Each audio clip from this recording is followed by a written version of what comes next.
Hello, my name is Marcus. I'm the compiler of a collection of therapy quotes entitled 1001 Windmills of the Mind, a collection of advanced self-help quotes taken from what's often called a psychodynamic or the psychoanalytic perspective, which long ago, as I understand it, was referred to by some as philosophical medicine or narrative medicine. For the love of narrative medicine, once again to borrow a line from the singer Steve Perry, who has a song entitled For the Love of Strange Medicine. Can we borrow his song title, For the Love of Strange Narrative Medicine? These quotes are strange. It is strange. It's very strange. so strange that it seems as if people have been grappling with the strange idea that really childhood memories, we can't just leave them there, but they're going to somehow influence us like a puppet master. The childhood memories is going to function like, hey person, don't forget me. Who are you? I'm your inner child of the past. You're unconscious. You're inferring mine. You forgot about me. When we were a baby, we didn't get our needs met, and you're just acting like nothing happened. Ouch, there's pain here. Unfinished business here. I can't let go of this. I'm terrified what happened here. I see. So you're my own inner child. That's right. Oh jeez. Okay, I'm gonna be distracted a few times here. They got these huge jumbo billboards here. This is my second time here. Nice new venue. It's only temporary, of course. They're doing a mall extension here. So some of the stores are open. It's not fully open. That's why this is kind of quietish here. So I did one video here. It turned out to be a fun video, so I thought I'd try again. The disadvantage, of course, is I got these huge billboards flashing some really shockingly kind of, like if there's a film, if they're promoting a new film and it's like a scary kind of film, they'll flash these scary images kind of thing. So I'm sometimes just startled like that. But otherwise, it's a nice spot here. I got the little park here, and talk about the little construction site here. And so we'll be doing TQ 2885 in this video. So we post on average 10 quotes per set, and the idea is that maybe 1 out of 10 will be of help. Another new experiment. This chair doesn't really recline. I don't have the option to make it straight or back. It only has one set thing. It's kind of like one of those leaning back things. I'm not used to it, so I want to give this a try if I can get used to this, because it's potentially more comfortable if I can get used to it or something. But it's very. So I'm talking about this new folding chair I got here. Okay, enough about that little stuff here. So let's get back on topic here. Part of what you're seeing is in my delivery is that I have not been. Oh Jesus! I gotta change this. If I'm gonna keep seeing these flashing ads, is there any other? The problem is there's no real angle where I can avoid it. Like there's blinking. Yeah, there it is again. There's blinking, intense blinking advertising billboards. These high-def 3D flashing, intense. Kind of things like that. Wait a second. And I've checked around. This is really the only spot where I can kind of do this here. It's just me and the cleaning staff and the garden, of course. Yeah. Well. Okay. So sorry. There's going to be interruptions here. It kind of throws me off quite a bit each time, like just now. But I want to see if I get into a flow and then kind of block my view like that. I try to hold up the quotes like this so I don't see it, but it gets awkward. It's hard. Unless maybe I can. Actually, maybe I can try like this. Yeah, hold on a second. Maybe I can turn this around. Hold on a second.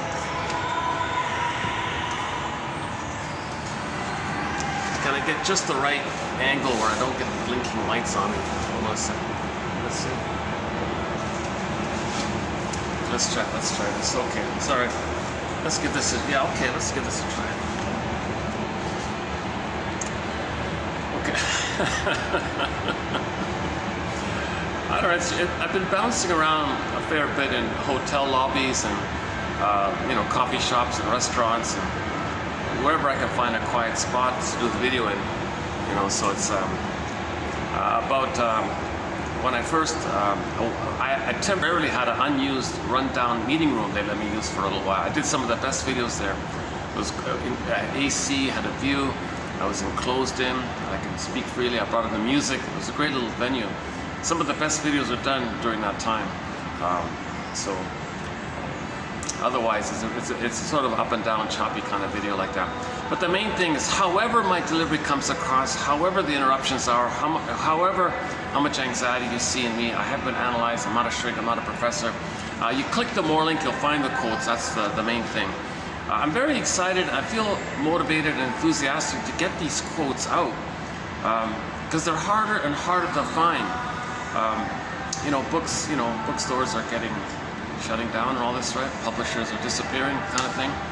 And the analytic books, which were digitized, they've been removed basically. Not all of them, but most of them. It feels like most of them have been kind of withdrawn or removed, like the object relations theory.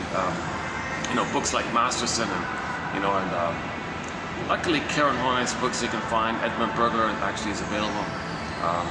But a lot of like a book from David Solani or something who teaches object relations theory clearly. I don't think they'll find that anymore. Even Althea Horner's books, I wonder about that now. Because I went back looking around for some of the books and withdrawn, removed, withdrawn. Oh my God, and people are complaining. It's like a book burning going on. Digital libraries are being burned down. It's kind of scary. Luckily, I feel like I got the best quotes already from the best analytic authors, like Masterson and so on, right? So we have them here in our collection. We've got 10,000 best quotes in this area. Now, what am I talking about? These quotes. So they're a little different from your typical self-help quote. They're considered analytic in the sense that it's an attempt to make you conscious of something about yourself that you're unaware of. You want to make the unconscious conscious. Now, if you can accept and include more about yourself that you didn't know before, you're considered to be more integrated and more whole. Healing and wholeness, the more whole you are, the more healed you are. Your body, your symptoms correspond accordingly, and your symptoms go away. Healing and wholeness. But if you're fragmented, if your true self is frozen, and you're living with a false self, there's a pain like that to live a lie all the time. And yesterday's song, A Million Lies. Well, actually, we might hear it again. There's a song on up above here called I've Never Been to Me. And I talked about it yesterday as well. Interesting song, a pop singer, sort of a one-hit wonder pop song called I've Never Been to Me, but very good lyrics. The lady's name is Charlene, and we talked a fair bit about it already yesterday and the day before, actually, the past two videos. If you want a good discussion about an interesting song called I've Never Been to Me, check out those past two videos, yeah. And she talks,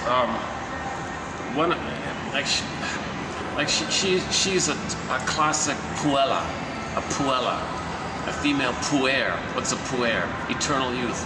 The boy that doesn't want to grow up, like the Peter Pan thing. Okay, so similar to Don Juan, she's a Donna Juana. Okay. Now, in the 40s, sometimes they called the Don Juan, or the Peer Gynt, or the Casanova, or the womanizer, the wolf guy, right? So they would call that the female wolf, but they didn't say female, they called her they would call the female version of the male wolf the she-wolf. Well, that was kind of funny, I don't know why. Anyways, so this song by the pop singer Charlene called I've Never Been to Me, it's about a retired she-wolf. She spent her whole life as a Peter Pan, basically. Flying around, going here, going there, like a Peer Gynt, like a Don Juan. She's an escapist. She's always running. She's an emotional fugitive from the love that she seeks.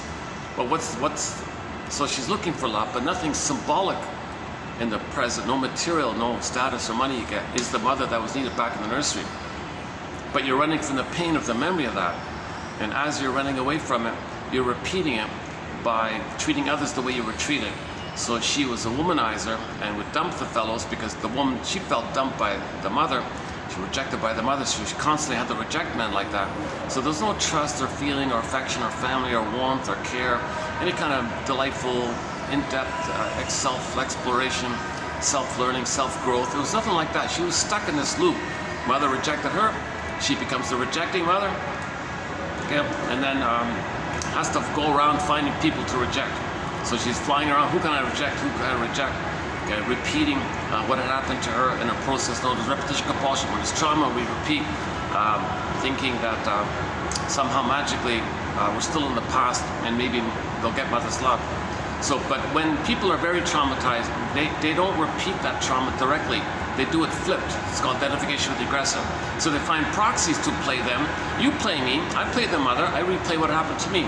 Mother didn't meet my needs, mother invalidated me, mother rejected me or abandoned me or whatever. Okay, you play me back, at that time I'll play her. They repeat it.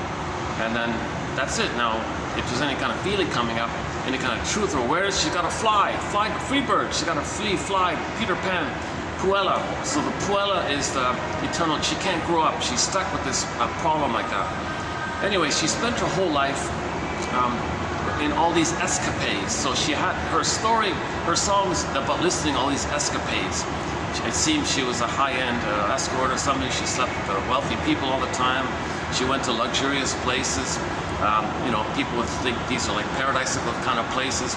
So she said to a young lady, I've been everywhere. I've been there, done that, but I've never been to me. So the main line is, I've been to paradise, but I've never been to me. Come on, come on. We're meant to be we're meant to have our identity. We're meant to have our feeling self, our ontological self, our sense of self, our home within, our body. That's the pleasure that comes from there, that home within. I've never been there. I've always been doing all these escapade things. And now she's a retired she-wolf, a retired playgirl, or whatever you want to call her. Right? So then she realized it. So then she bumped into some young lady who was like in her 20s, and she wanted to help her. Like, she wanted to do something generative. She wanted to say, hey, let me tell you my story. I kind of see myself in you. You remind me back then. And the young lady said, oh, you're an old retired she-wolf. I'm not going to listen to you. What do you know? No, really, listen to me. Hey, lady. Actually, I think I might still have the part. Oh yeah, I have one verse of the lyric. It starts, please. So this is the retired playgirl, feeling empty and lonely and all this. And she realizes her mistake, that she's never been to me. She's never been to herself. She never found her feelings. She never found her golden ball, her embodiment. Who'd she be had she been loved? No trust, no intimacy, no care, no feeling, no joy, like authentic joy. She was just in this manic, giddy, excited, giddy, kind of like had this excitement that she's going to dump men the way the mother dumped her, and she's excited because she's the mother who dumps and she's not the victim. She finds proxies to play the victim and rejects them to distract her what the mother did to her. So she's repeating it, but she's not aware of it. Now, actually, an important point here, when we repeat the trauma symbolically again and again and again, okay, we're meant to observe and make the inference that what we're doing in the present is like a message from us to us, from the inner child to us, from the unconscious self, the denied self, the repressed self, the secret self, the shadow self, your soul basically. It's a message from your unconscious self, or your sometimes called the inferring mind, or the non-reporting brain. It's to kind of get us to make conscious. So this inferring mind is saying, or unconscious self is saying, hey, conscious self, look at what you're doing in the present. I'm doing this. I want you to observe this, and that's my way to communicate what happened to you. So we repeat because we don't remember. So, okay, Mr. Freud's famous essay, memory, repeating, working through. We don't remember this kind of trauma, but it's known, unthought known. Okay, that's the scarecrow. Something happened, but he can't think it because he's got no brain. Okay, you need a brain to think it, unthought known. So that's the baby doesn't have that conscious recognition of what happened. Plus he lost his heart, that's the Tin Man. Plus he's not embodied, that's the Cowardly Lion. Things are fragmented, that's the sign of trauma like that. But when we're older, okay, we now look with adult eyes to understand how we thought as a child, and kind of update things and realize things. And it's called the working through process, suffering through process, grieving process, mourning process. It's called abreaction. Okay, so you free associate, talk about it. That's riding the broccoli boat, inside out too. If the orbs come back, new sense of self, you're good. So the idea is to admit the truth. Okay, so you talk about it, what comes to mind, what does it suggest to you? You must have a good reason. You validate yourself and you validate your feelings. It's called free association. And if you're willing to now know what you couldn't have known, you may now feel what you couldn't have felt. That's a purification, a release, a catharsis. Oh, you release like a huge release like that. You're not stuck, frozen in the emotionality called stunted development, arrested development, where your beingness is frozen like that. So you want to release emotional freedom. Okay, Independence Day, Bruce Springsteen's song, Independence Day, when he forgave the parents and helped them to have that emotional Independence Day. Go to YouTube, Independence Day, Toronto, Bruce Springsteen, the intro he gives. Okay, now you don't see Mr. Springsteen in the video. The guy who filmed it was way up in the rafters, everything was dark, it was at night, but the audio is clear. It begins with him saying, fathers and sons, fathers and sons. That one there, if you find that, if you hear that, you got it. And listen to the introduction he gives to that song, that he found emotional freedom, emotional independence day, his psychological birth in his 60s or something. Now he talks about it, yes, as a teenager he had physical independence, but not emotional independence. Because no matter where you go, no matter how much you fly around, no much of a free bird you are, you're flying around, Peter Pan, that inner memory follows you everywhere you go. Just because you leave a place doesn't mean you left your memories. The memories are in you, they follow you wherever you go. So finally, to get emotional freedom from that traumatic script, that traumatic memory where you froze up your soul in response to the fear of the mother because she didn't meet your needs. Remember, when the baby's needs don't get met, he thinks he's a goner, he's terrified. So he creates a traumatic attachment. So he's stuck like this in the tarpon of the negative symbiosis where he basically becomes the mother in effect and shames people who remind him of himself. Because that's his loyalty to the mother, to have a mother, and he's stuck there with the mother like that. So how do you get free? How do you get emotional freedom from this memory? Because it's kind of seared in. It's kind of like always going on, kind of in your something about the nerves, something about the vagal nerve is affected by this. So that's something I got to update on. This thing about the vagal nerve, the sympathetic response, the parasympathetic response. In relation to this, so the idea is that when you forgive things and understand things, the nerves may kind of bounce back to normal, the normal flexibility that flows back and forth, rather than being frozen in one place or hyper vigilant in the other place. It's kind of abnormal like that. Our nerves are meant to be like a little like yin and yang, sun and moon, day and night, a little flow back and forth, not rigidly stuck in one or the other. That's a pain like that. Geez, if I bring a pillow, maybe I can't, I can almost, it's just, there's no back support here. It's just slouches back like a hammock or something. Geez, maybe next time I'll bring a pillow, I can have a little back support, right? Yeah, that's an idea. Maybe I can buy an affordable one here. Maybe there's like a dollar, there's a dollar store I could buy one here almost. Oh, hang on, here, let's try this one second. Oh, that's not good. Well, that's the bag this chair came in. Oh, that's not going to do much. Let's try it anyway. Let's try it anyways. If I can get settled in, I might get into a bit of a flow. I might be able to get more information out, I think.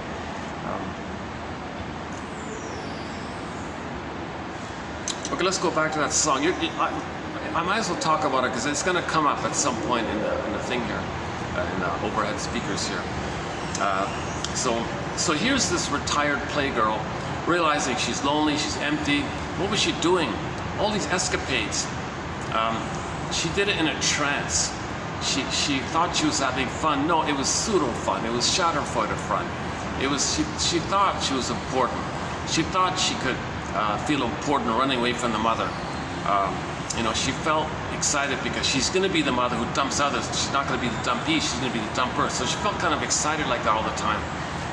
Thinking, yeah, I'm showing up the mother. Yeah, I got a billboard. I'm telling the world what my mother did to me. See how I'm treating others? That's like a billboard. That's what my mother did to me. I feel important showing this billboard. I feel powerful and control. She's rebelling, like she's constantly rebelling. So the Don Juans and the Peer Gints and the Casanovas and the Peter Pans and the she-wolves and the wolves, whatever you want to call it, okay, the ones that don't want to grow up, okay, the key thing is there's no affection, intimacy. So as a defense against feeling, they operate out of an Olympic system that only cares about survival and reproduction. So they're hypersexuality there because there's no feelings like that. Okay? So play the jungle love song. some comedian said, "Oh, interesting song, Jungle Love," you know, because she likes to have one night affairs, and then the men give her gifts and all this. Oh, isn't that fun? Okay, so she's acting kind of out of that trauma place where there's, and she said she can't have normal relationships with men, right? So she's celebrating the jungle stuff, the survival stuff. That's because that's a defense against feelings. If you don't have your feelings and you stay in the survival brain, the limbic system brain, remember the limbic system brain, the amygdala, the brain stem, the spine, that whole primitive part of the brain. Okay, remember the brain has three parts, the triune brain, the brain with three parts, the 3-in-1 brain, the brain has three parts or three minds or three brains in one. So the first part of the brain is the limbic system, right? That's what we're talking about, the survival instinct. It's visceral sensations, so-called affect, like, you know, like physiological responses, so shame and anxiety and psychosomatic symptoms, and, you know, and of course fear and anger is the main ones, like that, right? Okay, then, but we, for millions of years, you know, we evolved and grew on top of it, layered on top of it, the main brain mind called the feeling self, the ontological self, the embodiment. We have bodies, right? Warm blood, we're warm, like we have feelings, affection, attachment. You know, like, so we love and have families and trust and friendship, play, creativity, spontaneity, delight in the present, curiosity, and just the delight of sharing flowers. Like we love things, and so that's like we're mainly from that one there. And gratitude's there. If you make a mistake, you can repair things, and things are better, and you learn, you grow, and you become more and more who you're meant to be. You're unique. The Great Spirit made everyone unique. You're aware of it, so you share its meaning. And blueprint of happiness. Joy runs the console. Yes, if there's a loss, you get more losses. So sadness can be there. So there's a more in-depth, there's a more a world, like a main, quote-unquote, more human side of being human with the feeling self. Okay, now if the feeling self is gone, right? Now the feeling self includes affection and tenderness. If the feeling self is frozen like that with trauma, they go back to the limbic system, and that's your jungle love area. So she's flying around like a Peter Pan, that's survival, running away from the mother, flying, escape, run. She's reminded of the mother, run away. So she's always doing this while she's greeting, thinking maybe some greedy thing, like could be mother, it doesn't work, disappointed, be more greedy, doesn't work, and then if you can't get it, you're envious, so you don't, you know, then so you have envy there, and then and during the whole time of that, the only refuge you really have in terms of identity is that when there's severe trauma, the person takes refuge in what's called the grandiose part self, a sense of self that babies have in the uterus, that they're little kings and gods on the throne, called infantile megalomania, where the baby inside thinks it's all about him, everything serves him, he's the universe, center of the universe, everything's for him, takes care of him, he's in a self-sufficient solipsistic bubble, he thinks the mother's him or something, it's all symbiotic, emerged, doesn't get that he's a person, mother's a person, he just thinks he's just some kind of super being or something. Huge irony, the baby's not a king or a god, right? But anyways, when there's trauma, they'll kind of take refuge in that sense. And that sense means entitlement, all about them. Yeah, and there's no need to feel apology or regret or empathy, or there's no real need like that. And whatever behavior you're engaged in, well, you're always entitled. And if somebody calls you out on it, your unconscious co-opts your cortex, your third part of the brain. Come on, create some fancy excuse for me and others to make me survive. So when people lie, they're trying to survive all the time. It's called rationalization. So they want to believe their own lies. They want others to believe their own lies. And if someone questions it, they do a thing called trans logic. Confuse you, then they think you're the authority. They believe you. Because it triggers up how when the baby's stunned and confused, he believes the mother. It's just a mechanism like that, like the Stockholm syndrome, like trauma bond. Like when the mother hurts the baby, he's open to suggestion, he's vulnerable, he's hypnotized. He thinks the mother's the authority and believes the mother. Because he's got to, because he's in so much pain, he's got nowhere else to turn to. So when people lie, they want to click that phenomenon. That's an important topic called trans logic from the hypnosis people. So yeah, this little bag's not doing anything. Anything else? Do I have anything else here? Hold on a second. I'm not seeing it. I've got an umbrella. That's about it.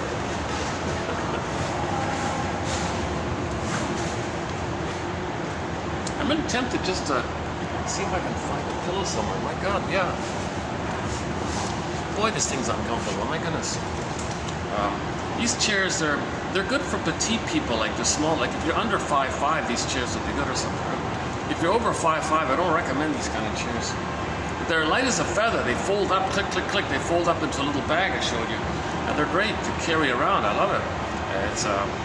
I used to carry this big, heavy clunker that weighed a ton, and it folds up. Yes, it's more comfortable, but it's hard to carry. The subway people freak out when you carry it.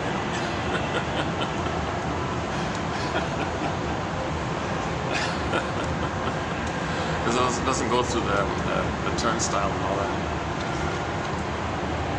Please, lady. Oh, back to the song.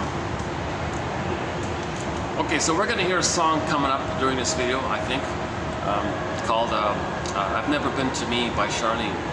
It's about a retired playgirl realizing that she lived a million lies. Her words in the song: "I lived a million lies. Won't you share, young lady? Won't you share a part of my weary heart that has lived a million lies?" Her whole life was a lie, i.e., she lived in defensive mode, always in defense, running from the mother. While searching for the mother, it doesn't work. You're running away from her. She's an emotional fugitive from the love that she seeks. Okay, that's the...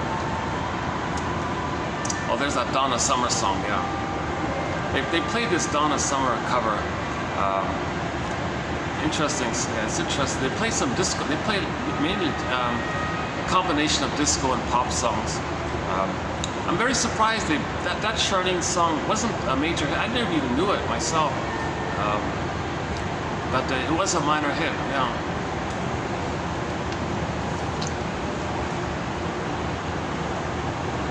Okay, so in other words, when she says she lived a million lies, it means she never found her authentic self, her true self, her real self, her beingness, authentic self, word of the year, authentic. Never found that authentic self. She had it, she was born with it, but with trauma you freeze it in exile. It's Snow White in a coffin in the forest. So she never got Snow White back. She never got Rapunzel back. She never got the golden ball back. She never freed Iron John. Never got the key why this happened. Never got the knowledge of why it happened. Never reacted. Never free associated. Didn't do any self-inspection. Didn't do any self-reflection. She didn't listen to the Michael Jackson song, gee, you want to heal? Well, start with the man in the mirror. She never listened to the song Man in the Mirror. Obviously, woman in the mirror, person in the mirror. Okay, if you want to heal, start with, you want things better, you want a betterment, you want things healthy and normal. Well, start with the man in the mirror. And she never did that kind of thing. Why bother? She's too addicted. She's just too addicted to the blissful feeling that she feels, that she blips up and feels what she felt in the uterus when all babies in the uterus feel a blissful feeling. Oceanic oneness. Oceanic ecstasy, someone said. Babies have this really blissful kind of feeling, they say. And she's just behaving in a repeat of the trauma bond, and then she blips up some of that feeling that she felt once upon a time, and now she's feeling it. That's very dysfunctional. That's very dysfunctional. So she's never gonna be to me. She's never gonna find herself. If she acts like the mother, okay, and then just symbolically treats, sees her soul onto others and shames them because she's a shaming mother, and then to make matters worse, she then thinks the one she just shamed is the mother who hurt her. Now she's angry at the one she just shamed. She's not making sense like this. She's never gonna be to me if she does that kind of thing. Okay, she's just repeating and replaying in a timeless loop. Remember that brain, that crocodile brain, that part of the brain, that limbic system, okay, doesn't know time. Janoff jokes, you know, don't ask, don't talk feelings with a reptile or something. Well, my joke would be like, don't ask an iguana what time it is. The iguana doesn't know what time it is. Animals are kind of in a state of timelessness. That part of the brain doesn't understand time, and there's trauma there. And all your energy's in there, all your life forces in there, all your eros is in there, all your prana, all your energy, all your life forces there. It's looping around this memory. And why is it like that? Because that memory is based on a fundamental basic thing. All babies need mother's love. Okay? All babies need to get their needs met. If the needs are not met, he's a goner, he's terrified, he's frozen. Well, that's unfinished business. Come on, mother, change your ways. There's no time here, so let me repeat it again. But there is time. It was recorded. But this is the funny thing. It's called compulsion, repetition compulsion. Okay, the pain makes him unaware of the needs, but he has the needs. But there's no time. There's no time, but he has the need. But wait a minute, there is time, but there's no time. So he's in this kind of huge conflict called the wish and the fear. Unfinished business, struggle, he's resentful, he's bitter like this. Come on, mother, change your ways. Now, in severe trauma, he becomes the shaming mother and shames others he gets others to play the role of him whom he shames, and he's going to be the shaming mother. Now, if he's going to be the shaming mother, okay, he's a playboy. He's going to be a Peer Gynt, Don Juan, Casanova, flying, okay, she-wolf like the song, because she's the aggressor now. She's excited when she's the aggressor. That's making the deal with the you-know-who. Her own rage at the mother and the need to take in, that's the mother now. She's going to become that. That's her attachment. Okay, so this idea of making it, okay, when the baby's traumatized, there's imagos, unconscious fantasies, spelled with a PH. Okay. The baby's going to create some kind of image. Okay, the baby in the beginning deals with images. It's pre-verbal, no language, no brain, right? Just wild images. It's called primary imitation, primary process thinking. Alice in Wonderland, it's myths and fairy tales in there. Okay, the cat says it's mad in there. Don't expect normal conscious logic here. Okay, and Alice even says up is down, left is right, topsy-turvy, hollow mirrors, things can flip-flop, shape-shift, morph, twist. Okay, in a story, something turns into something else, and this flips to that, that turns to that, some kind of magical flipping thing takes. That's the primary imitation world. So in this imaginal world, things are wildly exaggerated.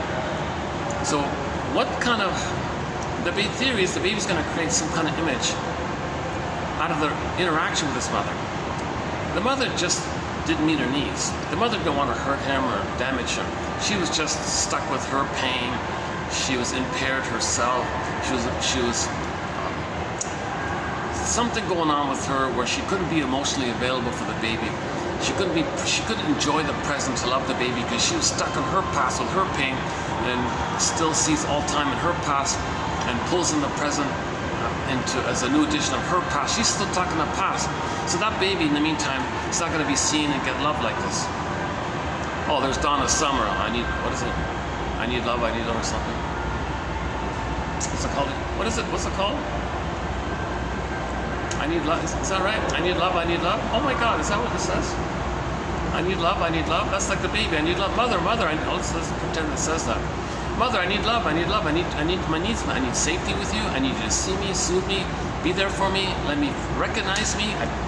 Welcome me. Let me be present to me, so I can. Because how you treat me, mother, I'm going to remember that, and I'm going to do to myself what you do to me. So please be nice to me, so I'll be nice to myself. Please soothe me, so that I can soothe myself. Please recognize me, so that I can recognize myself. Now, so baby needs this kind of love, right? His needs first, called secure attachment style. Her attunement, her reverie, her consideration, her respect, her regard, positive regard, her delight, her acceptance, and allowing the child to be themselves. Thank you. And then after a while, it's recorded in. Okay, human connections lead to neural connections, so it's wired in. Then it becomes a part of them. Thanks, Mom, for treating me so nicely. I'll take it from here, and he treats himself nicely, basically. So that's the baby says, Mother, I need love. Donna Summer. That's what it says. I forgot. Let me pay closer attention next time it comes on.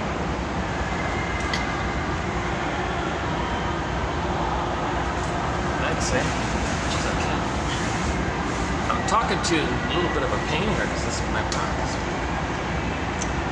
Okay, let me pull out the umbrella. Hold on a second.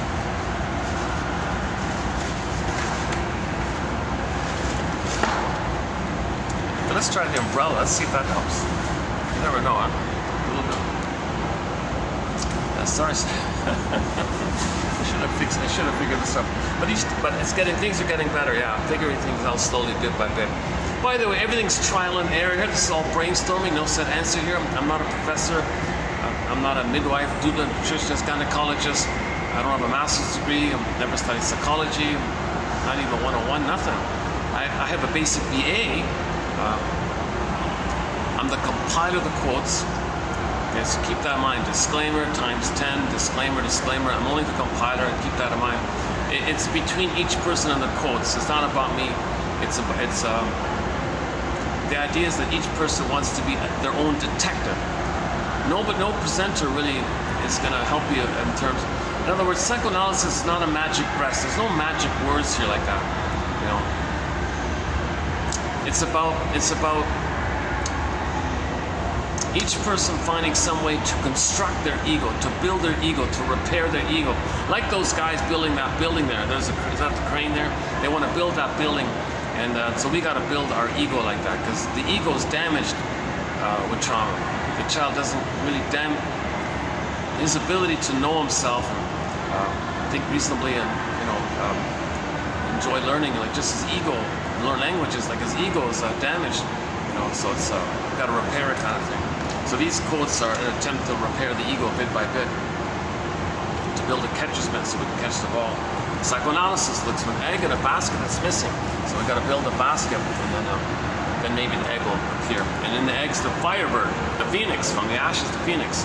So sometimes when the mother shames the baby, okay, he feels in hell. Okay, hell is a metaphor for the emotion of shame. It's a burning, biting feeling, shame.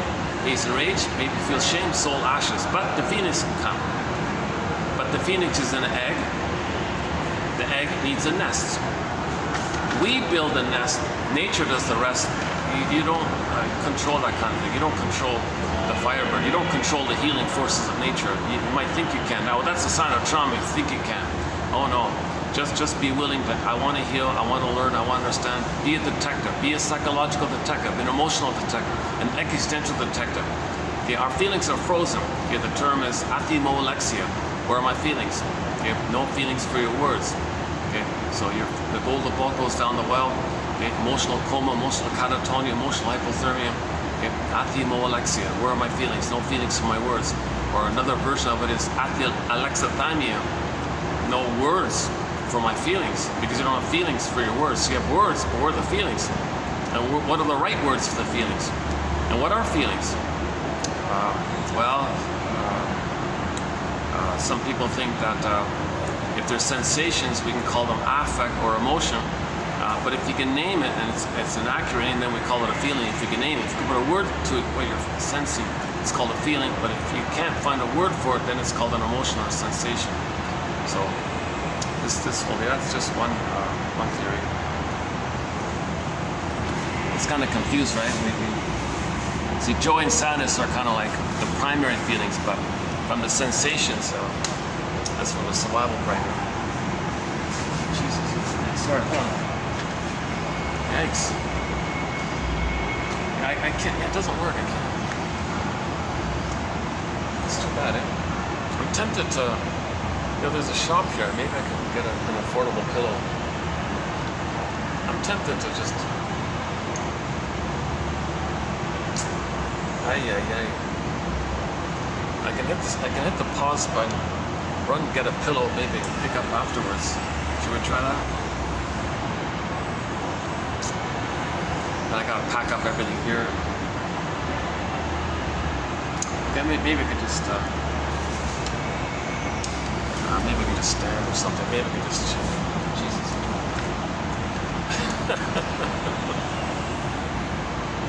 I think in the third video here, things will be sorted out. And then the thing will be open. There'll be a shop will open up here or something. Maybe where I'm sitting will be some kind of little shop here. Maybe there'll be a coffee shop here or something. This would be a great spot for like a little. This would be a great spot for like a little coffee shop, wouldn't it? You got the view of the park there, right? Yeah, so let's enjoy this while it's available. Oh, there's the cleaning crew. These guys, they really, it's spick and span all over the place. They really.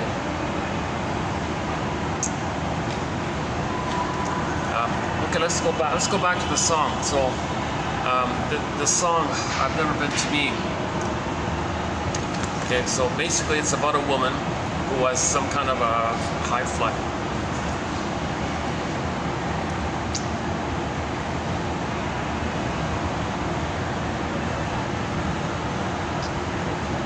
Okay, she has narcissism. Okay, so one variation of narcissism is the Peter Pan syndrome. So the Peter Pan syndrome is just always, I don't want to feel, I don't want to grow up, I just want to escape. So she's an escape artist. She's flying around like an escape artist, right? Maybe she's a stewardess or something, I don't know. Or she's a, oh no, she sleeps with rich people, she said. So maybe she's a high-priced escort or something, I don't know. Anyway, she's a retired bitter. She's bitter. She says in a song she's bitter. She's a curmudgeon. She's mean now. She's mean-spirited. She's bitter. She's toxic and all this. So she sees it. So she realized it all. Like, what was it for? She did it all in a trance. It was all a dream. It was all a swoon. She just went through the motions in life. She didn't want to face her trauma. She didn't want to look in the mirror. She was just addicted to the white flower that the narcissist psychology is named after the little white flower called the narcissus flower. That little white narcissus flower, according to whatever, ancient Greeks named the psychology of narcissism after that flower, because that flower gives people illusions, solipsistic dream-like illusions. It's a little god or something, a blissed out little feeling like that. So when a baby doesn't get enough love to leave the mother, to differentiate, to have their identity, to be to me, to have a me, to get out of the oneness, she's the mother. She never had a me. She never had individuated.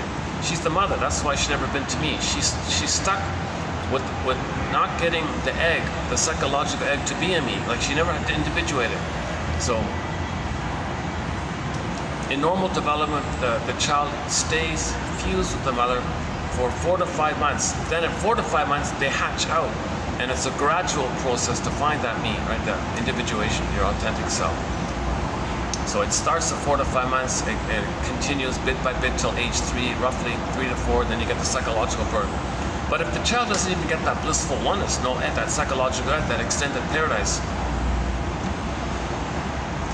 Interesting that the song is titled, I've Been to Paradise. No. She was looking for paradise. She was looking for the blissful oneness. She never got it. So looking for it, whatever excitement you feel, it never zooms you back in a time machine where you can be in a blissful oneness with your mother. It doesn't work like that. It's a one-way ticket. Another disco song, right? So if you don't get it, you gotta identify it and mourn it. If you still keep trying to get it like a playgirl, it's not gonna work. The truth will upset you free. You gotta admit this painful truth. Play the Jim Carrey clip. Listen.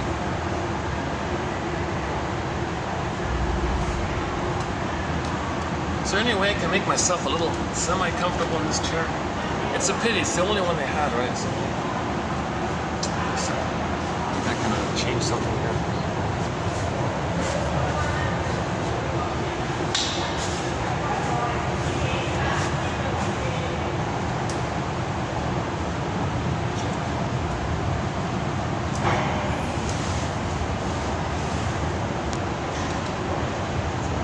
By the way, for the price of a half a cup of coffee, one can get these quotes.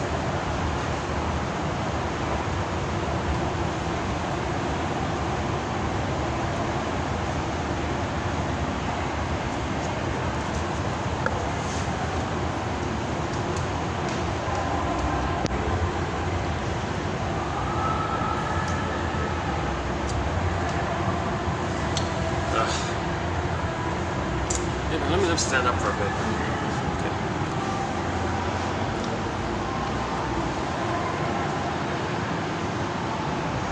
Yeah, here's the construction site I was talking about.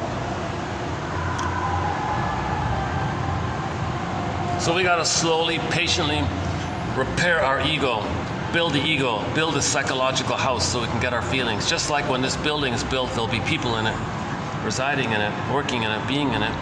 Well, we need like the ego to be like a brick house, then the residents can stay. So it's got to be like a strong ego. So this will be like a strong building, right? If your ego's too weak, it keeps blowing away like the straw house, like the house made out of straw and the one made out of sticks. So we need like a firm enough ego and then that means you can accept your feelings. Then the image of the mother as being a voracious, hungry wolf disappears because it wasn't real.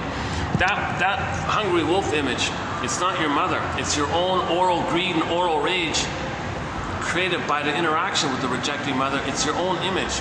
That image in the baby creates of a cyclops, a boar queen, a guy with the horns, hungry wolf, devouring monster wants to gobble up the person. This image is symbol. It's not real. Symbols are not real, but they point to something that's real. So what's real? The baby was in rage and had this oral phase. So he creates an image, and that's the primary mentation. That's why the cat said it's mad in there. We create these mad images in here. So the mother's not a devouring monster, right? It's just a symbol that the baby was enraged and had this desperate oral greed kind of thing. Come on, mother. Please, I want to nurse properly. I want not just the milk to flow properly. I need to record positive memories so I can treat myself normally. Don't hurt me, and then I create these crazy beliefs about me and you, and I'm dysfunctional, and I keep repeating, and I'm stuck in it. So please be a normal mother, kind of thing. So he's kind of not getting that kind of stuff, and he's got to cope with this frustrating mother, this rejecting mother, gaslighting mother, emotionally immature mother, narcissistic mother, or whatever it is. She's impaired, right? And baby has to find a way to adapt to having a traumatic. The baby has to have a traumatic attachment. Baby would rather do that than have no mother, because if he had no mother, he'd be a goner. So he's just trying to figure out some way to adapt inside himself, but it pays a huge price. He freezes his soul, identifies with that image basically, thinks in terms of limbic system, thinks in terms of jungle slogans, survival slogans. Love, it's jungle love. It's like just animal, like just these animals don't really like have that kind of, that human, the human healthy to healthy. There's like I know you, you know me, and we share, we grow, we make I statements. We discuss and we discover new things about ourselves, and we integrate more. There's a more richer process in the human to human love, right? But when the animals do it, it's just kind of like mainly like survival, more like survival, like the jungle love, right?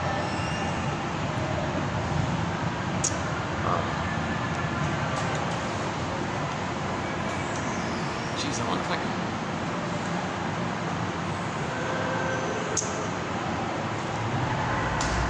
Oh, there's an annoying song. There's one song on this loop thing that's really, really annoying. This one here. I won't bother naming it. Yikes. This is part of the LGBT propaganda stuff, I think. And there's a massive, constant LGBT propaganda. I think that's kind of part of it.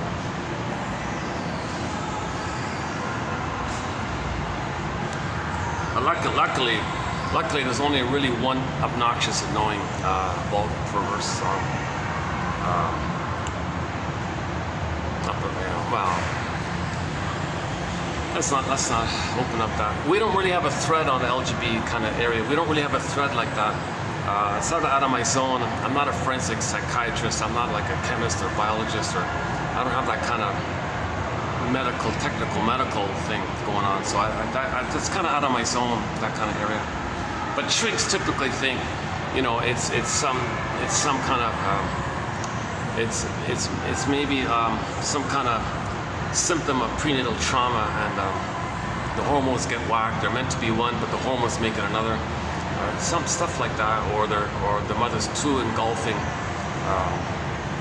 And then they may identify with her too much, like way over too much, and then your identification or psychology to biology, the link between mind and body. Like really, I don't know. So we're out of that. That's out of my zone, that kind of thing.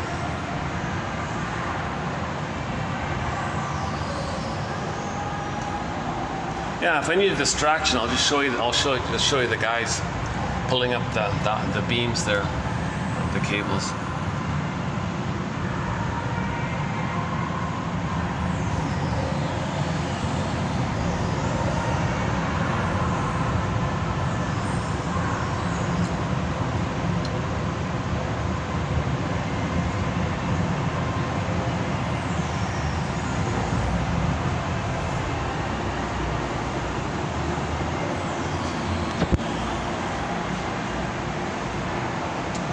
Let's try back again.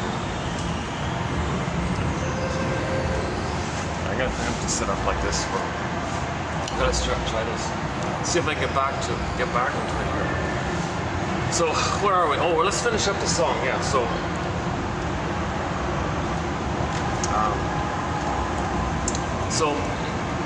you know, one like sign of healing is that the narcissist story, the guy never questioned the loss of his feelings. Echo was, so his soul, his beingness was the symbol of the person. Echo and narcissists are not separate outer characters. They're personifications of inner elements of a traumatized psyche of a person. So narcissist means the psychology that when a person still thinks everything's about them, they only see themselves, this solipsistic oneness, they don't know that there's an other, they don't know their feelings, they think it's all about them, everything's for them, they always say he's in love with himself kind of thing. So he looks at the pool of water, sees his reflection, well, he's in a spellbound trance oneness like that. That's a symbiotic state that we're all in. Now, he didn't get out of it. He was traumatized. The inference that he was traumatized, that his soul, his beingness was Echo. Now, Echo is so wounded, okay, it's frozen, petrified, turned to stone, and we see the disassociated reflection of it on the corner. Okay, and so you saw like an echo like that. The soul saying, I'm your soul here. I don't listen to you. I don't know who are you. Now Echo turns to a statue, so she's a statue like that, and he becomes a little white flower. Okay, so in the story, we don't see any kind of dialogue or recognition going on between Narcissus and Echo. Like there's no link or something like that. We always detach like that. Like there was no acceptance. Now in Peer Gynt, there's an evolution. There's a healing evolution. Peer Gynt was the same thing, but at the end of the story, okay, he was also a playboy, a Don Juan like that. And at the end of life, he questioned it. Wait a minute. Am I supposed to have a soul? Am I supposed to have a kind of a me? I always lived with this delusional pseudo lie, like this neurotic pride, this neurotic self, this false self, this fake self. That's not. Wait a minute. That's not the real me, right? Where's the real me? Solve it. Wait a minute. Solve it. The soul. Are you supposed to be my real me, like my soul from there? And then the story ends. Like he's questioning it, right? Okay. Now fast forward to the song here. I've never been to me. Now she's later in life, but she wants to do something further. She wants to, help someone. So that's a sign of generativity like that, to help someone, right? So she meets a young potential she-wolf, a young woman who's thinking about becoming a she-wolf. She was married, had a kid and all this, so she's going to leave or something. No, wait, don't leave your husband, don't leave your baby, don't become a flying girl she-wolf like me. No, you've got something good here. Come on, just talk to a therapist. It's meaningful what you have. Just fix it, just learn about it, just stay with it. Like you got connection, you got attachment, that's healthy, it's human. I rejected that. I was just more like in the lizard thing, like the jungle love. You got more of a human love. It's damaged, it's confusing, it's conflicting, but you've got a human love there. So just work on it and try to understand yourselves like that. Stay. Old lady, what do you know? You're an old, tired, beaten up she-wolf. I don't know. Hey lady, now enter the song. Hey lady, don't just walk away, because I have this need to tell you why I'm all alone today. I can see so much of me still living in your eyes. Won't you share a part of a weary heart that has lived a million lies? It goes on and she details her escapades. I did this, and she lists her braggadocio, been there, done that, and all that. And she said, you know what? I never knew I'd be bitter from all this. I spent my life exploring subtle WHORIN, fill in the blank. I spent my life exploring subtle she calls herself like that. That cost too much. It cost too much to do this. It cost her soul. She paid it too big of a price. It was meaningless. It was nothing. It was just a dream thing. It was just brain chemistry. It was neurotic pride, fake pride. It was a bitter battle with the mother all the time, or she was the mother, and she thought she's in rebellion against her, wearing a placard, telling the world what the mother did to her. She's wearing a placard like protester. She's always in protest. Well, that's not autonomy. Just protesting, telling the world how your mother hurt you, that's not genuine autonomy. Only when you do the working through process, suffering through process, abreaction, broccoli bro, inside out too, get your feelings back, psychosynthesis, get your beingness back, then you come from your authentic self, where echoes in you, okay? Like your feeling self is there, your embodiment is there. Then you know what's unique about you. Then you're autonomous when you express what the Great Spirit gave you as unique about you. Then you express that through your consciousness of it, which you get when you heal and you forgive the mother. She never did any of that stuff. So this rebellion stuff of the past, this injustice collecting, grievance collecting, this constant talionic or revenge fantasies. So she transfers. She sees the world as her innocence, which she damaged. Then she sees the world as the mother, and she hates. So she's doing this stuff like that.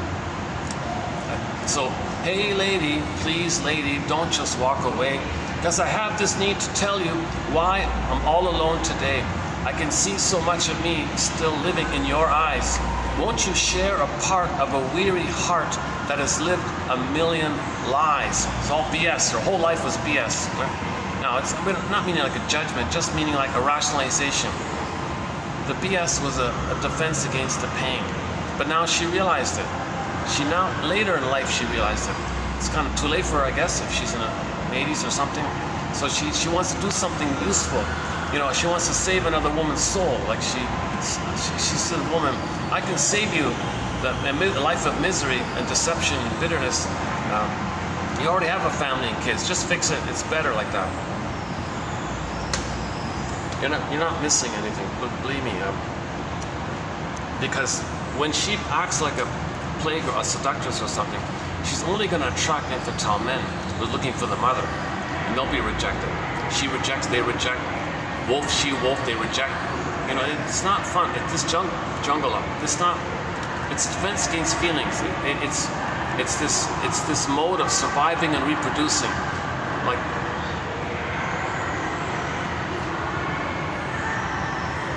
okay, for a further discussion on this, I'm going to refer you to the last two videos. The one done at I was in a meeting room yesterday with the blue background. That one, the blue and gold backdrop.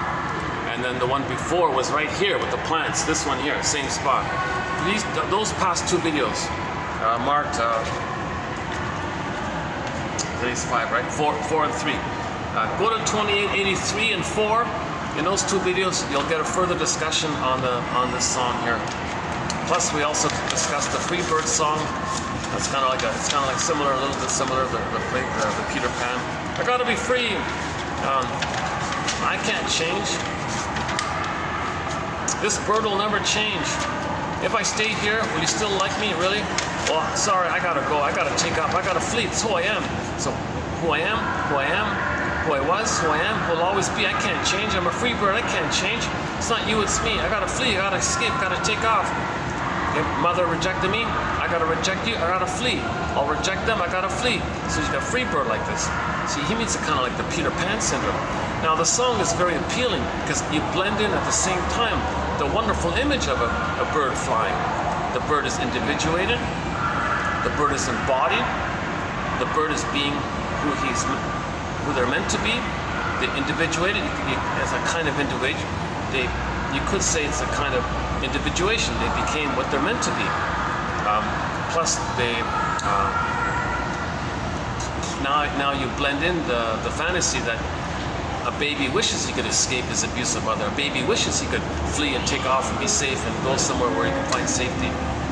So it's a good image. It's also a good song, I guess. Yeah, it's a good song. They were a two-hit. They were sort of a two-hit band wonder, weren't they? Right? Freebird and Alabama, right? Not really a fan and all that. I didn't know about that band. I looked it up quickly in Wikipedia or some little clip about it.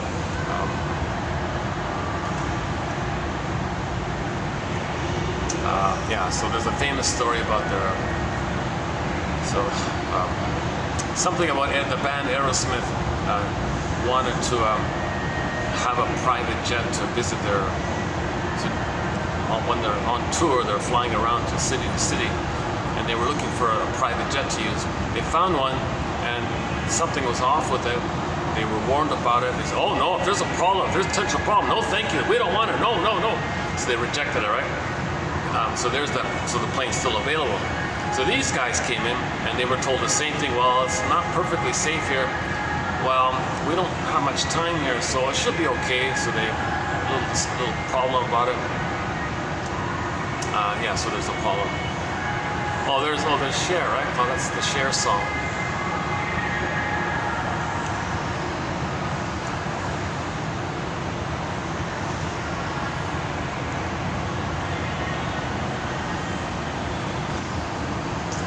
That's sort of the first modern techno pop song that had that technology in it, right? Like squeaky computer voices blended in with the singing. It worked out okay for her, right? Do you believe in love after love?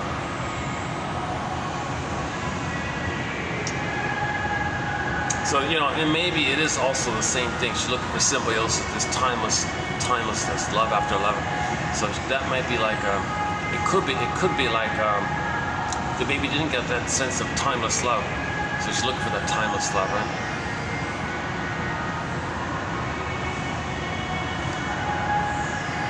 And she expects to be disappointed. Yeah, you're not good enough. You're not strong. You're not good enough. You're not going to be the good mother that I needed back then. Yeah, I don't believe it. You know, guys confused. Well, geez, I thought we're people to people here. You're looking for the blissful, symbiotic state that was missing. So you're still looking for that. So her song, if that's what it is, the lyric there, if she's a little diluted like that, she's not going to get. She'll be disappointed again and again and again. She's looking for some impossible thing. Now she might marry the wealthiest of the most wealthiest, the most handsome of the most handsome, thinking that's close enough for something. She might do it that way. She'll still be disappointed.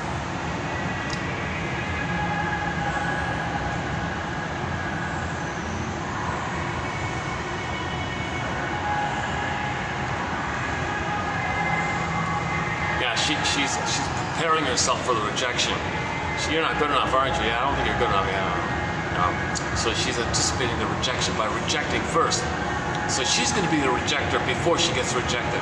So she expects to be rejected. She was rejected, so she's rejecting first. So you're not good enough. I don't believe you. No, I'm rejecting you. Person, no, really, no, I don't believe it. It's nonsense, right?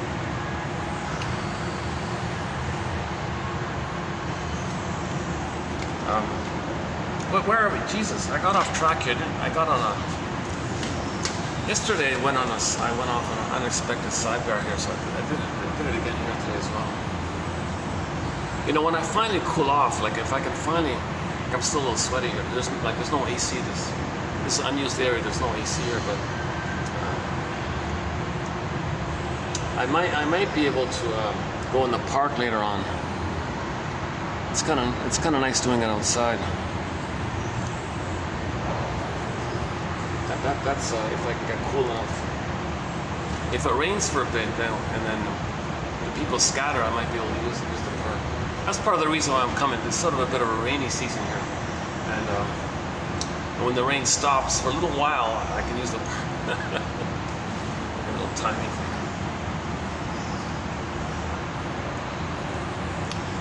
So let's talk about something basic here. We're all born with a beingness at home within called the yin, the shakti, the midnight blue, the feminine element, the feminine principle, this beingness at home within. Okay? Now we're meant to come from this connection to ourselves, this inner home, this inner land, this embodiment. We all live in a psychic house called a soul castle, Robert Blythe, like this embodiment, like this structure of feelings, and in the castles are the princess, you know, kind of thing. Like Penelope returns to Ithaca. So in the Odyssey, he missed his at-homeness. So when Odysseus was looking for a home, it's not an outer home like it kind of looks like. No, it's a metaphor. Myths are metaphors for your inner home, looking for your inner home. So he went on this long second journey, suffering through process to get his inner home. Notice the journey with Odysseus. He's remembering how the mother tried to use him all the time. All those feminine voices, oh, you don't gotta grow up, just stay with me, I'll take care of you. Calypso, right? Circe, yeah, same thing. Lotus found a little bit like that. Give up. Don't bother finding your embodiment. The sirens and all this. No, I want to find my home. I want to find my beingness. Once you realize you lost it, that's your only focus. You get it back. You can't go back to deny. It's too pain. You were already in a lot of pain, and the pain made you aware of it, of why you're in pain, and you're gonna go back to that. You can't do. You got to heal. It's an innate drive for healing. So Odysseus was always willing to continue the struggle to find his home. I want to find home. So when he was tempted to give up, the sirens, just give up, just give up, just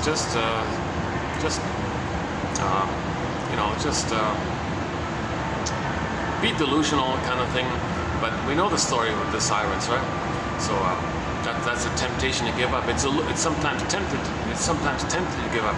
So he tied himself to the mast. Remember, he put wax in his ears. No, this is nonsense.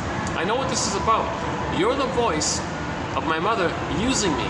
That's why I'm traumatized. So Odysseus went to the underworld, meaning he faced the shame, his unconscious. He saw his mother there, Jocasta. Jocasta is a symbol of when the mother uses the baby to meet her needs. Okay. Then he became her. The image for that is Agamemnon. So these are all symbols, right? Then he saw, so mother betrayed him, he betrays himself. He's looping around. When Odysseus looks into Sisyphus, he saw Sisyphus in hell, right? In the unconscious, meaning recognizing now, that's the unconscious. He recognized now that he's doing the same thing over and over again as Sisyphus. So the story is he looked into Sisyphus's face and he saw that it was his face. Means he's repeating what had been done to him when he saw Jocasta and Agamemnon there. He thought, oh my God, I get it now. I was traumatized. I'm in this timeless loop. Oh my God. Why spend my whole life in this timeless loop? That's the baby was cursed like that. Okay, but that's not my whole identity. The mother was impaired. That doesn't define me because she's impaired. That doesn't define me.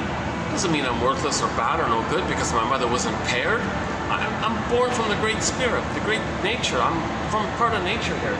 I'm meant to be loved, but mother was impaired, so I'm hurt, I'm in pain, I'm psychic bleeding, whatever. So let's repair things. Let's identify things. Let's notice things. Narrative medicine. Find our story. Make inferences. What am I repeating? What are my defense mechanisms? Okay, am I being loyal to the mother because I needed a mother? So I'm being loyal to. Why am I still loyal to a mother who abused me and I'm going to act like her onto others? Why am I doing this? Then you realize, wait a minute. Yeah, okay. Well, the baby did it because he'd be a goner if he had no mother. And now you still think like that? You got to apply your adult. You got to lend your adult present mind to your past kind of thing.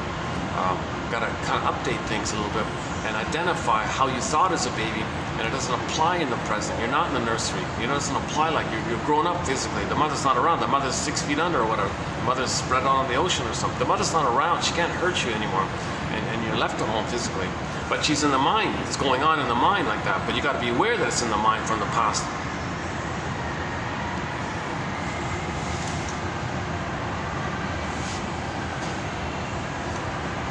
That's too bad about the chair thing. Yeah, I'm talking to you in a bit of a discomfort, a little bit not too comfortable here. It's this spongy thing. It's narrow and it's. It'd be good for somebody's cat or something, or somebody's pet or something. It's just too small. I don't know what it is. They don't have it any bigger. Okay. But it's light as a feather. You fold it up, click, click, click. You fold it up, wrap it up in a little bag, and carry it easily. It's great. It's kind of a pros and cons.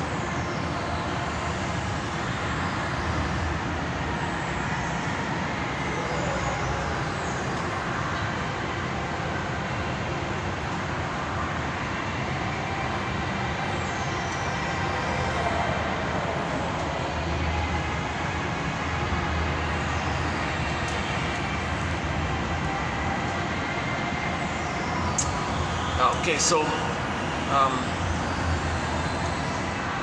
the baby has needs. If he's not going to get his needs, he's got to protect his soul, his being, his body, his golden ball, his sense of self, ontological self. Okay? He's got to protect his beingness. It's dangerous to the mother. She's rejecting him. He's in pain. Turns to the one who's hurting him for soothing, and she causes more pain. Oh my God. The baby says to himself, first things first, to protect my soul. He flash frozen his soul. Okay, it's Snow White. Sent away, meaning it's deep in your repressed brain, in the limbic system. Like in the forest, see, in the forest is the unconscious, scary, dangerous, survival, jungle stuff, right? So it goes, exiles into that limbic system, kind of jungle, scary, survival, and you don't remember it, so it's dark, unknowns, forests are dark and scary, jungle. So the Snow White's in that kind of place, right? So that's called repression. Or another way of saying it is, Miss Kor got pulled down into the underworld. The Greek myth, Miss Kor, right? Earth opens up, she got yanked down, kind of thing. Again, hell is a metaphor for the emotion of shame. Okay, the emotion associated with the rejection of your identity is shame, so you felt shame by this.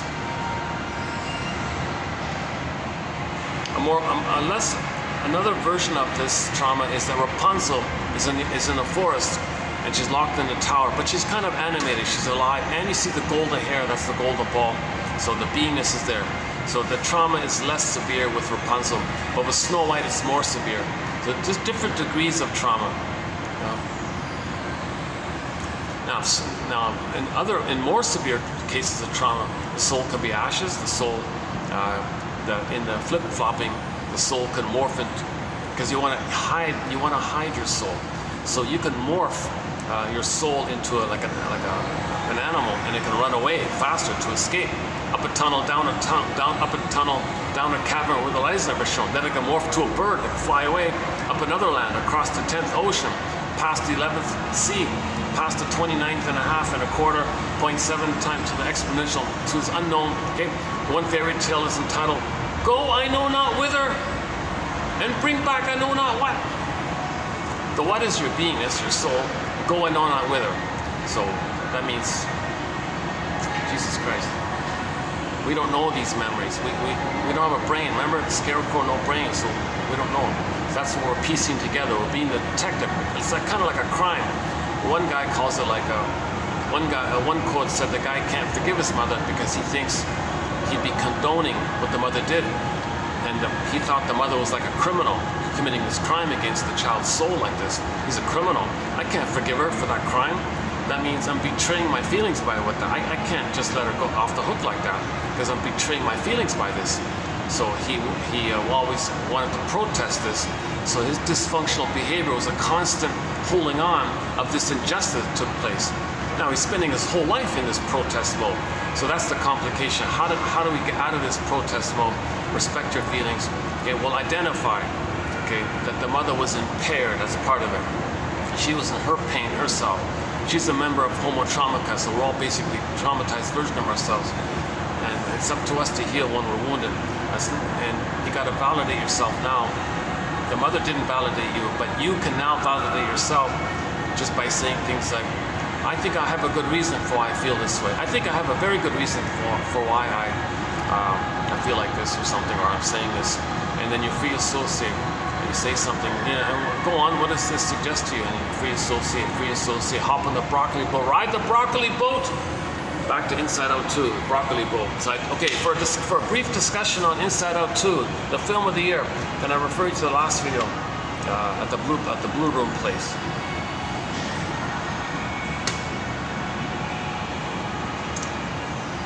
This morning I just saw a title of a book called Transmission of Emotion. I want to look at, I'll see if I can find that book or something. She's saying nobody's talking about this issue of how, like, when you go to a place, you might feel things, like the eerie feelings or something. And like, how does that work? Like, she was trying to explain this, the transmission of emotions. And like you pick up other people's emotions around you or something. So I'm curious, a little bit curious about that. Sad story about that author. She said just when she finished the book, she went out to do an errand, and she walked into a intersection or something, and she passed away or something. Oh my God, another car accident. Oh my God, yeah, just another gruesome car accident. They didn't say it like this, but I'm guessing maybe it was these two macho guys were playing chicken with on the highway or something. They're on a highway, and I don't know, they know each other or why they're doing this, or they started. I don't know. Nobody knows what it is, but it's kind of like they were playing chicken or something, and both had an identity of pride where they got to be one up. The other one has to yield or something. The other guy was doing the same thing, and they were both goners. Crash, huge crash like that. I think. Is that the story? Oh, jeez. Look, I don't have the full story. I just saw like a little quick little soundbite of a news item. Two cars were together, and they kind of both tumbled down or something, down the hill or something, whatever it was. That looks scary. Jesus. I'm just guessing if it was like that, because there is a lot of aggressive driving. Yeah, the reason I mention it because maybe somebody's identity is based. No, you got to be the weaker one because I was weaker and the mother was stronger. Mother hurt me. I can't be me. You be me. I got to be the mother. He's saying, no, you be me. I got to be the mother. No, I got to be the mother. You be me. No, you be me. You be me. Okay, so that means there's going to be this intense desire. I can't not be my mother. I'd have no mother. I'd feel too much pain. I can't do it. You be me. I can't be myself. You be me. No, you be me. I'm in the same dilemma here. So they're both have this never-ending fire, this compulsion to identify with the aggressor, because that's their only attachment. Their only sense of identity is being the mother. So the mother hurt them, so they need others to play them to hurt. And he's doing the same thing. No, you play me, my mother hurt me, and you play me hurt. I play the mother hurt me. You play me. No, you play my innocence. No, you play my innocence. I got to play my rejecting mother. No, I got to play my rejecting mother. So maybe something happened where they were doing this thing, and I don't know if they know each other. I don't know the full story, but I think maybe some of this aggressive driving you see out there, hostile driving or something. Maybe it's.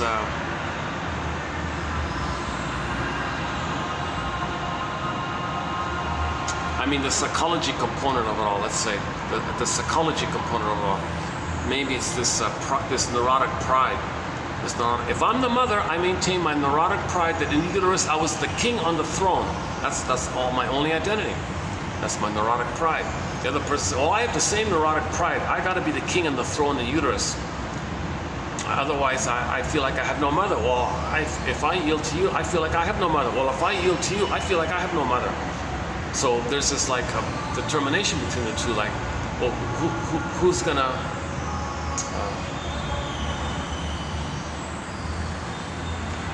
Who's going to be nudged to play the other person's soul, which the other one's going to damage. So I'm just guessing something like that. I didn't plan to talk about that.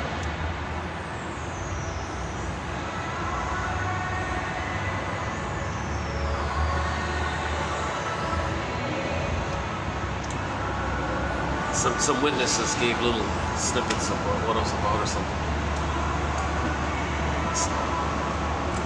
Where are we here? Sorry, where are we here? What does the baby do when he doesn't get his needs met? Okay, creates a monster image.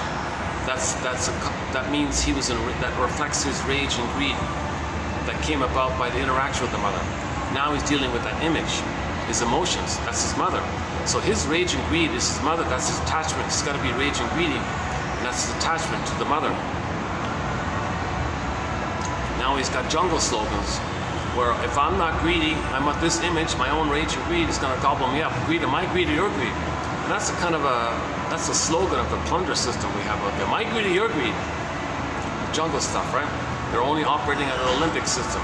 This happens when the baby's traumatized severely, too severely. If he's removed from the mother at birth, if they remove the cord, placenta, put him away, and the towel washed up, it's gone, it's done. We're not supposed to traumatize the babies. So again, for a little bit of a discussion on this point, once again, yesterday I covered a bit. So in conclusion, it's this attachment issue. We're dealing with attachment trauma. Babies are not meant to have attachment trauma, relational trauma, interpersonal trauma, which leads to arrested development of their feeling self, stunted development of their feeling self. Okay, and there's some kind of fixation, stuck, frozen in this place. And that means the soul can't be a part of the person. Now they feel empty, a paucity of inner experiences. That means they're going to be constantly outer focused, externalized focus. They don't look within. They can't look within. They can't be the me. They got to look outwardly all the time for something to hate the other, or for something to shame themselves. So they got to shame or they got to hate. That's all they're doing. That's what happened to them. They're outer focused. Then they cloak it over with rationalizations to keep them in that mode. And they never looked inwardly. They never went home. They never went to Ithaca. And then you get Penelope. Your feelings come back.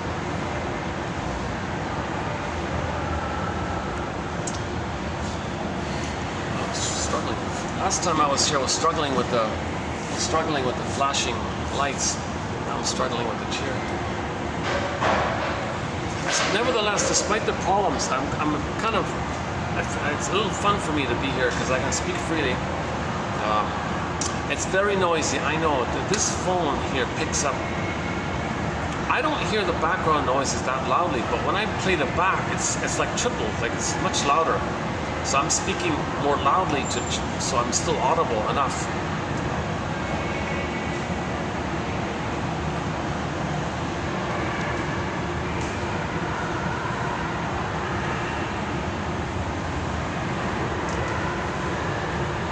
Yeah, there's a little breeze, so if I do go out to the park, I might be able to manage doing the video outside. It's fun doing it outside in the park. It's very nice. Stray cats. There's a water fountain there with some flowers. Lots of greenery. Nice to be outside for a change. Yeah. Plus, I want to be able to do the video outdoors before the school. There's a school nearby. All the kids visit the park when the class is out. So let's see, what time is it? Hold on a second. Battery's holding, 3:12. Oh, the kids are going to be there soon anyways. Oh, I used to. Oh, it's too late, maybe too late anyways.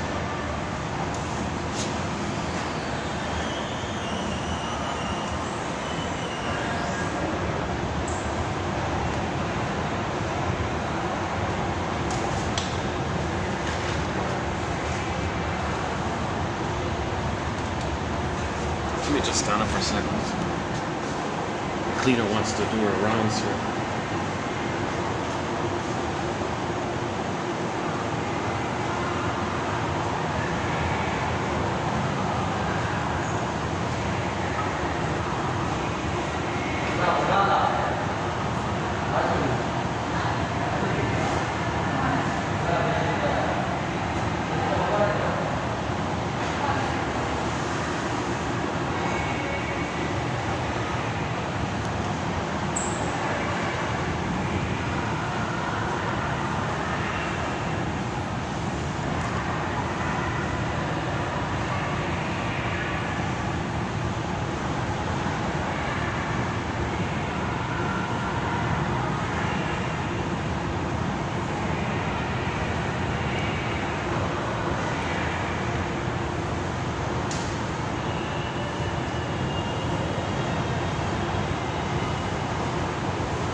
So back to the billion lies Charlene talks about in the song.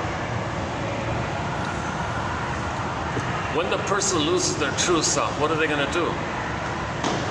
They develop defense mechanisms, things they do in the mind, operations of the mind, mechanisms in the mind called psychic defenses to make them unaware of the pain associated with the loss of the true self. Of course there's psychic pain to lose your soul. No kidding, come on.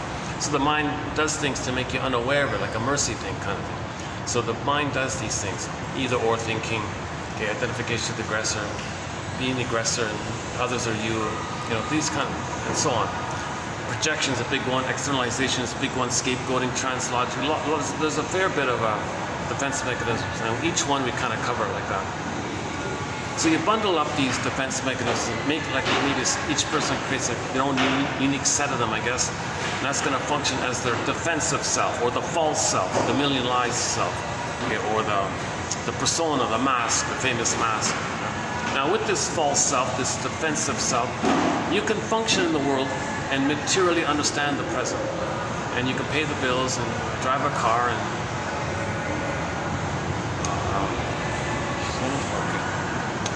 so you can do things. Here's okay, right? There's a slight breeze here. Let me just stay here. Yeah, there's a vent, a fan there. Oh, hang on. I just discovered something. If I sit right here, I can mainly block that billboard.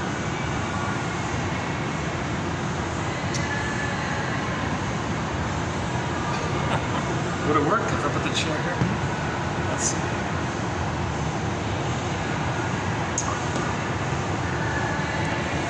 Okay, so with the false self, we function in life and live through life. Okay, so we can do things. You get 10 PhDs, you can get 10 medals, you can get 10 awards, you can write 10 hit songs, you can do things, you can function.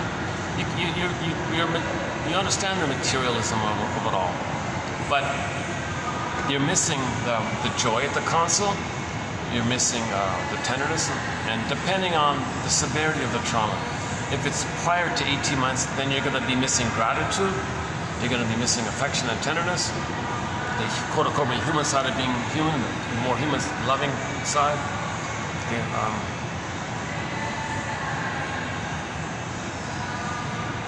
but anyways, so there's two broad versions. There's the stingers and the clingers. Before 18 months, that's when you identify with the aggressor, the stingers, and the clingers are between 18 months and 36 months, and they're still childlike, but they don't hurt others. They just replay how they expect to be hurt, and they create it like that. Where others say, forget that, I'll just hurt others, and others will be me and I'll be the mother. So things are so there's like two broad kind of areas, but they're still false constructions. You're still stuck with the battle with the mother in the past, trying to get your needs met from her, not knowing that there's time, because that part of the brain doesn't know time. Now the clingers also the same area. So we develop a false self. Meanwhile, the true self is frozen. It's frozen, stuck. Frozen woolly mammoth. Okay, statue. Echo becomes a statue. So it's kind of set, stuck, frozen like that. That's your feelings from there, your soul is there, your beingness is in there, the pleasure, the bluebird of happiness, joy at the console, the ability to mourn is there. Like so much of the quote-unquote human side of being human is kind of like under the gifts and treasures that the Great Spirit gave you about your uniqueness. That's all undeveloped and frozen. But you're living with the false self. And with the false self, you can use the cortex and have knowledge and learn languages. You can do things with the cortex, and you can function like that. But you're missing the feeling self. Something's missing, right? And usually in midlife, people realize this. Oh my God, so something's missing here. Okay, well, you're missing your true self. So that's when that's the call. Then you begin the hero's journey, the second journey, adult development. You do a midlife audit, midlife examination period to go to me and so on. She never went to me. She never did the midlife audit. She never did any kind of self-examination or self-reflection. She was just a narcissistic, cynical, selfish person all the time, rejecting others, using her appearance maybe for power and just to fool others because she was fooled. Just repeating the thing. So once again in midlife, there's this hunch that something's missing. Where's the joy? Where's the inability to mourn? Person maybe experience losses, but they think to themselves, gee, why don't I feel sad? Well, the capacity to feel sad is having a beingness. Remember, joy and sadness get zooped away when trauma, inside out 1, inside out 2 as well. Joy and sadness get zooped away. You need sadness at the console. To admit sadness, you need sadness there. But the sadness can only be there if you have a beingness. Now, the beingness is frozen. You only got the false self. The false self is just the amygdala area. Just jungle stuff, right? Now the clingers are sort of half mixed, half and half.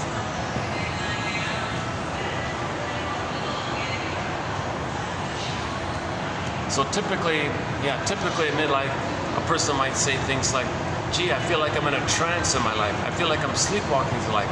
I feel like I'm some kind of hypnotic daze in life. One guy's joke, he said, you know, I don't ever drink because I'm always drunk. That was his way of saying it. Or typically people say they feel like they're living the provisional life, or they're living the unlived life. When does life begin? Life is passing me by. Okay, play the song "Et boule pareni" by the singer Zaz. "Et boule pareni." I like we have the live one. Is it Sao Paulo or Rio de Janeiro, one of those places. She does a very good live version of that famous song of hers, "Et boule pareni." "Et boule pareni." Yeah, we talked about that song a fair bit last 2 years ago. No, yeah, 2 years ago, maybe 2 years ago. Good song. It's on our soundtrack. We have we have one song by the singer Zaz on our soundtrack. That one there, yeah. Yesterday I talked about the soundtrack a little bit. Delirium and Anshel, Ziana Zain, and this goes on. Deli Rizdik's cover of "Carry On Wayward Son" is on there. Carry on, wayward son. And the conclusion of that song is, and now you no longer feel empty. Now your life is waiting for you. It's the death of the false stuff that's the birth of the new life. The death of unreal hope is the birth of new life.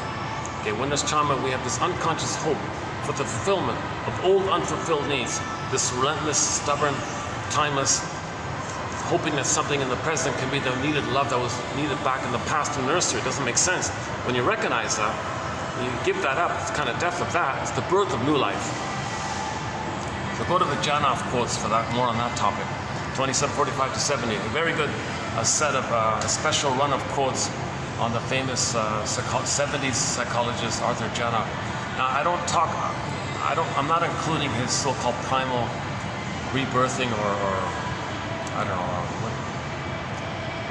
massage points. I'm not talking about any kind of way to provoke old memories, but the knowledge he has is good. Like he updated his knowledge. He was confused in the beginning, and he kind of got a bad name a little bit, I guess, or a mixed bag name, and then people forgot about it because of the confusion. But meanwhile, he wrote 16 books updating, clarifying. Those 16 books, no one looked at it. Here he is writing away quietly in his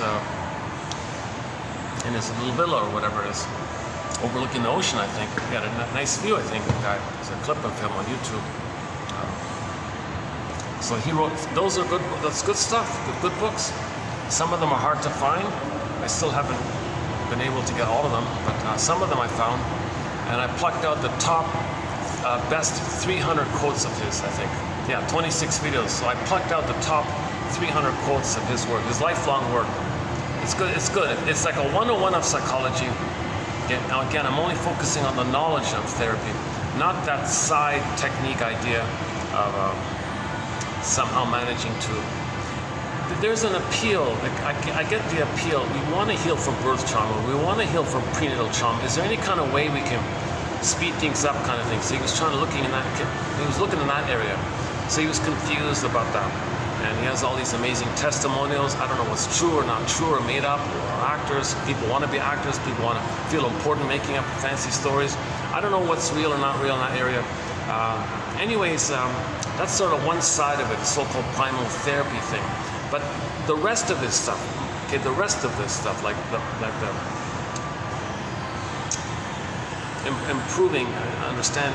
Ironically, the more you understand, the more you might be able to receive the primal feelings. Like the more conscious you. So in other words, he was trying to build your ego. He first said, forget the ego, just bring up the feelings. Then he's, oh, that doesn't work. Okay, then he spent the rest of his life building the ego. 16 books, build the ego. Okay, so that's what that part. Okay, I plucked out the best of the best from that section, and you'll find it here, only here in 1001 Windmills of the Mind. 2745 to 70. It's a good 101 of psychology. It's a good Janov 101. It's a lot. We can talk about beliefs and symbolic acting out. It's all there. It's good stuff. Reaction, of course, main one. We got a lot of unique things here. Like, you'll only find the best Edmund Burglar quotes in our collection. Edmund Burglar, my God, he's like the #1 shrink, you know. in terms of writing directly from German into English. He did it himself directly, no translators, no messed up translation. He did it himself, 24 books, 300 papers. He's kind of like the #1 most prolific author of psychoanalysis. Now he has a certain style about him and all that. That's great. So we got the best quotes from Edmund Berger here. We got an interesting thread on psychologically, psychodynamically or psychoanalytically minded, or maybe psychologically minded TV show and film quotes in our collection, which you won't find anywhere. A good example is Route 66, $25.99. Go to $25.99, you'll find some of the best quotes in our whole collection right here. It's from that TV show. That's not bad. Actually, interesting back, got all the escalators in the back. A little bit of interesting. So when it gets busy, when all the shops open, I won't be able to come here anymore. Look at this venue, look at this spot, eh? Isn't that great? This is a real prime spot, you see? Like when people come down the escalator, there'll be like a nice little, there'll definitely be some kind of shop here, right? Or maybe they can just, maybe they just leave it open for people to enjoy the view. Yeah, why don't they just leave it open? Yeah, why don't they just leave it open, then people can mingle around and look at the park. If you put a coffee shop here, it'll block the view. So yeah, why not leave it open? And then you'll have more people enjoying the view, seeing there's a little pond there, right?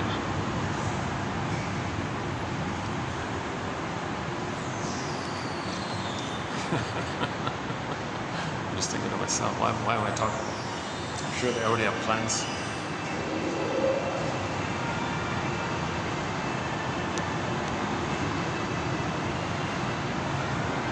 And here's not a bad spot, yeah. It buffers me from that almost blinking billboard lights. I mean, I still see it through the beams, but it's a little bit better.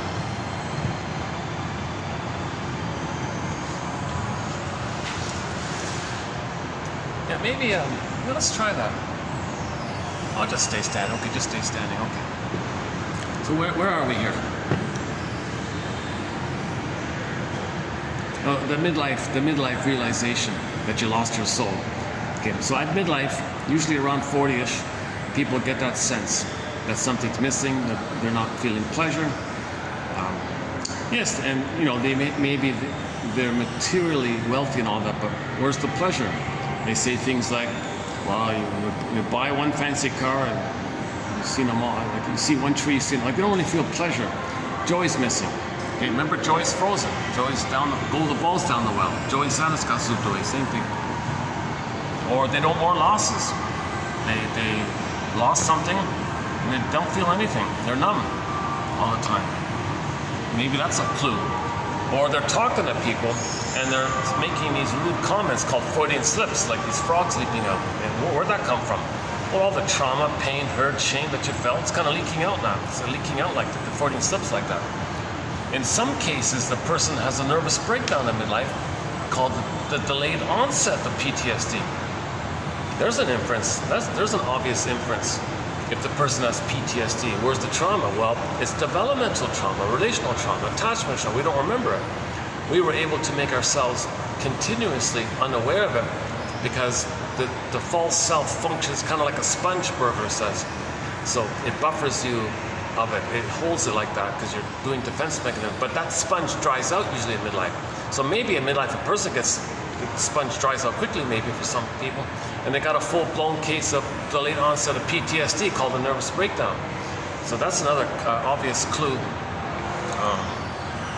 that the soul is frozen, that there's trauma like that. So freezing the soul is a protective measure when there's trauma, right? So the soul is frozen.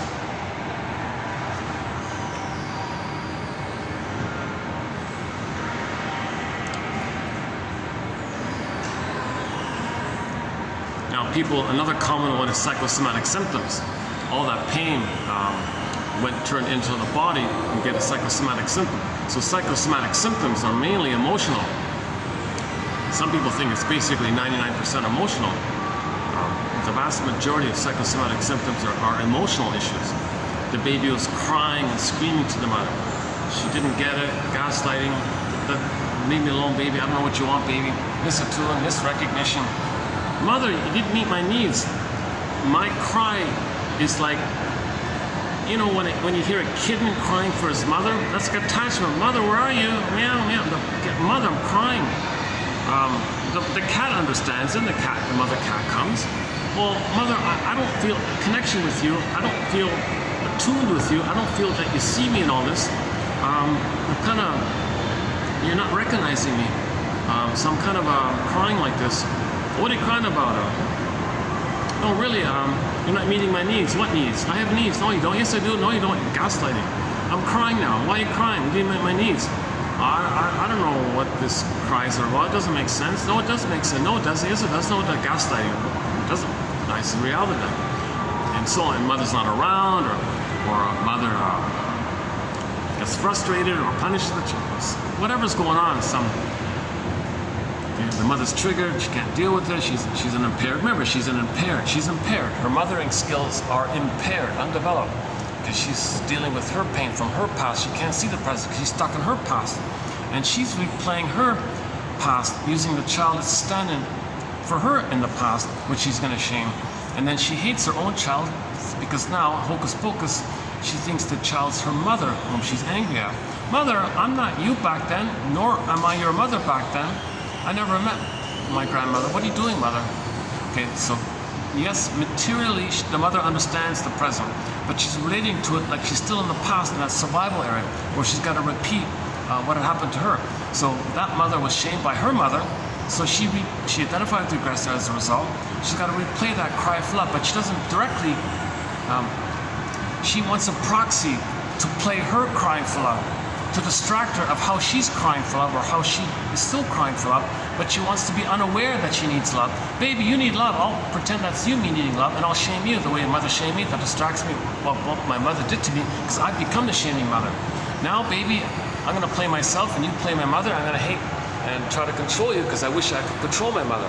Oh my God, mother, what are you doing here?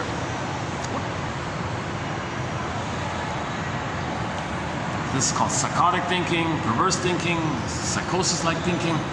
The mother's dealing in that archaic issue like that, in an emotional area.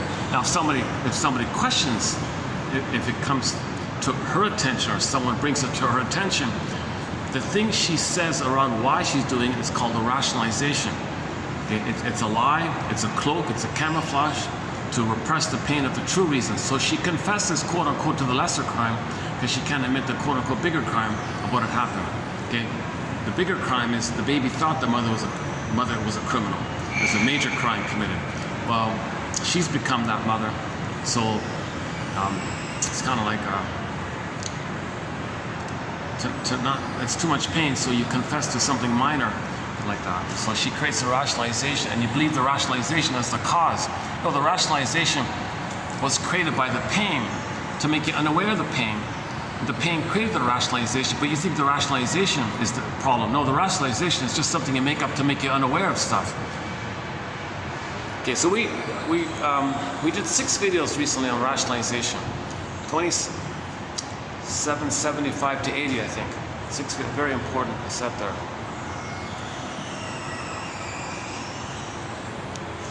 Yes, okay, that's good, yeah, okay. This is Thursday, this is a Thursday, right? During the week, mid-afternoon. Only a couple of shops open around here. The mall nearby, it's busy like crazy. This is like the new added-on extension part. This is probably, I guess this is going to be some kind of maybe like a parking lot or something. Oh, maybe that's like a new parking.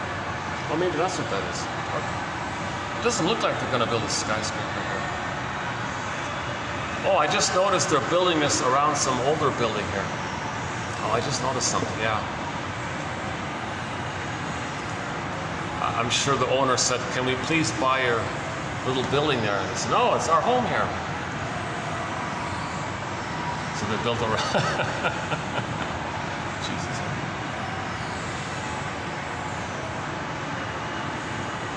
Or not, maybe not, I don't know. Maybe it's left like that on purpose. Yeah, I'm talking about this little older. See, there's like a little older, with the orange wall there. I'm guessing whoever's building this mall here would have liked to have taken over that little building there. What is it? 1, 2, 3, 4, 5, 6, five-story building there. Looks a little older, but still, yeah, I see air conditioning units, so people still living in there. So that must be some older apartment building. So whoever owned it didn't want to sell, is that it? All right, fine, you won't sell, we'll just build around you then. Or maybe he's being strategic. He'll hold out for more money or something, I don't know. I just noticed that, look at that.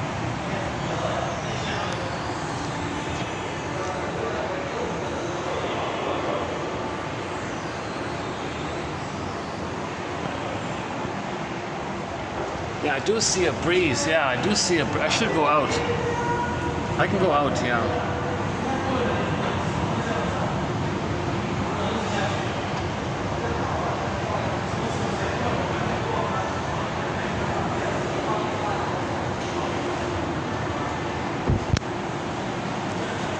Well, let's finish the basic introductory part.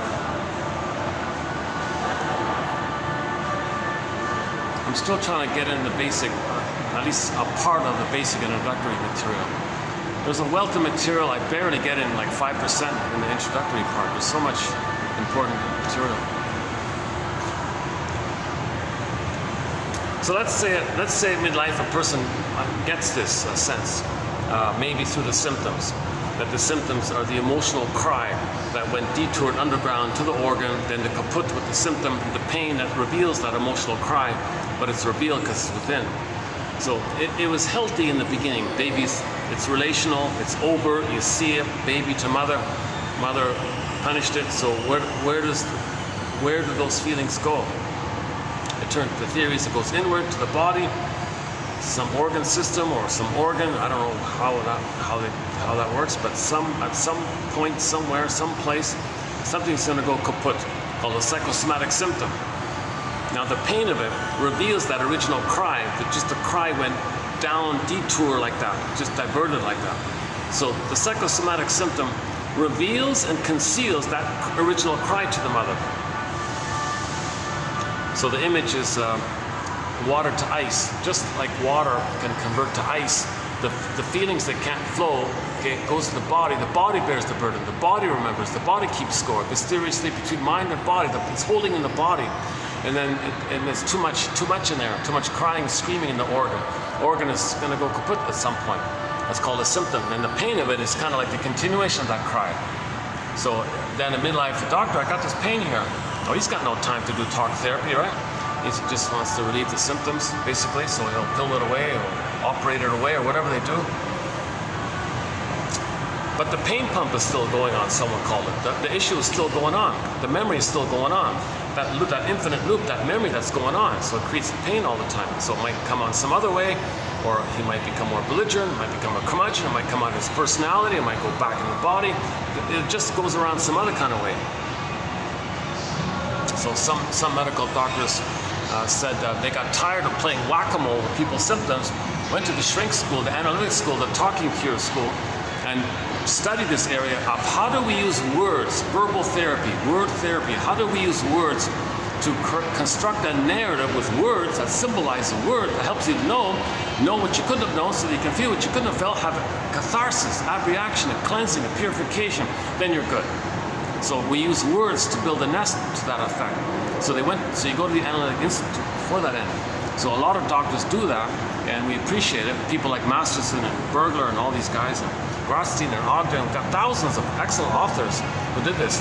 Yes, a few shrinks sold out and went to Madison Avenue to use this kind of knowledge to sell things or to cheat people or propaganda and all this. Bergler says these people have a real contempt when they do that, because they're supposed to do no harm, right, kind of thing.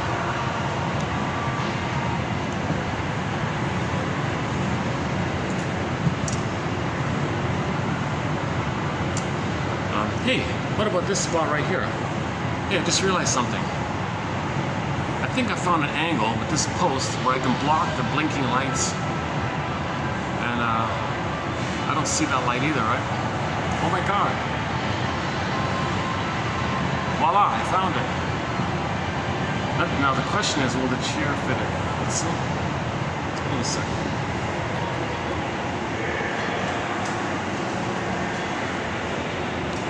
Let's see. Did I finally find a... Okay, whatever. Yeah, close. Good enough. Let's just do this. Yeah, okay. And the bonus is I don't get people in the escalator in the camera. That's good. Okay, let's just try this. It's better if I sit up. It's less painful. You know, Sarno says a lot of back pain and tension like that. That's the rage to the mother. Just went down to the musculature. That's that. So check out Johnny Sarno.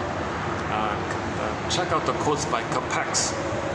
K-E-P as in Peter, E-C-S, Capex. Type in that in the search engine. That's a very good quote by Capex. It's an older one from the 40s, but boy, that's a great quote, I thought.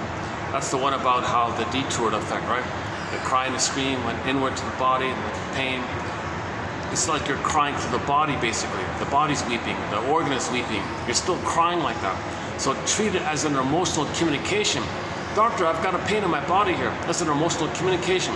They don't see it. They invalidate. They play whack-a-mole. That's the same thing what the mother did. Wait a minute, that's what the mother did. She rejected my feelings. Now it's through the body. You're going to reject it as well? Well, you're in pain. You've got to do something. So some doctors say, is this really helpful? Is this really meaningful? So let's identify the source of this pain pump. I mean, this memory, mother shame, then looping around like Sisyphus in the brain, is timeless. No time.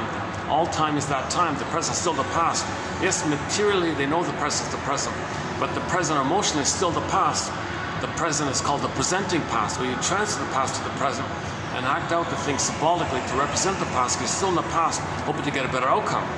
So, so some doctors say, well, let's understand this, symbolize it, talk about it, look for patterns, make inferences, own your projections, withdraw your projections, notice how you're projecting, notice you're coaxing others to feel what you're feeling, to know that you're feeling it, called projective identification.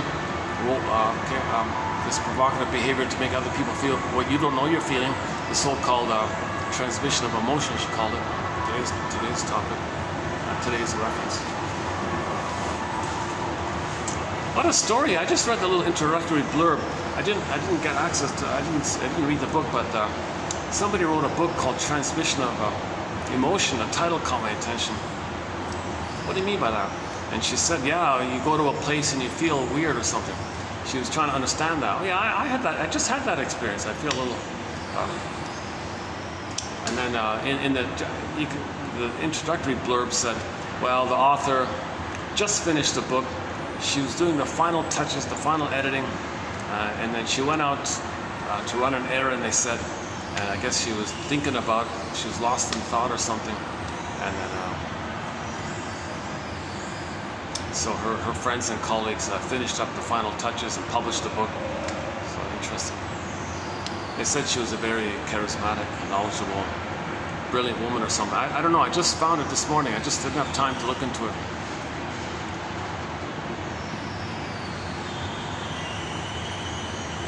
So it may be that people want others to feel what you're feeling, so you can know what you're feeling, and you want the others to tell you, hey, I feel something.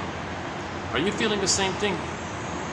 So this is when people behave in a certain way, or try to goad, prod, induce in you to feel what you're feeling, because you don't know what you're feeling, and you want them to put words to it for you. So sometimes it's called projective identification.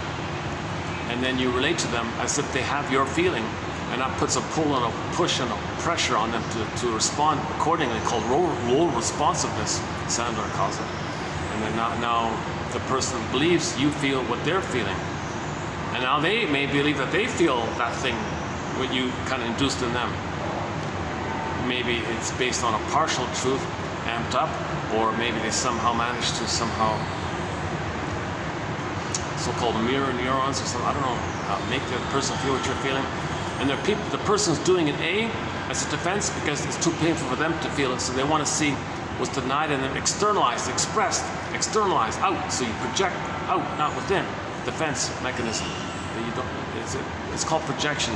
If you see what belongs to you, but you're not aware of it. It's painful if you say others have it, or if you see others have it. That helps you to be aware that it's not within. It's called projection. Okay? So it's kind of like the film reel inside. The mechanism is within you. You're the projectionist. The contents of the reel is yours, but you don't know it.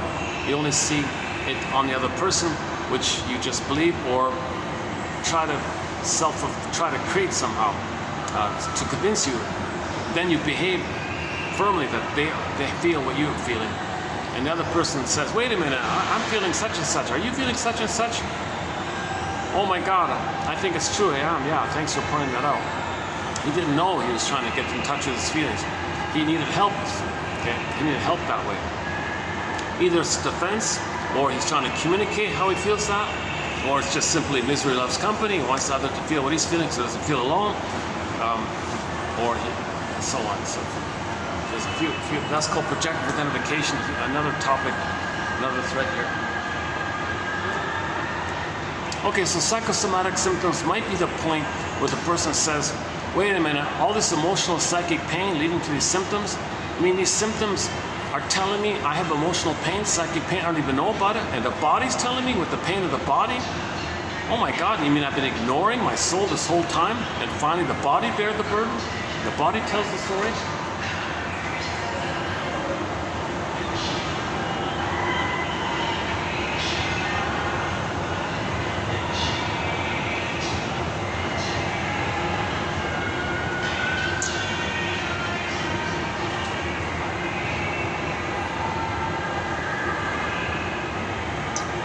Yeah, I'm getting better and better. If all I got to do next time is bring a pillow, and then this will be doable maybe.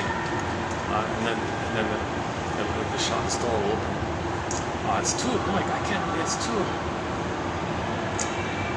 I saw one version on YouTube where the chair can fold up, like make it straight back, but this one doesn't do it, unfortunately.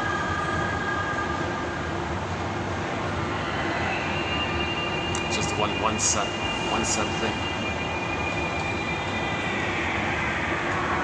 But I guess it is better than a stool, right? I could have bought like a little stool. Actually, you could buy like a folding. I got a kid. No, I bought this because it folds up into a little bag like that, right?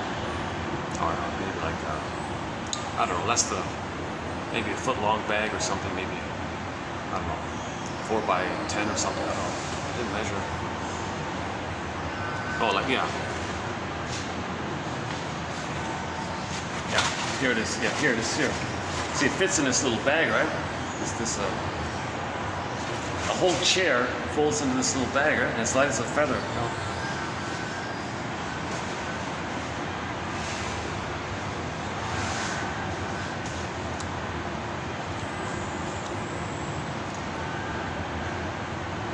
So it depends. Why do some people heed the call and become the hero? I mean, second journey midlife is also called the hero's journey midlife. So the true hero's journey is to get back your soul. But people just want to play Peter Pan. No, Peter Pan, just fly away, forget it. No, feelings, who cares? I'm too addicted, I'm having too much narcissistic fun. It's fun being a little god. I don't care about the feeling, sad affection, feeling. I don't know what that is. I don't never felt it. I don't know what that is. So they don't even know that they missed it really fully. So there's that kind of interesting moment at midlife where what's the person going to do at midlife? Well, it's considered adult development, part of development. At midlife, you address this finally. You were able to deny it for the first half of life, but for the second half of life, why? You already lost half, so to speak. Don't you want to, like, it's neurotic, it's dysfunctional to constantly still live in the infantile past all the time, looking for love that you never got, repeating onto others what your mother did to you, and then hating them for it because now you see them as your mother. This is neurotic stuff. We're born to be loved, and so that we can love and live and have the feelings there, the yin, the shakti, the midnight blue, the feminine element, the moon, the beingness, and from the beingness you have all your wide range of feelings of affection, empathy, and all that, the advanced feelings, the regular, not advanced, just regular feelings, normal feelings. Okay? And from that, your ego is there that lets you know that you're unique, and when you express what's unique about you, that's a path of heart and meaning. Masterson thinks that that's meaningful. Like you feel the meaning in your life. The beauty and the meaning comes from expressing what's unique about you. But you need a conscious ego of your beingness. But the ego and the beingness are all frozen with trauma. So you want to get it back through the mourning process. Okay, again, free association, okay, i.e. the broccoli boat, inside out tube. And then the abreaction and the psychosynthesis of the new sense of reality that you're a person who was loving but hurt, and the mother was loving but neurotic and confused. And can you do this kind of humanist area and then accept it like that? And the natural response is to weep. And when you weep, you get your beingness. I feel therefore I am. All the joy for which you pray is 100 tears away, sings the singer Vonda Shepherd, Searching My Soul singer.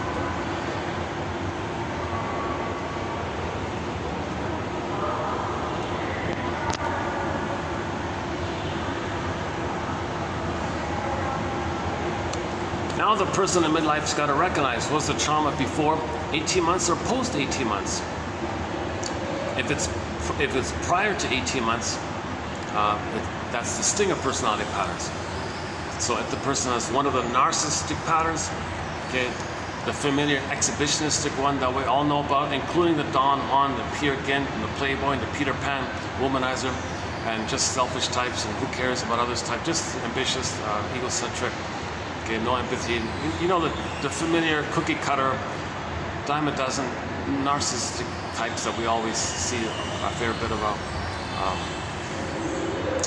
But you also got the voyeuristic version of it. Those who wish they could be that. So they fantasize that those who are exhibitionistic, they regard them as a proxy for them, which they indulge in vicariously. So you got the voyeur narcissist. Then you got the closet one. Okay, their egocentricity is that of the detachment, don't need anybody. Ivory tower, leave me alone. So they got that kind of detached issue, and they're neurotically pride around it. Don't need anybody. See, I'm self-sufficient. They detach. That's kind of like schizoidal or withdrawn, avoidant attachment style, turtle-ish, like stuff like that. And then you got the clinging vine one. That's another topic. Okay, then you got the familiar bully one. That's trauma even before 4 to 5 months. Like the earlier one's the bully one. Iago's a tough one because he doesn't even bother with hope. He just wants to see goodness damaged. That's his only attachment, to see goodness damaged. Because mother damaged his goodness, he becomes a damager. Okay? He saw the mother as envious of him. He becomes the envier. Now, to have a mother, he's got to see goodness damaged because that's what his mother did to him, and he is that mother. He doesn't even bother looking for love anymore. He just wants to see goodness damaged. So he's like really disturbed stuff. And his strategy is to because he's also detached, but his strategy is to sneakily, like sneaky, spreads rumors around and gets others against themselves. So the goodness that A has and the goodness that B has, he tricks A and B to destroy the goodness that they both have, and he feels giddy and glee. See, mommy, you destroy my goodness. I destroyed the goodness out there, and we're one, right? And he feels the blissful ecstasy that babies feel when they're one with the mother in uterus. So he feels schadenfreude and glee and this perverse pleasure. He doesn't have empathy here. He's excited with being one with the mother. That's all he's got. It's addictive like it. So these things, by distinct personality patterns, are all addictive. Hate, greed, envy, envy, spite, addicted to this schadenfreude, grievance collecting, bird cause of injustice collecting. And so on, and the negative, the humor reflects it. The humor is put down humor because your soul, you want to see others having your soul, which you put down because mother put down your soul, and then you want to see the one you just put down as the mother who's dangerous, and now you hate them. So you shame people innocently, and then you hate them because now you see them as your mother, in the flip-flopping thing. So double think and flip-flopping and twisting and topping, all this up is down. It's going on. And it's all survival. It's all survival mentality, jungle mentality, survival mentality. No affection and intimacy. Pornography, sex, okay, with no love and affection.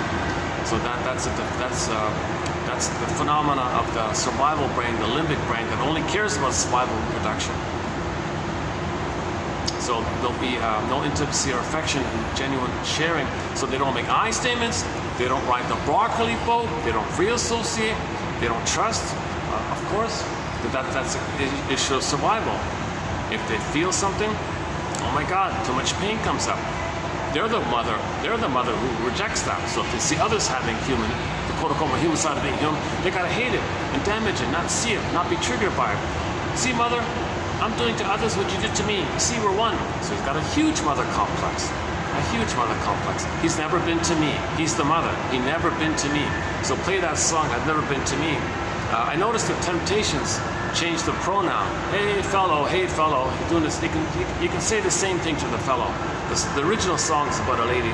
It's the same message for the fellow.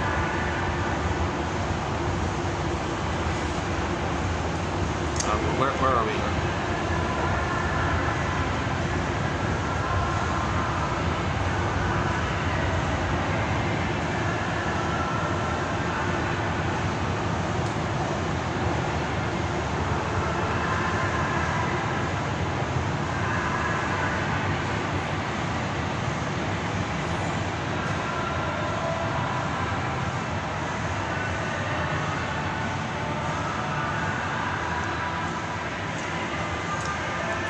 So he may realize he has one of the stinger personality patterns. So if his humor is always put down humor, that means he's putting down his own soul because he's the mother who put down his soul. So that's the narcissist. So if he has jungle slogans, things like my greed or your greed, or who cares all the time, no apology, no regret, Peter Pan, don't want to grow up, who cares? This kind of selfish side of it all. It's the bully pattern that's more clear. The Iago one, that's pretty clear.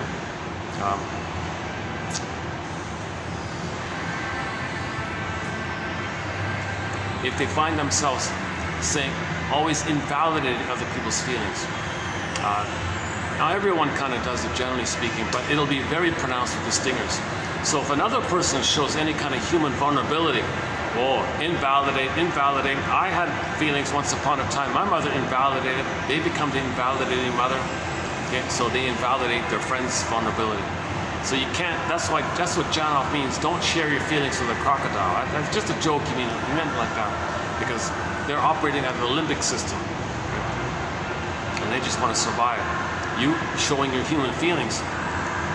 Oh my God, that triggers in them the pain around them once upon a time having human feelings, and what happened. So they go back to the survival, the limbic system, the survival brain, visceral sensation brain. So another person showing the feeling side triggers how once upon a time they had the feeling side and the pain around it. As a defense against the pain around it, they do to them what the mother did to them because they're the shaming mother. Then they feel better that way because they're safe with the mother. It's a neurotic, so-called neurotic equilibrium or something. See, he won't be to me. He won't accept your you. I mean, the feeling you.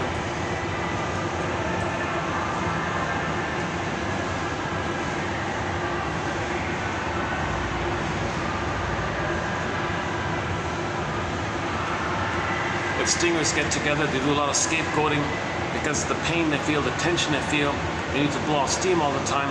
So enter the scapegoat. So if two stingers get together, let's say they're a couple, husband and wife, and they're both stingers. Well, they don't have intimacy or feelings really. I mean, they don't say, darling, when you did that, I felt that. And, yeah, when they don't make I statements. That was a trigger, remind me of my childhood. And they don't share that kind of vulnerability like that.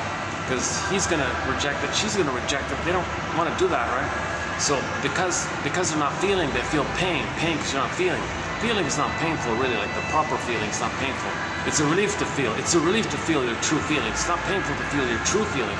If you're not feeling your true feelings, there's pain like that. So the two have pain, okay, tension, steam. So if the parents are together, all the steam stuff, okay, then they deliberately will set it up and fix it and arrange it so that one of their children, they'll set it up so that one of their children will be naughty. They'll make it like that. Okay, the mother will hurt the one kid to make him naughty, to give the parents the excuse and the justification and the cloak and the rationalization called spoil the rod. Hey, now we have an excuse to dump our attention on the scapegoated kid. So they create a scapegoated kid for this emotional triangle purpose, family systems theory. So one kid might get all the support to redeem the parents. That's not going to work. Meanwhile, all this tension is still going on. So the second kid typically is Sharon Way Shader. She gave. I posted one example about the stingers who had 4 kids. The first kid they thought was going to redeem them, so they supported him, gave him money and all this. He was supposed to be the hero, and the first kid could be the star. The parents can think, well, we're the star, proxy phenomena, looking for a mirroring and status and to be seen like that. So whatever success or partial, it's never enough. It's too little, too late. It doesn't change the past. Meanwhile, the steam is still there. So the second kid comes up. The second kid comes on the scene, and the parents decide, okay, well, we weren't saved by the first one. Meanwhile, all the steam just kept building up. Okay, then they need a relief, like a relief. So the mother will deliberately not love her second child. Okay. Make it so that the child will be defiant and naughty. Allow him to be naughty. Encourage him to be naughty. Okay. Then the parents can say, hey, our kid is naughty. We got to protect ourselves. He's dangerous. We're in the right to discipline him. Spare the rod. We got to tell him. So now they create some excuse, but that's just a cloak. What they really want to do underneath is blow off steam, so they scapegoat other children like that. Now that kid goes along with the thing because he thinks he's keeping his parents together. It's part of the family system. He feels important like that. So he's scapegoated. So he'll be dysfunctional and naughty again and again and again, so the parents can blow off steam like that. The third kid comes on the scene, and no one's around kind of thing, so they go to the library, leave me alone, he's the lost child. The fourth one comes on the scene, and what role can he play? So her example was he became the mascot. Maybe he found some way, maybe by accident, he did some foolish thing, and everyone laughed for a change. There was so much tension, so much steam, so much pressure between the 4 of them, 5 of them, that the youngest one, in his intuition somehow, we got to blow off steam here. Let me do some silly, funny things, make them all laugh. He became the mascot, the clown like that. That's her theory about the family order thing. Hero, scapegoat, lost one, mascot. Just one version of the family order thing. So maybe in the future we'll get into it. If it's an only child, there's a lot of pressure on the only child, right? So we'll talk about that next time.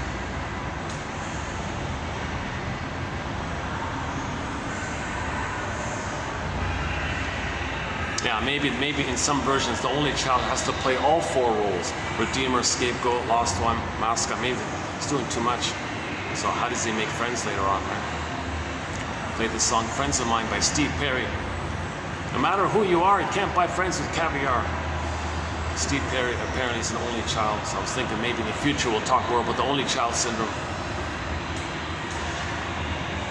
Oh good, yeah, this is working. Now, this is sort of working. I'm not really, I'm just the flashing there and the flashing. I'm just right in that spot where I'm in between the flashing, blinking, like they blink manically, like they blink like strobe light blinking. It's just manically blinking all these flashing images.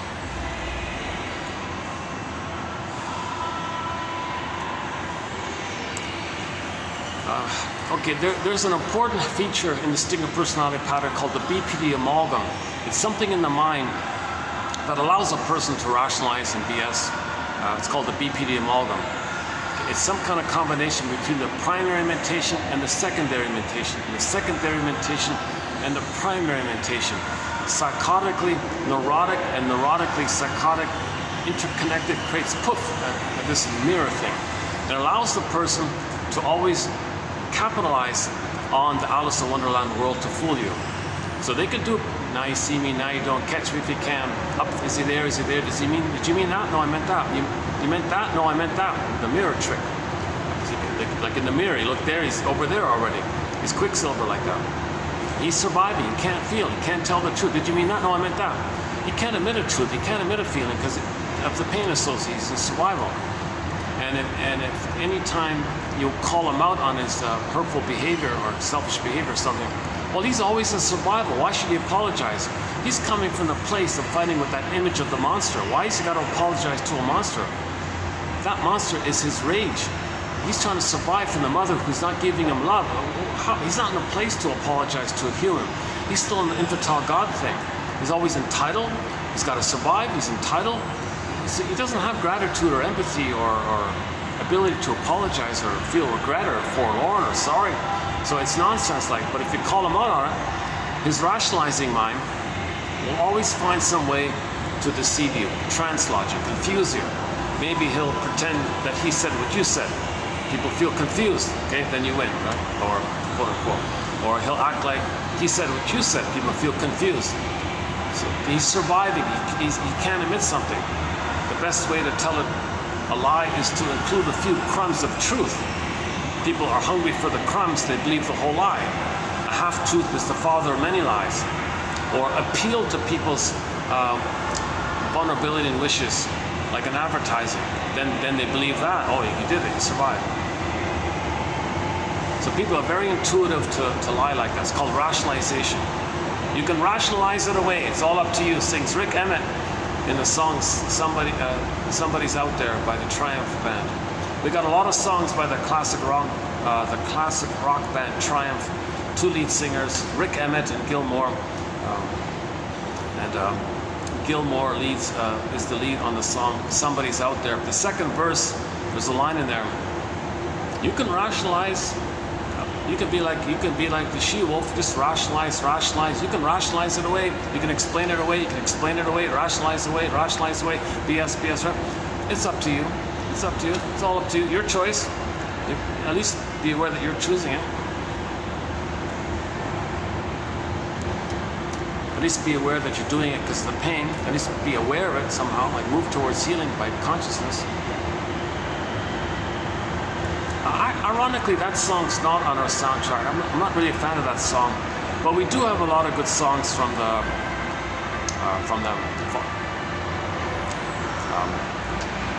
Spellbound, of course, and Mind Games. Yeah, Young Enough to Cry. I Can Survive is on there. Follow Your Heart, of course. Lay It on the Line for sure. Lay It on the Line. That's on there. Alyona Yaroshina does an excellent cover of Lay It on the Line. Alyona Yaroshina is a cover singer. She does like hundreds or thousands of, maybe thousands of songs, but I don't know. And I think her favorite, I think the best of hers is that one by Lay It on the Line. And she does the fun thing of, the song's originally about a guy complaining about a girl. She makes it about a girl complaining about a guy. And Rick Emmett is a soloist. We have 2 of his songs on our soundtrack. Saved by Love, so I'm just borrowing that for the Saved by Understanding. Understanding, forgiveness, saved by understanding. Saved by understanding, saved by understanding, saved by love, saved by love. And this other one's called Big Lie. About the environment and stuff.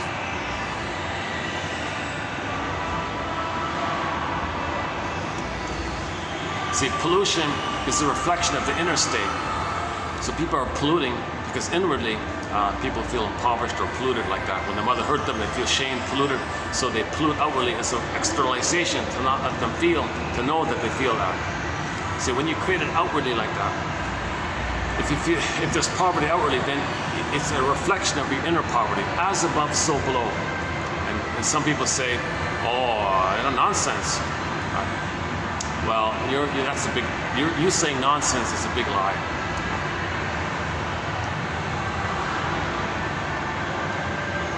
Now the monkeys are dropping dead from the trees. Now more and more whales are dying by eating all the plastic. Show up dead with plastic in their bodies. And it's the same with the other fishes. And all the 10 billion tons of plastic dumped into the ocean. The ocean can't digest it, so it's like a fever. It's heating, and it's too hot, right? And then the water vapor reflects it. And now things are messed up with the ecology and all this. Somebody points out to the people behind it making a profit by this. My mother made a profit when she polluted me, so why can't I make a profit? My right. Entitled. Infantile God. They'll say it like that. Mother had immunity, I have immunity. They may give themselves immunity because mother had immunity. As above, so below, inside. Another way to say inside out is when you say as above, so below, inside out. Oh, there's that. Is that the Dallas Stars?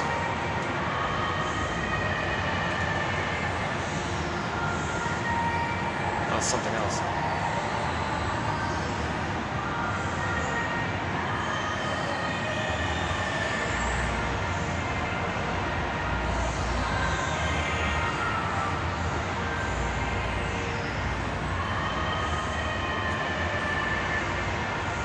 What a lucky break to find this spot. I was just thinking, my goodness. I've tried other luxurious hotels. Can I use your event by the window? Oh no. Private function. So this is a real treat, yeah. Some places, it depends on the manager, depends on the mood, depends on the situation, depends on the little factors, I guess.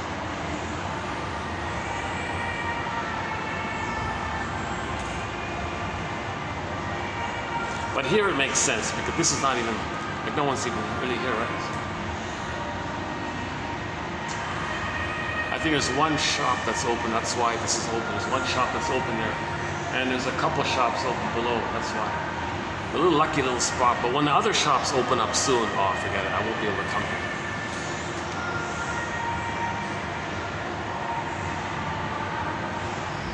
I don't know why I feel a little more spacious, I feel freer here.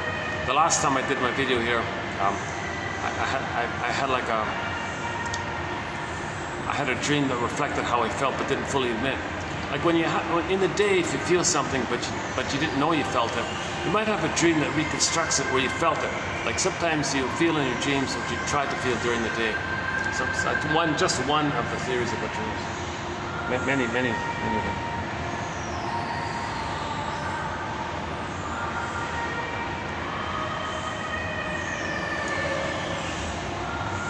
Okay, there's a wealth of material about the stingers and the survival slogans, the BPD amalgam and the translock. There's a lot there, and each of the stinger personality patterns in of itself is sort of a whole thread right there.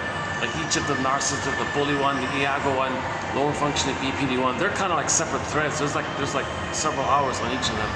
There's a wealth of material about the stingers. Okay, at midlife they might say, oh, gee, maybe I'm a clinger, as opposed to 18 months. So they say those are the ones that accept their original state, that they're no good and guilty and mother must be seen as good. See, the stingers, they cross. Okay, hold on a sec. I gotta back up a sec here. When the baby comes out, he needs mother's love, right? If he's not getting his needs met, obviously he's in pain. Either A, he thinks his mother rejecting him because he's defective, or B, he thinks he's in pain because mother's punishing him. He did something wrong. Or C, he thought he's going to save the mother, heal the mother, cure the mother, because he's a little God, right? Going to save the mother. That's going to fail. He failed. He's guilty. He failed. So he concludes with, how do I make sense of this? I'm in pain here. Mother must be seen as good, and I'm in pain here. How do I make sense of this? What am I going to do here? Okay, so he's a little God, right? So Fairbairn calls it the moral defense. Maybe he's going to be like this little godlike moral judge or something. All right, I'm gonna make sense of this situation. I'm gonna make a decision here. Mother, kaplunk, you're good. It's made up. He's gotta make sense of it. To survive, mother must be seen as good. So he's gotta say, mother is okay. So you're okay. Prototype.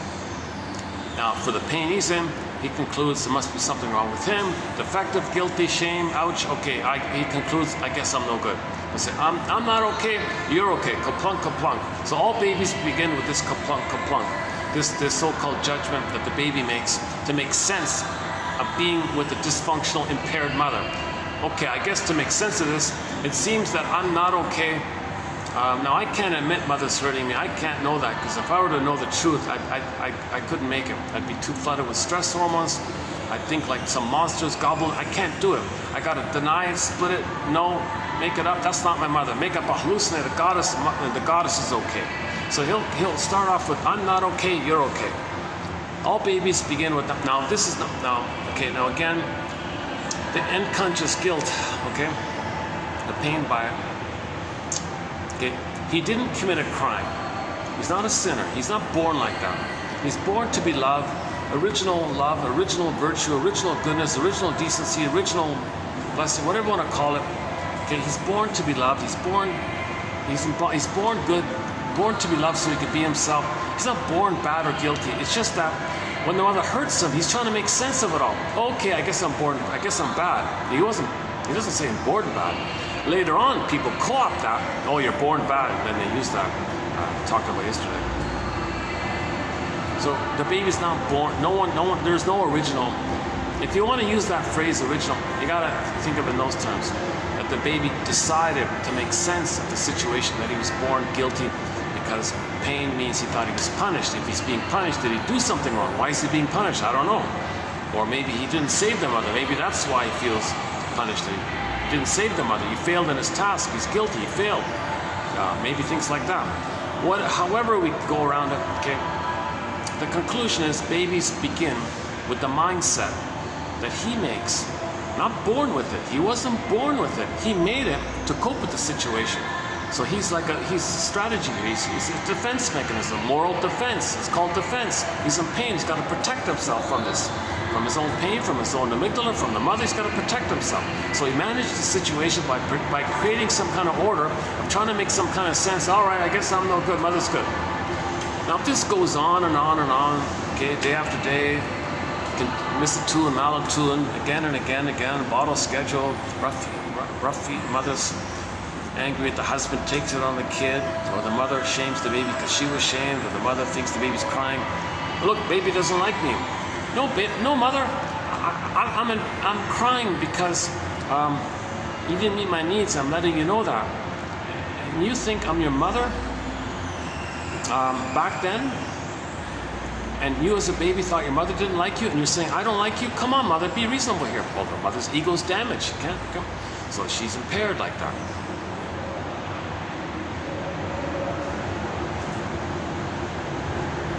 So the strain, okay, if it goes on again and again like this, constant misattunement, constant misrecognition, constant invalidating, gaslighting, double binding, pain after pain. Oh, the Cher song, pain after pain, what is it? Do you believe in love after love? Pain. Okay, so this strain with the mother, what is the baby going to do now? He can't hold on to his soul. That he's no good, even though it's no good, it's still a soul, it's still who he is. He gives up. He does one of the most drastic, paging Dr. Ferenczi,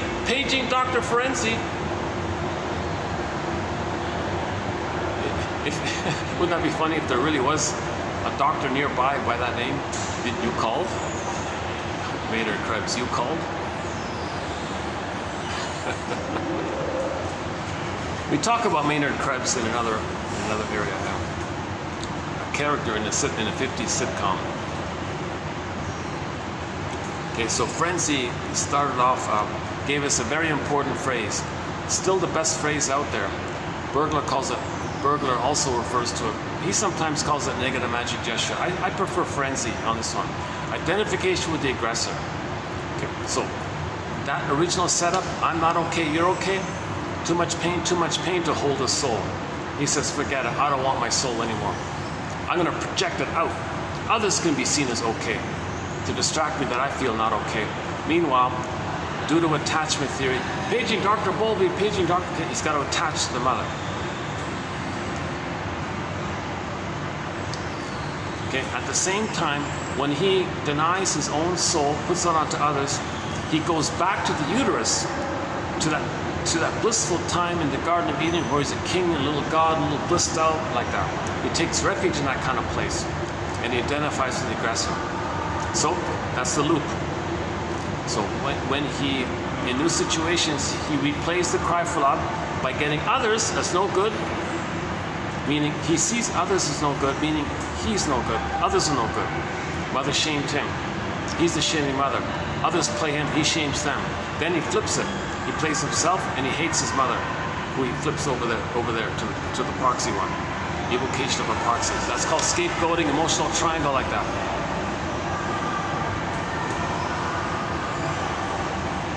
Oh, there's the blank. Patreon.com/narrative medicine on that. There's one SkyTrain with no ad on it. I keep having a fantasy we can have an ad on it. Find your real self. Patreon.com/narrative medicine. Find your real self.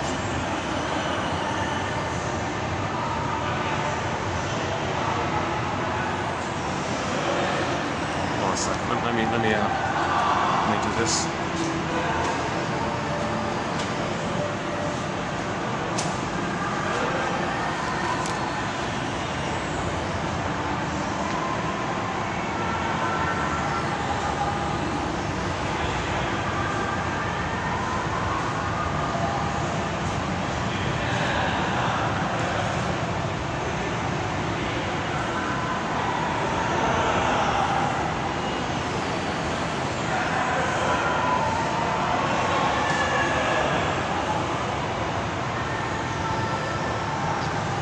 So if a person has that kind of general orientation, yeah, I'm okay, others are no good, and they're very cynical and nihilistic and sadistic humor. Okay, they've memorized a gajillion insult jokes or something. So they have a quick, constant pain factory cranking out these insults. Yeah, they're no good this and they're no good that and haha this and haha. That's his own soul. It's a perverse pleasure to shame his own soul because he's the mother who does the shaming. But if he's the mother, he gets a blip of the ecstasy that's called Schadenfreude. He feels this delightful, gleeful kind of mildly ecstatic feeling when he shames his own soul. It's a perverse situation, right? It's very perverse like that because he's one with the mother. He's acting like the mother that replays the original premise that he's never got out of the bliss with the mother. He's still there.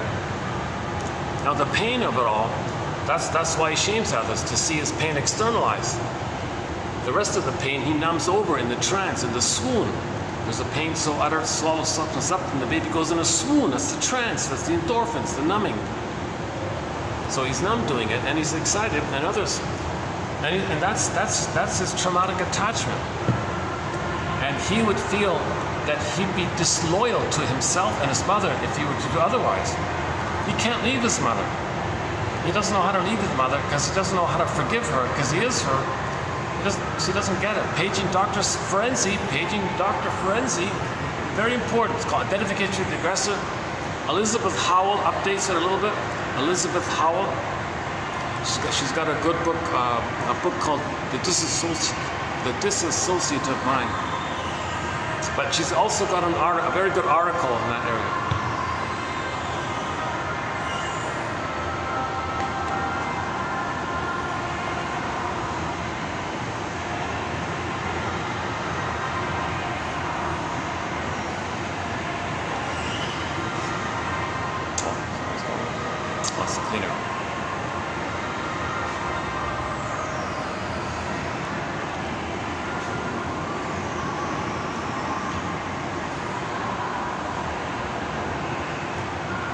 Well, this place has a lot of cleaners, yeah. Busy mall, yeah, so it makes sense. Totally makes sense. Oh, there's the shop below me, yeah, okay, there it is, yeah.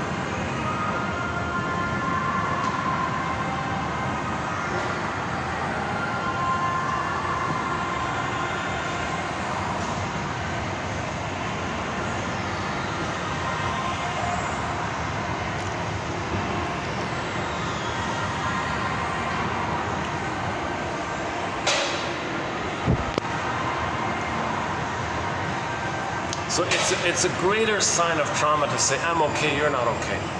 So if they have this very negative attitude towards others, if they think the uterus was not a friendly place, the world is not a friendly place, the universe is not a friendly place. Okay, if they think in those kind of very pessimistic terms, they're very cynical, sarcastic and all that, that's a sign of trauma before 18 months. If they see anything about feelings and vulnerability and tenderness, they gotta hate it, damage it, belittle it, mock it, shame it, invalidate it, because that's what the mother did to them, and they get excited because they're one with the mother. Okay, if the person can maintain the original setup of I'm not okay, you're okay, if somehow the person can get past 18 months of age and hold on, not cross over, make that deal like that, not derail their development like that. They stay on track like that. I'm not okay, you're okay. If the baby can do that, but he's stuck between 18 months and 36 months, and he's kind of stuck in that rapprochement phase. So he's there. It's more benign. He's dysfunctional. He won't have full autonomy. He won't be successful really, but he doesn't hurt others. He just expects others to disappoint him and makes it happen, self-fulfilling prophecy. Okay? So he always says, I'm no good and everyone's good. What's wrong with me? And they're all good. And they might become pleasers and clingers and helpers and caretakers, like the original setup of the baby trying to save the mother, cure the mother, heal the mother, because the baby wants a good mother so he can get love from her, so he can be himself. So he's still in that kind of mode like that. So that would be like the clingers and the pleasers and the caretakers like that, if they say, I'm not okay, you're okay. Now, if the clingers get together, and they're conscious of their situation, and they're willing to make they can make I statements, they can free associate, they want to heal, they're on the developmental track, they're still on the track, so they can grow together, heal together, if they're conscious of it, called making I statements. So that's a major thread in our collection on how to make an I statement. This happened, I felt this, how to make an I statement. This triggered an old fear from childhood, where I had needs, name those needs, and I felt by it, share it. How does the other person respond to it? Validate each other. Go back and forth making I statements. TQ 2360, Susan Campbell. Okay, Mr. Rosenberg has a piece of the puzzle. An NBC book. His version of how to make an I statement is called OFNR, O-F-N-R. Observation, present, that's a trigger. Feelings, needs from the past, name it, and then request from the present. Susan Campbell elaborates on it a little bit in 2360, and there's more on it. That's the whole topic. So clingers can make I statements. Now, if the clingers are not aware of their situation, they get together. They're both going to compete to see who's going to support the other's development. You be the good parent. No, you be the good parent. So that'll rust out. They'll argue. Now, stingers don't bother with that stuff. Stingers just take turns playing infantile God with you. You play big shot, I play big shot. Yeah, it's pretty utilitarian like that. But to function, they need someone to hate, so they'll be very prejudicial, or they'll scapegoat one of their children, and it's more utilitarian like that. And they're addicted to that kind of status. So there isn't much affection, maybe separate beds or something. They're not really like, they don't talk really to each other. Silence, stony silence maybe, or a lot of amusements or distractions or something. A lot of focus on the kids, the wives, and so on. So we like if two stingers are just like friends, like buddies or something, when the two stingers get together, the first thing they do is they decide on who they're going to hate. They need to manufacture an identity of someone who's human, who they're going to shame and hate. That blows off steam. That's the emotional triangle phenomenon. Murray Bowen, emotional triangle. Check out we did a 4-video special run on this emotional triangle by Murray Bowen. Very good point. Very good point. My goodness. Like, it was a little popular in its heyday, but it's still valid. Just because no one knows how to carry the torch or keep talking to them, it's still there. I guess he never found the protege to. A lot of these authors, they do good stuff, and they never can find someone to pass it on, to carry it. Like Masterson, Jesus Christ, great stuff, but no one really. Candace Orchid, she's only a social worker. Ironically, she's the best one. Candace Orchid. Ralph Klein a little bit, I guess. But it's just mainly Candace Orchid, I think. She's got 2 books as a follow-up to Masterson's work. Burglar, same thing with Burglar. Even Rosenberg. All these kind of lead authors. There's very rarely any like protege to pick up on it. But Murray Bowen, he made a huge contribution to make us aware of this emotional triangle. If the two stingers get together, there's tension. He's got tension. He wants to play God. He wants to play God. All right, here's how it'll work.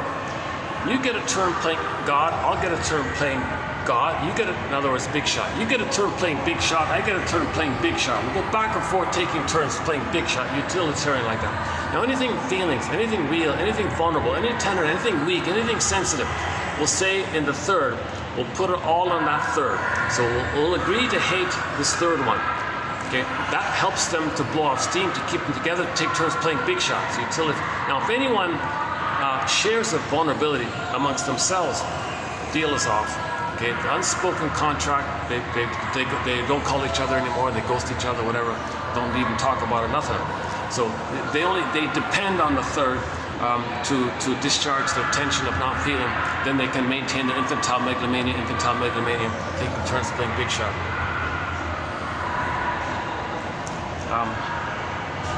If the clinger and the stinger get together, the stinger is thrilled because the clinger says, I'm not okay, you're okay. Stinger says, of course I'm okay, you're not okay.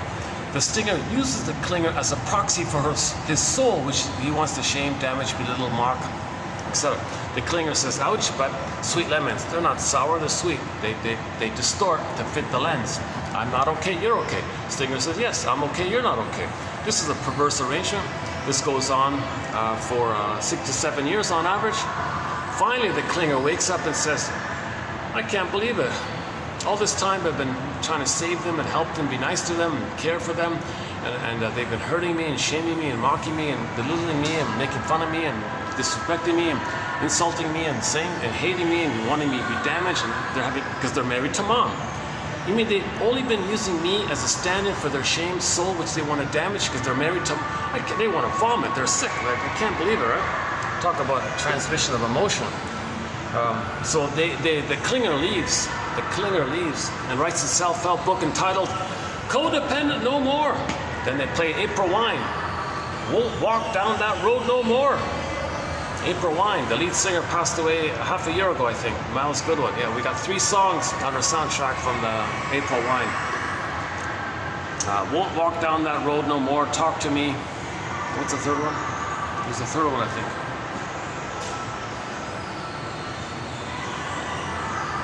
Well, okay, anyway, I'll announce it if it comes to me later. Won't walk down that road no more. And of course, the codependents, they're going to go to nature to lick their wound, to heal, to look for nature, to soothing. They can't believe it, they're disgusted, but they betrayed themselves. Now, the stinger said, well, you should be thanking me for shaming you. I'm a little god, aren't you glad to serve a god? You've been shaming me, but I'm a god, I'm entitled. You shouldn't, because they're so arrogant and inflated like that. The clinger, they can't believe it. They just can't believe it. They're beyond this narcissistic place. They want to grow forward to healing. I'm okay, you're okay.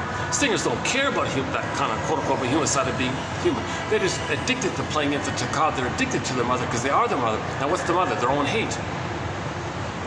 In response to the mother's hate. So the clinger might play, we play the Glee cast cover of a combo cover called "I Will Survive" and "Survivor." They will survive. So they'll say, no, that's not me, who I am, what they did to me. I feel it, but that's not me. So they go back to their basic place.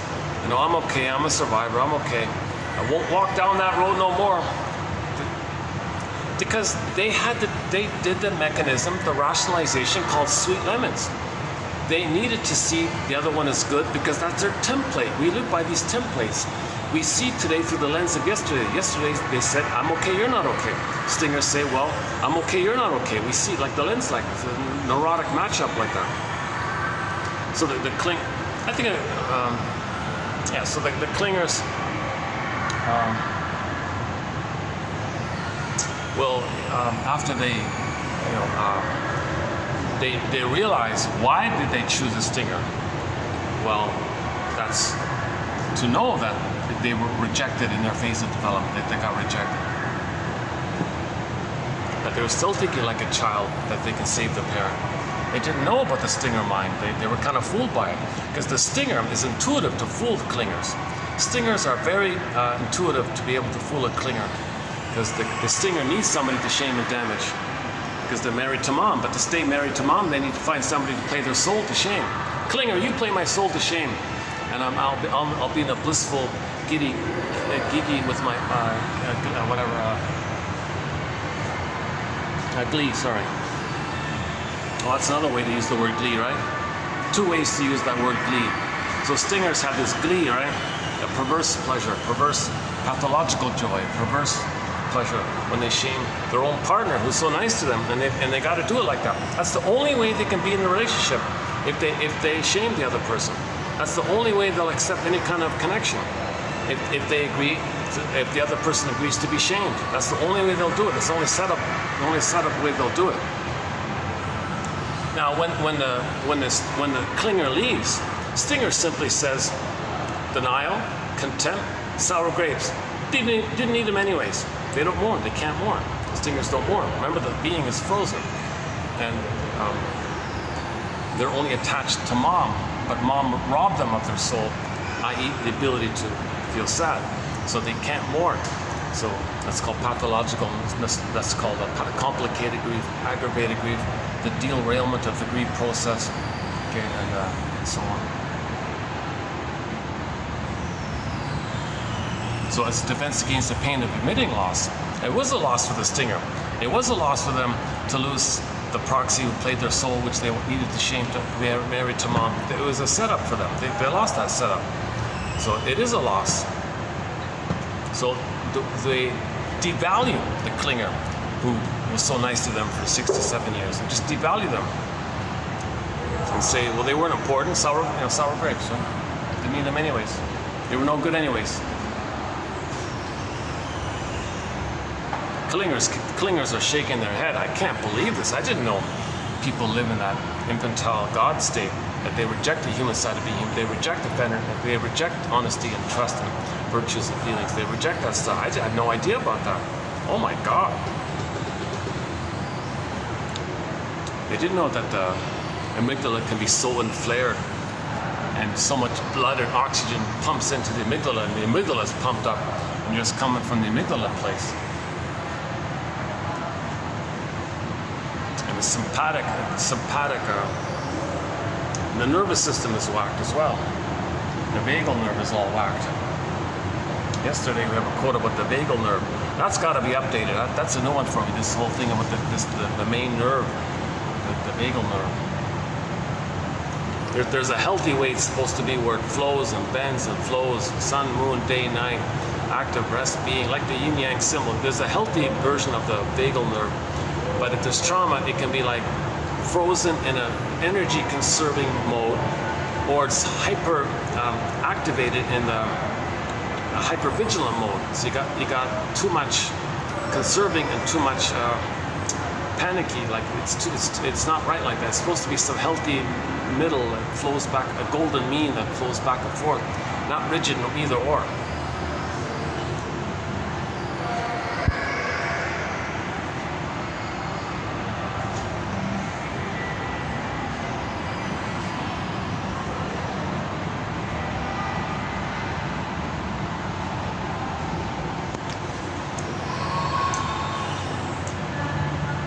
This is a very popular jogging park. They do laps. How do they run in the heat? If someone can run in the heat like this, or these guys working, that means they don't have prenatal trauma. Janoff was saying people with prenatal trauma probably couldn't run in the heat. They would sweat like crazy, right? So sweating is the language of trauma in the limbic system. Okay, there's a body. There's more material about the stingers and the clingers. Jesus, the I Mary Jones show.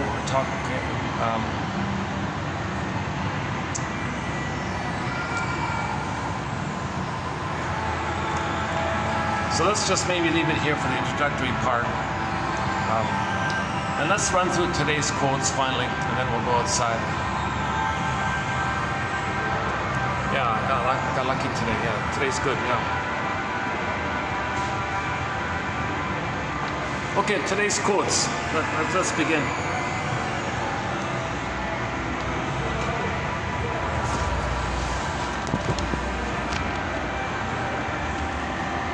So we'll do a few quotes on transference, and just some good solid general quotes as well. But I want to why don't we do the transference ones here? Okay, transference.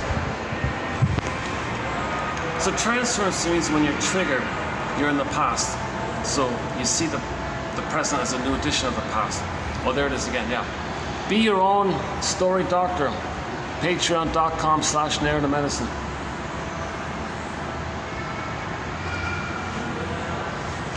The Inside Out 2 ads are gone because I think the DVD is out now. It's still playing in the theater, but Inside Out 2. The film of the year. Yeah, go to 2840 for a discussion on Inside Out 2, the film of the year. Oh, jeez. Got these ads again. I forgot about the ads. Let me put this back for 1 second.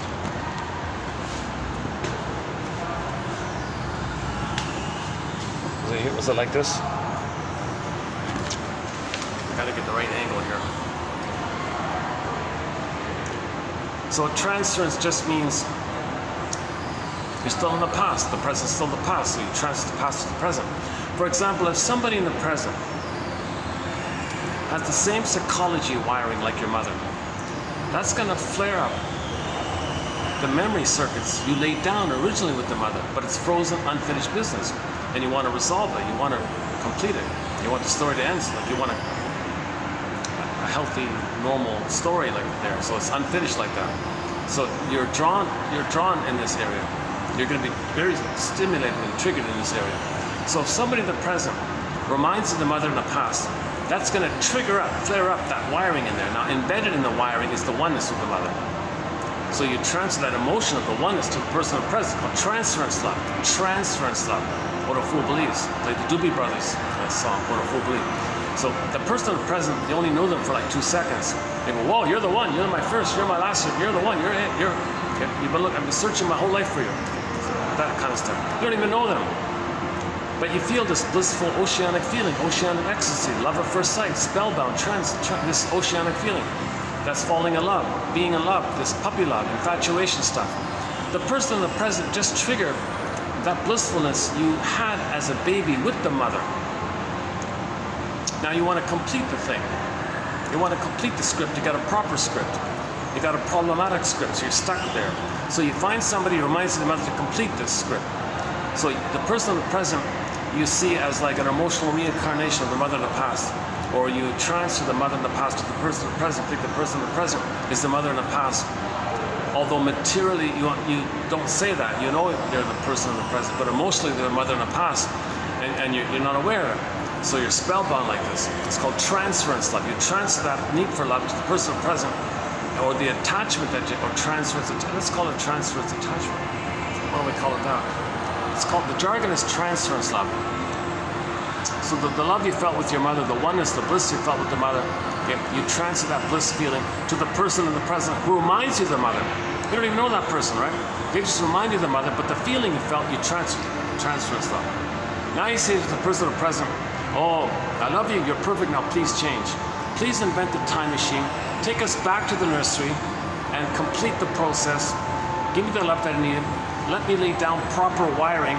We'll hop back in the time machine, come to the present, and then I'll love you for who you are as a person in the present for who you are. I'll get to know who you are. I won't need to see you as my mother in the past because I have unfinished business with her.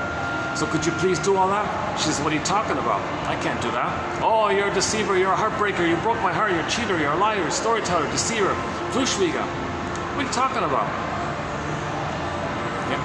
He chose her to bring up the feelings he felt with the mother, but he forgot. He's trying to remember. You repeat to remember.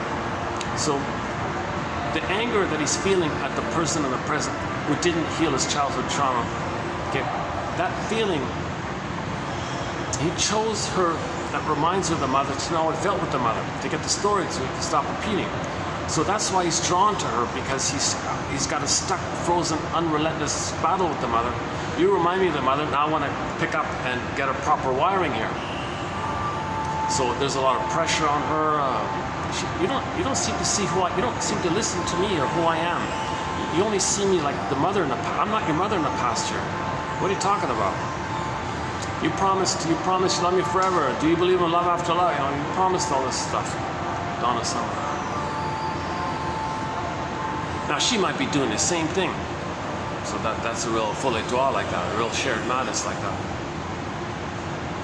Of course it's gonna come to an end. And when you're disappointed, okay, then the anger you're feeling, okay, that's for the past. The person in the present isn't the cause of that pain in the past. The mother's the cause. The mother broke your. The mother was the heartbreaker. The mother was cruel. Okay, the mother was the criminal, whatever, the liar, or whatever. Not the person in the present. The person in the present just happens to remind you of the mother, so you can know how you felt with the mother. That's called transference. So that's one example of transference. Okay, so a couple of quotes on transference. Analysis of transference is the hallmark of therapy.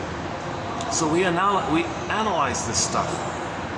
Okay, that's called transference interpretation.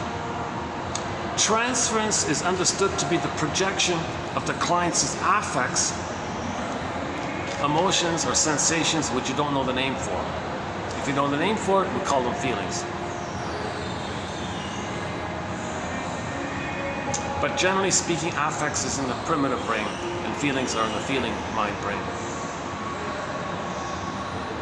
Because if you have your feeling mind brain, you'll be able to name your feelings.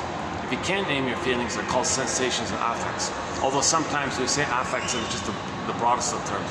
But the shrinks use affects, meaning your more sensations, your bodily sensation stuff from the amygdala area. They call that affect or sensations or visceral responses, affects like that. Now if you can put words to it, oh okay, well now it's a feeling stuff, because you get your feeling, emotional feeling body, so you can feel it. So remember the three parts of the brain, the lizard, the puppy, and the thinking cap. Transference is understood to be the projection of a client's affects upon the therapist. The client reacts. Oh, this chair is driving me crazy. Yeah, this chair is driving me crazy. Oh my God. When I first tried it, it didn't seem that bad. I gotta bring a pillow next time. Okay, let's try this. Transference is understood to be the projection of the client's affects upon the therapist. The client reacts towards the therapist as he had reacted in his past toward those persons in his milieu for whom he thus felt love and hate. The therapist acts as a catalyzer, as a trigger. So the girl in the present reminds the mother, she's the catalyzer, the trigger. The therapist thus acts as a catalyzer or symbol or trigger or something to remind you, drawing forth the emotions of the client and representing in his own person those persons who in the past had been objects of those emotions. Yeah, that's not bad.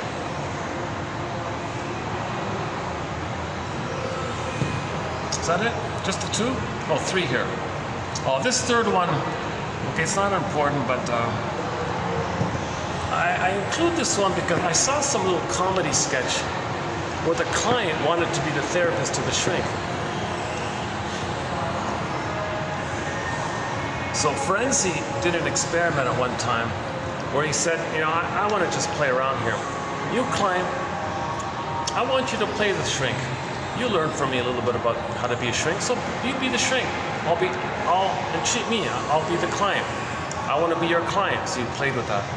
The client and analyst took turns being the analyst and the client.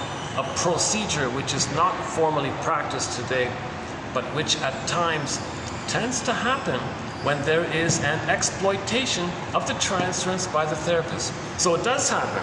It does happen. Some shrinks are not analyzed. They just want to make money. They're narcissistic. So they, in effect, turn the client into the therapist for them while they believe they're the therapist. They want to preserve their narcissism, but they want the client to be the therapist for them.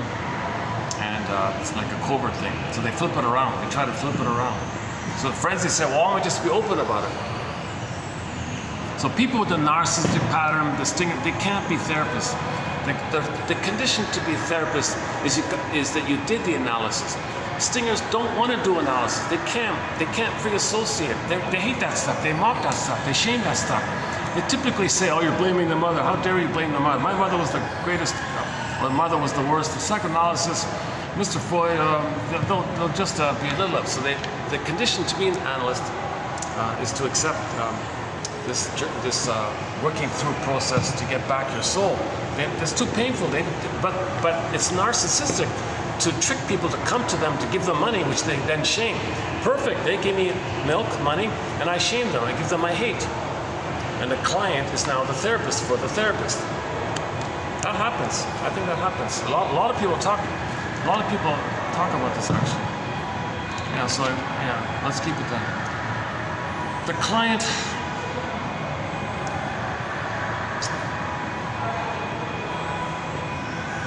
Okay, so the therapist realizes he's being projected upon but he's also aware that that's happening. Okay. Next one, the compulsion to repeat causes each person to construct patterns over and over again in relationships. Patterns that can be maladaptive and self-defeating. We invariably observe these patterns emerge in the transfers. So one of my favorite examples is this lady wanted to have a kid, but she didn't want to pass and transmit the trauma. So she said, "Stop the presses. Hold the phone." So she went to the shrinker man. Shrinker man, I don't want to traumatize my kid. Can you help out here? So after a little while, the therapist said to her, "Oh yes, you're letting me know in our interaction between you and me of what your childhood was like." "What do you mean?" "You're letting me know what your mother was like and how it felt being with her." "Yes, please go on. What do you mean?" "You're putting me in the role of you back then and you're acting like her, and I feel like kind of a tug and a push and a pull to maybe feel what you felt with her." Click, click, click. She free associated. "Mother didn't love me. Mother didn't validate me." Okay, admitted it. Truth will upset you free. She grieved, she wept, she got back the reaction, she got back her beingness, and she got back her feelings, she got back her golden ball, and she did it. Okay, she didn't need to transmit it. She remembered, she felt it and remembered it, doesn't need to repeat. Then had a baby and was present for the baby. She could love the baby and meet the baby's needs. Didn't need to use the baby as a proxy or stand in for her in the past so she could replay the past. Didn't see the baby as her mother who she's fighting with. So she did it.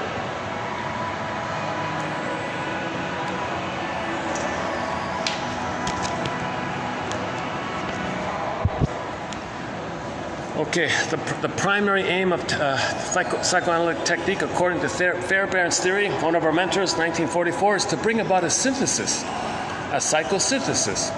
Okay, a new synthesis. In Inside Out 2, you see the synthesis, something new. It's called both and.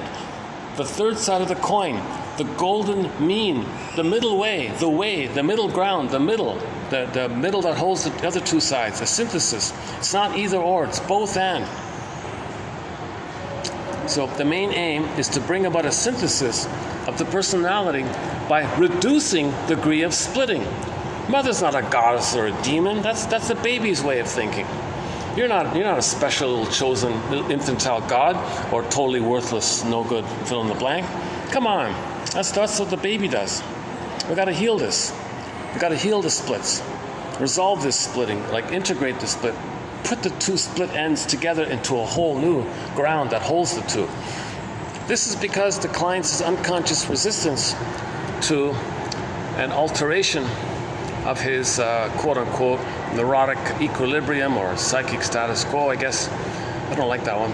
There is an unconscious need on the client's part to retain his anger so that the mother can be projected. See, when you maintain this, when you maintain the prejudice, you felt no good, your mother was dangerous. Projection. They're no good and they're dangerous. That's splitting. So that's the hate. In order to hate, you need to project your unloved self and your dangerous mother onto others.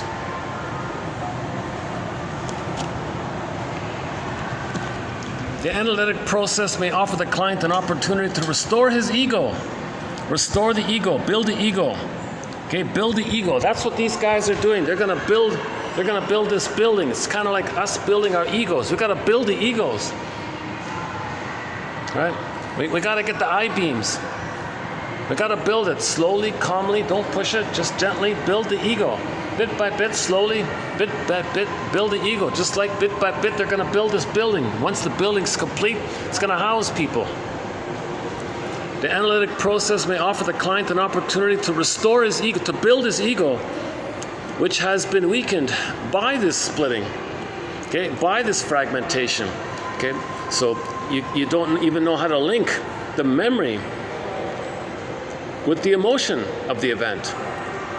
The knowledge of the event, that's the scarecrow. Separated is the Tin Man, and they're separated. Fragmentation. We compartmentalize the feeling of the trauma and the knowledge of the trauma. So our ego is weakened by all this stuff. The trauma weakens the ego. The outcome of therapy will depend on the extent of this damage, which has resulted from adverse childhood experiences, and how the child uniquely responded to the trauma. Paula Hyman, is that right? 1960. Okay. So countertransference just means that the shrink is triggered, and the shrink is doing what the client's doing. It's another full droit. Only the client can transfer, and the therapist is aware of it, and he helps the person to be aware of it. Once the therapist is acting like the client, and he transfers his childhood and reenacts his child in the present, using the client as his mother or him, the thing falls apart. It's called countertransference. Sometimes the client, triggers the therapist's childhood wounds, and then he has unresolved issues in his childhood. He can't be a therapist like that. Now, no one's perfect, so if it does happen, the decent thing to do is to apologize. Okay, I counter-transference. I was triggered by my childhood, and I did this and I said that. Okay, I was offline here. I talked to my supervisor and I faced that. Sorry about that. So he's got to have some kind of basic integrity. If he doesn't, the thing's going to fail. They both can't transfer. It's going to be a madness fully droit, shared madness fully droit. You be the good mother. You heal me. No, you be the good mother. No, you hurt me. No, you hurt me. What are you talking about? Countertransference as an expression of the client's okay. So there's several ways. Another way to think about countertransference is this one. What I just said was one way. Here's another way. The countertransference was of the greatest value when the progress of analysis was impeded or blocked. On such occasions, the analyst, through his countertransference, could make contact with the helplessness, frustration, apathy, anger that the client was unable to feel. The client was nudging the analyst through his projections to experience and live through these affects. The client wants to say to the therapist, aha, now you know what it's like. Now you know how I felt. He wants to get him to feel it. Called countertransference. He wants him to feel what he's feeling. So the therapist treats that as a communication. Countertransference as a communication. He's communicating, quote, now you know what it's like. What was it like? What it's like. The client seemed to be saying, the analyst's countertransference is not part it's not part of the shrink. It's the client's creation. So the healthy side of the positive side of countertransference is the client is analyzed, but he can feel the efforts by the client to try to induce and push him to feel something. He senses this. I feel this pressure, I feel this transmission, I feel this triggering effect, I feel this nudging. Is it possible you might be feeling angry about something?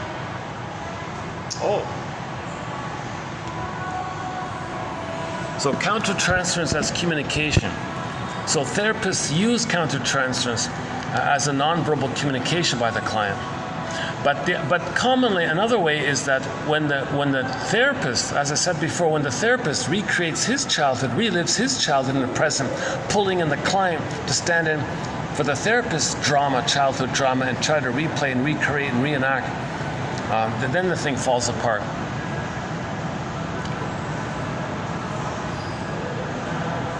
Huge topic. The shrinks are constantly debating and talking about this countertransference. But in practical terms, yes, the analyst he has self-awareness. He got back his feelings. He forgave his mother.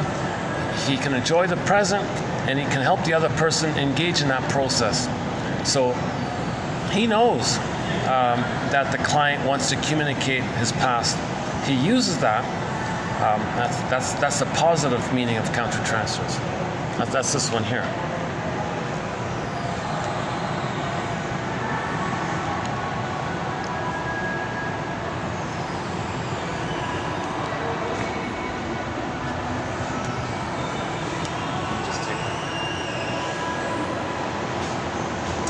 Just take a little break.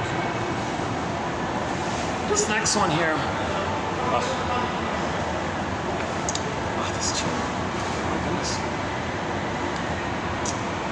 Oh my God, if I had the funds, I'd go to some factory and design a chair. My goodness, just make the frame wider, make it firmer, like more of an L, like a little more of an L, not this totally leaning back thing.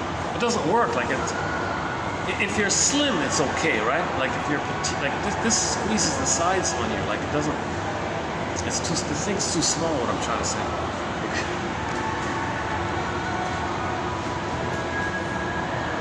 But it's light as a feather. It feels like a feather in the breeze. Oh, that one, yeah. Season 8, episode 21 of Happy Days. There's an episode entitled Mother and Child Reunion, where the Fonz thinks he found his long-lost mother. Okay, in a restaurant, he sees a waitress and thinks that's his mother who dumped him. Interesting episode. But that waitress, the actress who played that waitress, had her own sitcom called It's Always Jan. And in that sitcom, she sings the song, I feel like a feather in the breeze.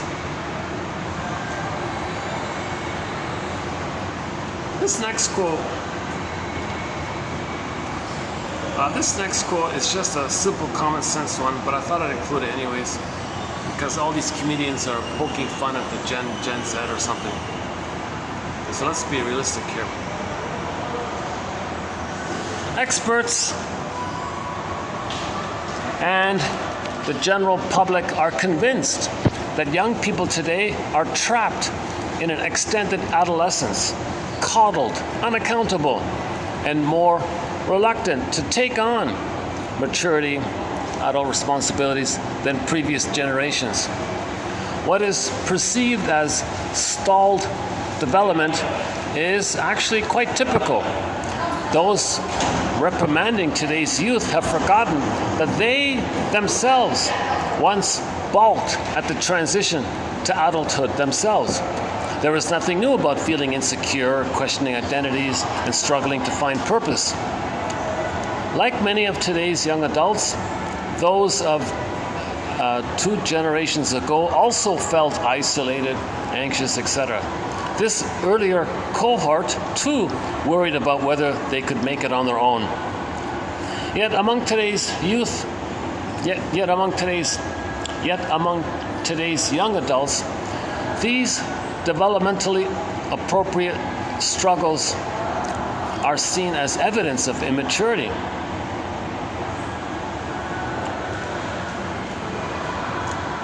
So the people who are saying, oh, young people, they don't want to grow up, they're so childlike, those people saying it forgot that they themselves struggled with this area about growing up. And maybe they didn't. Maybe this quote's all wrong. Maybe this quote is totally wrong. If they don't have empathy, then they themselves didn't grow up. Yeah, I'm going to twist it here. I might take this one out. You know what? Come to think of it, I'm going to take this one out. I don't fully buy this. If people are doing that, the people saying it also didn't grow up. Yeah, I made a mistake here. Okay, sorry, Mr. Hill and Redding, I'm going to take this one out. So my mistake here. I'm trying to make it clear. If I got a huge doubt about it, I'm going to take it out. If some quotes are sort of in the middle, I'll put them in the honorable mention pile. When I first read this quote, I thought in terms of empathy. Come on, yeah, okay, that makes sense. Like your grandmother and father, they must have had some confusion around this area about adult responsibilities or something. So people today who are, whatever, 20-something, they're just going through the same thing that grandparents went through when they were 20s. I thought like that. That's what he meant. But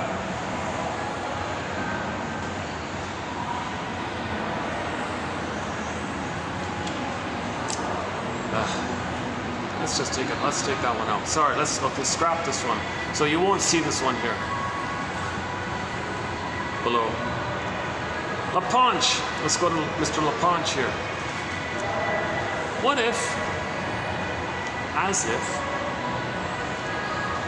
we're not merely a stylistic device to be used at the level of interpretation. Quote, you are behaving as if the mother inside you were someone who could make absolute prohibitions.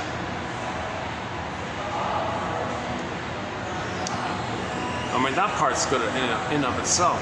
There's the inner critic telling you, don't do this, you're no good, you're no good. When the baby's needs didn't get met, he thought the mother was saying, you're no good. Inner critic. So in the present, you're acting like the mother and the voice still has that power over you. Oh. Okay, that's one way to use the phrase as if. Another way to use the phrase as if is like this. He puts it this way. What if people were constructed, meaning what if our personality, our whole personality, whatever the personality is, whatever personality it is, what if all personalities are kind of an as-if thing? What if all personalities, and not only as-if personalities, Mrs. Deutsch's thing, were constructed in that mode? It's just a funny little sentence. So Miss Deutsch has a thing called the as-if personality, where they have identity diffusion. They just think they're what they see. That's them. They act as if they have a feeling. They don't have the feeling. They pretend to have the feeling. Think they should have that feeling. It's all this as-if stuff. What if all personalities were kind of like a little bit like that?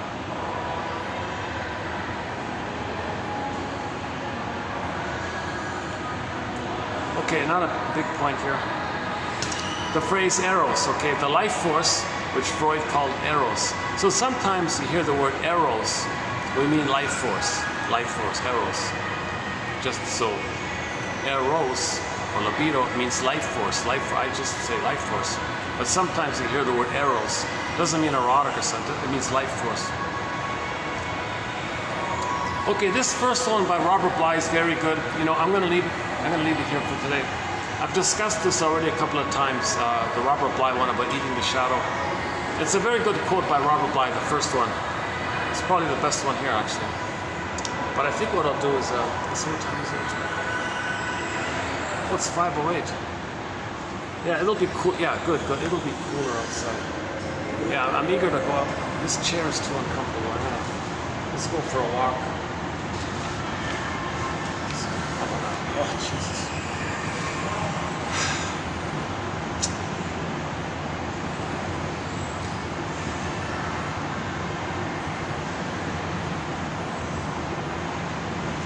The one by Robert Bly is just a little way to help you admit something. If you're saying somebody else is such and such, negative or positive, go to that person and say, I want it back. That thing I said about you, give it back to me. I gave it to you, give it back to me. Fine, here you go. It just helps you to own your shadow, own your projections. So if you think, if a woman thinks Donna Summer's beautiful,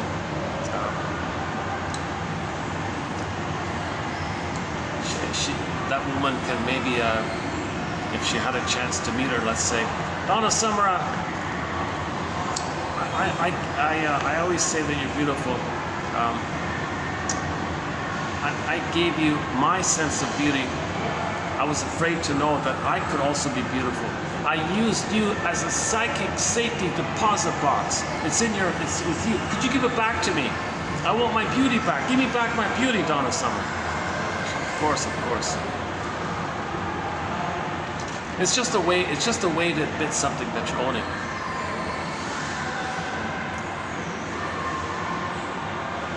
He calls it retrieving a projection, or eating the shadow, meaning reintegrating, reaccepting. It means it like that. So,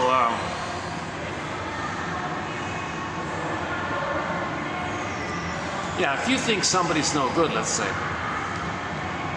you go to that person, excuse me, I want my no goodness back. Give it back to me.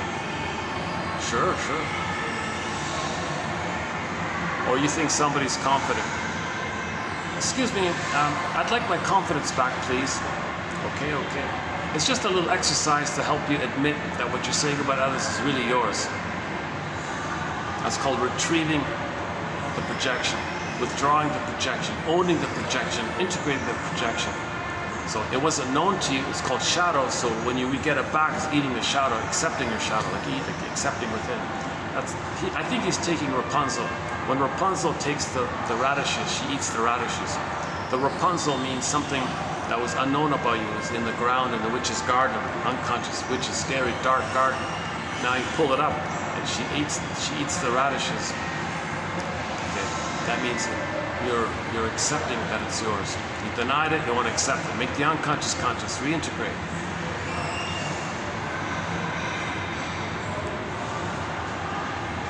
He says if you use language more consciously, that helps you to own your shadow. That's something I got to work on, this language issue.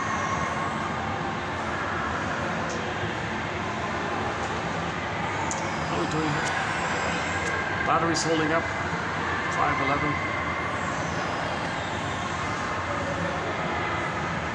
Yeah, let's go to this little pond there with the water fountain. Let's just walk over there, make some closing comments, and finish it up over there. The problem is this chair's driving me. Oh my God. Yeah, sorry to complain about the chair. However my delivery is, I include all my bloopers and mistakes and all that. The quotes are posted below. So today we did, okay, minus the fourth one here. Let's see. 1, 2, 3, okay, not that one. 1, 2, 3, 4, 5, 6, 7, 8, 9, 10, 11. Okay, so you'll find 11 quotes here. Your mission, should you choose to accept it, is to pluck one out. Pick one. For me, it's the Bly one for sure. That's a good one, Robert Bly. It comes from his book called A Little Book on the Human Shadow. He also does an audio discussion of it as well.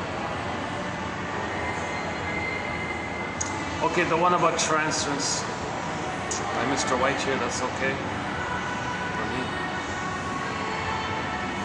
Healing the Splitting by Fairbairn, I like that one. I would say for me, the Fairbairn one, that's one there. The White one, okay.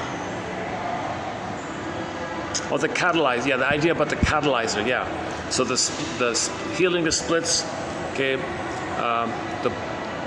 Something in the present reminds you of the past, that function kind of like a catalyzer. That one there, and the first one, the Bly. So for me, it's 3. Okay, so I did my mission. So I found 3 for myself. How many can you find? And you do that for each video. It's just a slow, gentle process. Don't push it, just bit by bit. Gentle awakenings, quiet, gentle awakenings. Just find one a day. Email it to yourself. Write it down.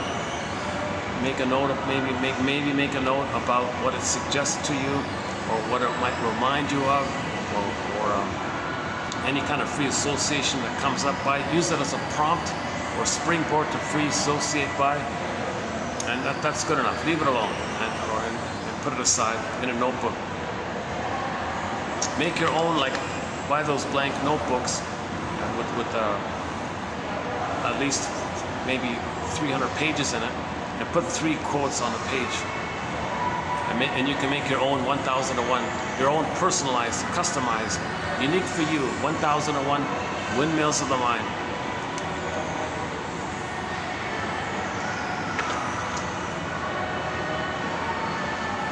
Give me 2 minutes to pack up things here and go to the park. So fast forward this video a couple of minutes here. What's up?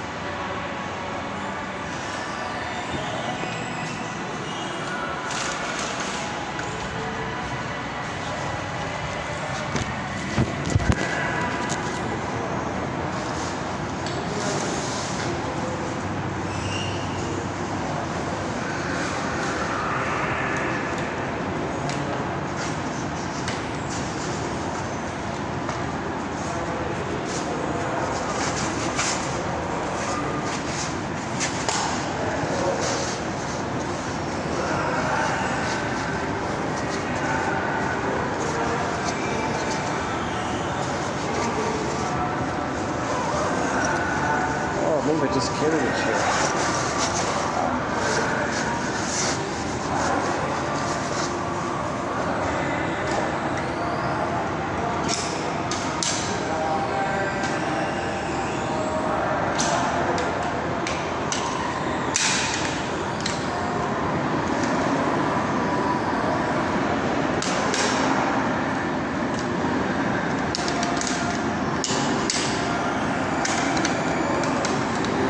It's kind of like one of those tents, you know, those pop-up tents.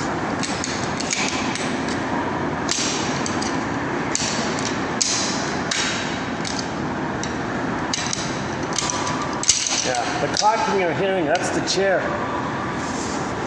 That's the frame of the chair.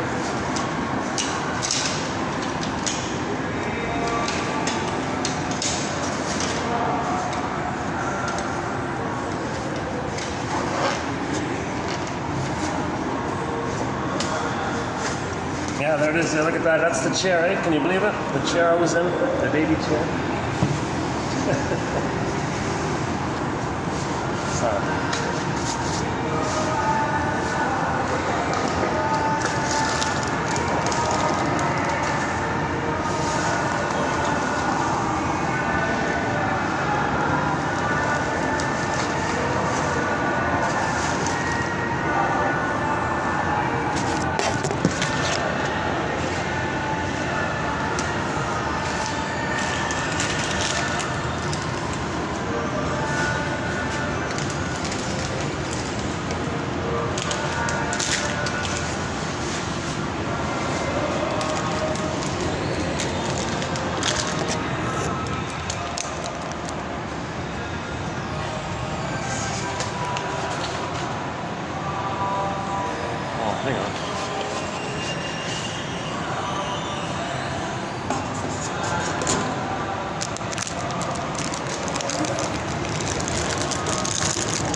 Here, wrap it up here.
Let's wrap it up here. Right, my spot's taken. Here's okay, right? What about here? Oh.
In the 60s, there was a thing called the drama triangle.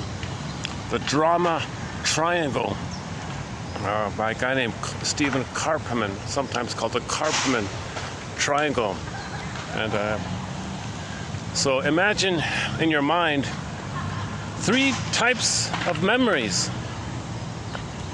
Get three bundles or 3 sets or 3 complexes or 3 groupings of memories. Okay, and it's kind of linked up. So at one point, where are we here? Okay. Anyways, at one point in the triangle, okay, the memories of you being victimized by the mother. Okay, now from that point, it leads to 2 other points, right? So if the baby's victimized, he has memories of mother being the persecutor. Now the third point is after the mother persecutes the baby, she then rewards the baby. So if the child has self-autonomy, self-initiative, he has his needs, mother persecutes him. Now he's crying, mother rewards him. So she's brainwashing. Like if the child has the child has to fight for the right to have his own thoughts and feelings and needs. Mother says no. Child's in pain, crying. Then the mother comes in, okay, I'll be here and love you when you don't ask to individuate and leave me. I need you. Don't leave me. I need you. Love after love. Do you believe in love after love, baby? Yeah, the Donna Summer song. Do you believe, or the Cher song? Do you believe in love after love? Don't leave me. Be symbiotic with me. Never leave me. Imitate me. Be one with me. Don't be autonomous. Don't be independent. Don't know your uniqueness. Just always be dependent on me. Need me. Turn to me. and I'll reward you. I'll be there for you. I'll reward you. So the mother is the rescuer at that time. So the mother provides some kind of love on that kind of condition. But if the child says, wait a minute, I want to be myself here. Oh no, with me or against me, she's the persecutor. So the drama triangle in your mind, you have these 3 points. Okay, so let's just say, how's this going to work here? Need a pointer. Oh my goodness, where am I here? Okay, let's just say this point here, we call you say is the victim memories. Okay, so that means the mother's both. Okay, sometimes she's the persecutor, victimizes the baby. Okay, when he wants to be individual. When the mother says, "Okay, mother, fine. No, I won't be myself. I won't be autonomous. I won't leave you." Oh, good. Then she rewards. So that one there's the reward one. So now she's the rescuer, rewarder, right? She rewards this regression, but punishes the autonomy. So the mother is both. The mother is the rescuer and the persecutor. And here's the baby. Now this is all in your mind. This is all in your memories. And we may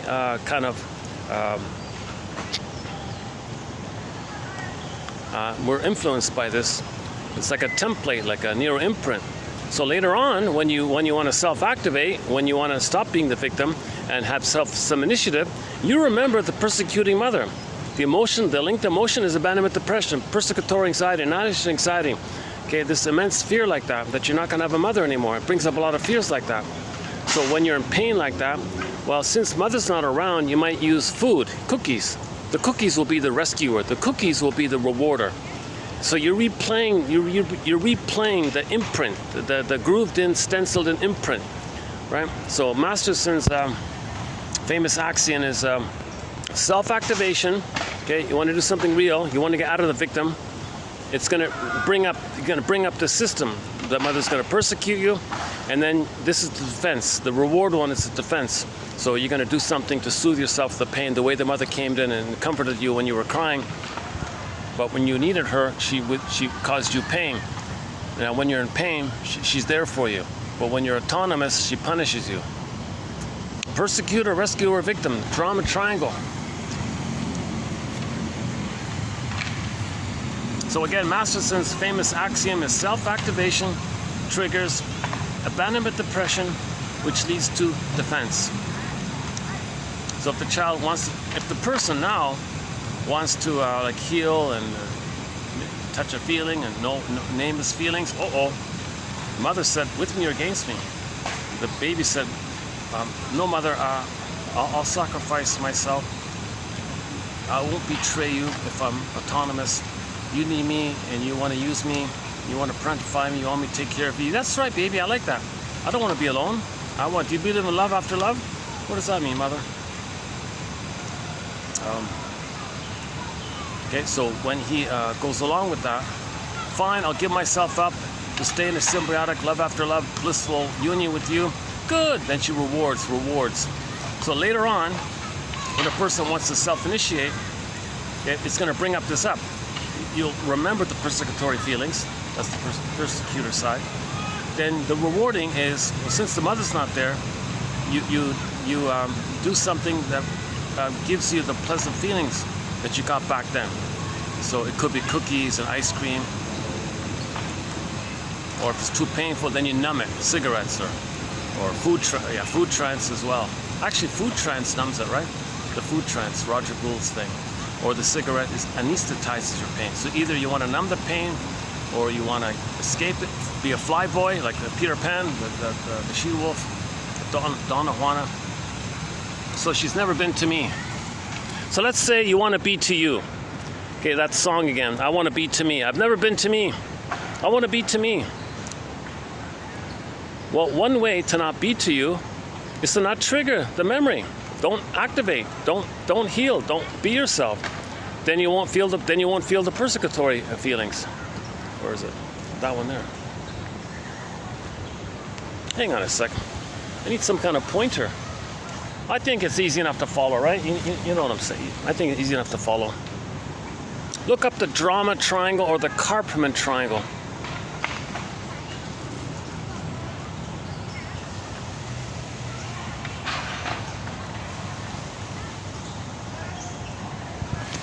So some mothers do that. Some mothers, the way the mother brainwashes the baby is the mother says to the baby, look baby, you're gonna be autonomous?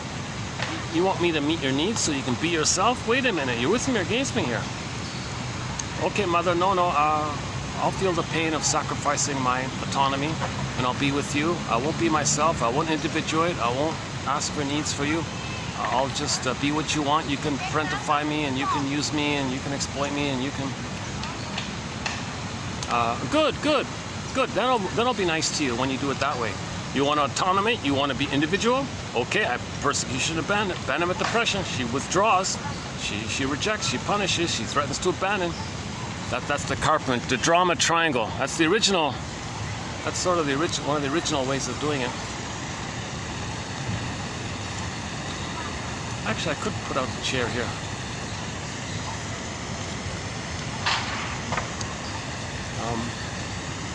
What about just right here? Oh, it's gonna start sweating anyway. I'll start sweating in 10 minutes anyways. By the time I put the chair out, I'll be drenched in sweat. Yeah. That's too bad. It's not too hot. It's hot, but not it's doable, right? It's 5:30 or something, right?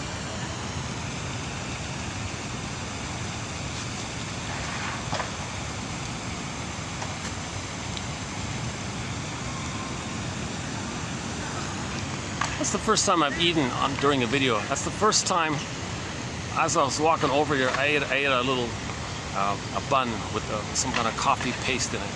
It's called a coffee bun. It's okay, yeah. It's a little greasy. It's okay, yeah.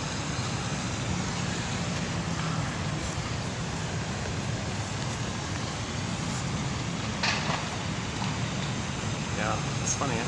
Why did I do that? That's the first time I got to think about that.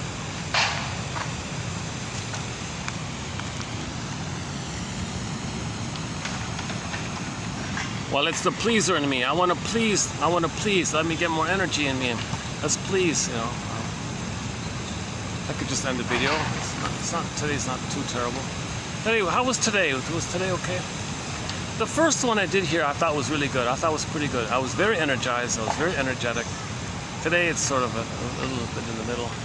I don't feel like I covered as much ground as I usually try to do. I feel like I missed this. Yeah, maybe I'm a little lazy today, to tell you the truth, yeah. But anyways, we got the 11 quotes here, your mission. And just Masterson's axiom, there's a good takeaway. Masterson's axiom.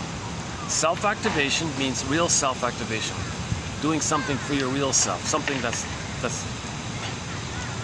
it usually, because we're traumatized, it's, well, I want to heal. Oh, you want to heal? Mother says, oh, you want to heal? With me or against me? Okay, mother, I won't heal. Good. But now as an adult, mother in the mind, memory in the mind, me in the mind, you to your baby self. Okay, I see. So I'm telling myself that when I was a baby, I had no choice really. I wouldn't have made it on my own. I had to make this deal. It's a painful deal, but okay, now I'm grown up here. So now I gotta somehow forgive her for that, understand why she did it, and I'll feel what I couldn't have felt, know what I couldn't have known, think what I couldn't have thought. Now I can kind of process it, work through it, understand. So I gotta be a detective here. Why did she do it? Why did she do that? Come on, no mother should do that. No mother should use the baby and think it's her right and her entitlement to do that. She objectified me. She didn't see me as a person. She didn't read the book Babies Are Human Beings. She didn't read Gibran's poem, Nature's Great, Life's Longing for Itself. Augmandino, Nature's Greatest Miracle, Virginia Satir. She didn't really see my personhood. She was stuck in the pain of her past and pulled me into the drama of her past, where she parentified me, wanted me to take care of her. What an old cunning tale. A baby take care of the mother? A baby serve and heal the mother? A baby be a mother for the mother? What an old cunning twisted tale is this? You mean she was a baby crying for the mother and I'm supposed to fill in for that? What a mess. Okay, I guess if that's what happens, that we're desperate, that every baby's desperate to have a mother. My mother never had a mother. Well, I guess, you know, if she had a mother, she wouldn't do this. So she didn't get a mother, so she was impaired. So I don't gotta believe I'm worthless because of that.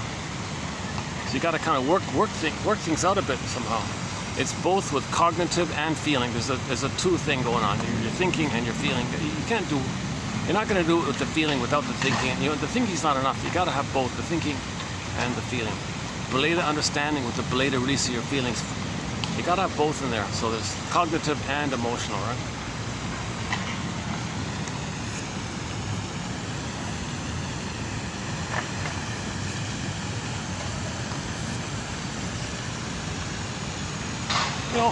Yeah, let's give this a try here. Let's try this for a bit. Let's see. It's all wet here. What about just right here? Give me another minute to unfold my uncomfortable chair here. Hold on a sec. Yeah. Once again, this is it here, eh? Yeah.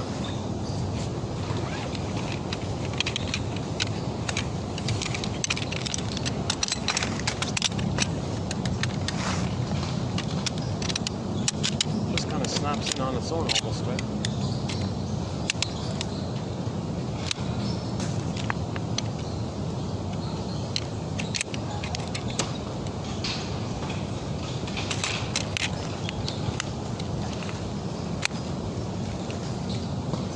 Yeah, so that's the frame part, yeah.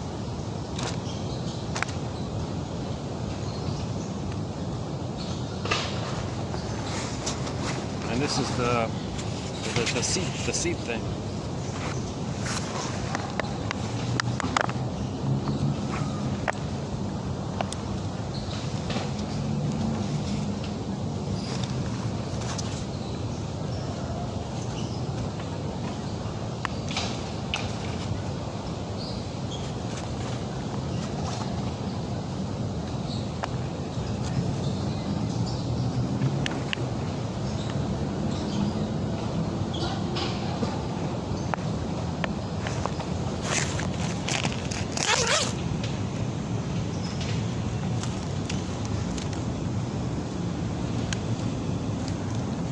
All right, there it is there. Look at that.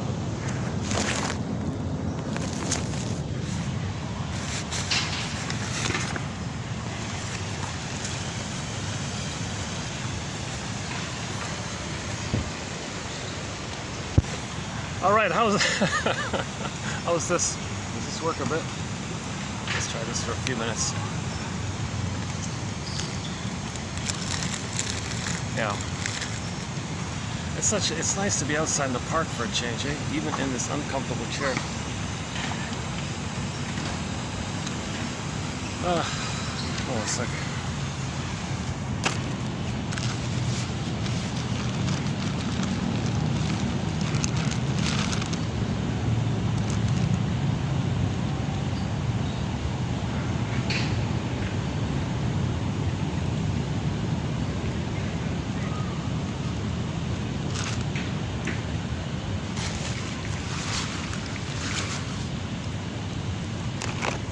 Yeah, I was just thinking it might be that if I'm complaining about the chair, it's a displacement. Maybe I'm transferring my own emotional pain in code, like I'm talking in code. It's not about the, yeah, it is uncomfortable, but I use that as a catalyst to talk about the bigger pain maybe. Oh, jeez. Okay, any final thoughts here?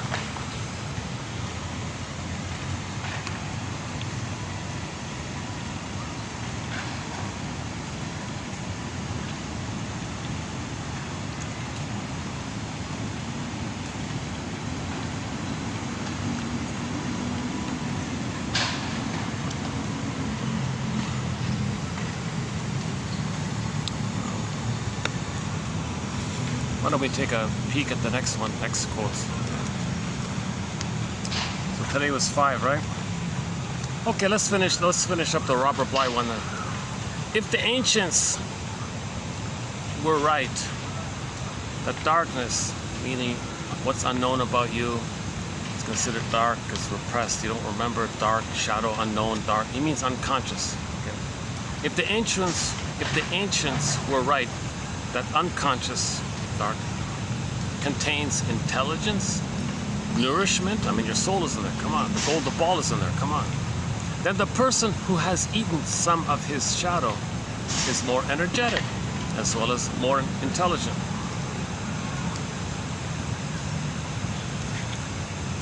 The more you accept about yourself what you denied, the more feeling and intelligence you have. You reclaim it.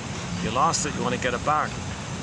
So Robert Blythe's metaphor about the bag, that by the age of 5, so much of who we're meant to be had we been loved. The gifts and the treasures that the Great Spirit gave us, and the capacity and the creativity and the things we're meant to be had we been loved. And in the cases of trauma before 18 months, in cases of trauma before 18 months, then gratitude also goes in the bag. So much of who we really are, our authentic self, our golden ball, goes into this bag. We put it in this bag. Okay, the bag, it's dark, it's behind you, shadow, unconscious. So it's just a metaphor that it's in you, that's dark, unknown, unconscious. We carry this bag, this long bag behind us all the time. And then we spend the rest of our lives trying to reclaim, get it back, unconscious, conscious, reintegrate, re-own, psychosynthesis, reclaim, rampions, pull it up, get it back, reintegrate, eat the shadow, eat the shadow, reclaim. When he says eat the shadow, he means the contents of the shadow, meaning own and accept, integrate back into yourself, contents about yourself which you put in there in the beginning. That's all he means by that. If the ancients were right, that darkness unconscious contains intelligence and nourishment, then the person who has eaten some of his or her shadow is more energetic as well as more intelligent. Quote, how does one go about eating a shadow or retrieving a projection? Well, for the man, when he figures out which woman or women are holding his passion, let's say, or feelings, or anger, or assertiveness, or voice, I don't know. He can go to that woman, greet her cordially, and say, I want my voice back. Give it to me. Like, whatever you say about the woman,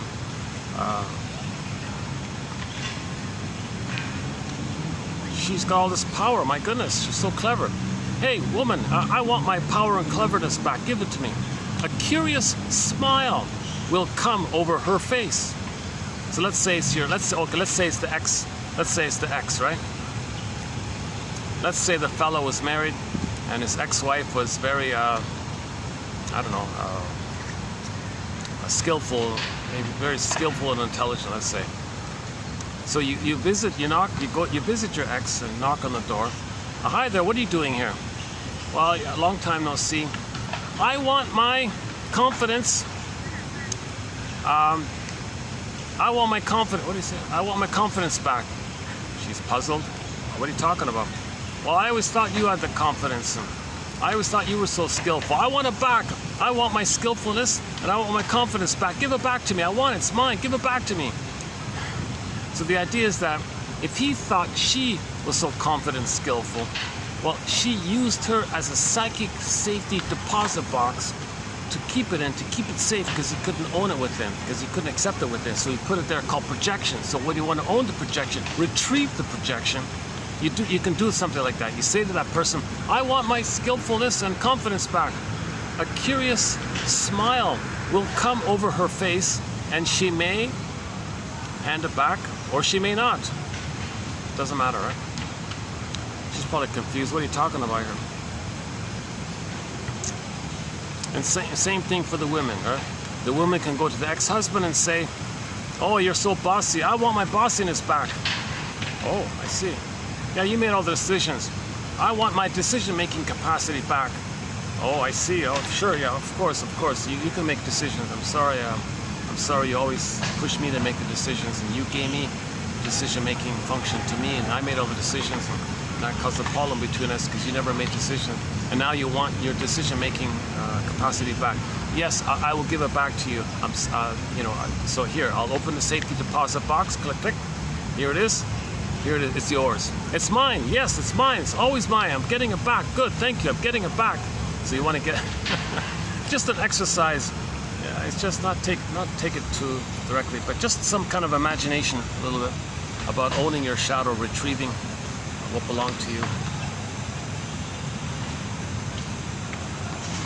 In the prejudice one, if somebody says others are no good and dangerous, well, go to that person. Look, I want that back. That the feeling of being no good and my mother being dangerous, give it back to me. It's mine. I have that. Those are my memories. Those are my memories. I have memories of feeling no good and my mother was dangerous. I put it on to you. Give it back to me. Give me back those memories. They're mine. I want it back. Give it back to me. So you really want to own, because that's your wisdom, that's your intelligence, that's your soul. You want to accept your soul. Okay, wounded as it is, whatever, you want to accept your soul. Because if you can't accept your soul, you say others. That's projection. They have your soul. That's pain like that. So you want to get it back.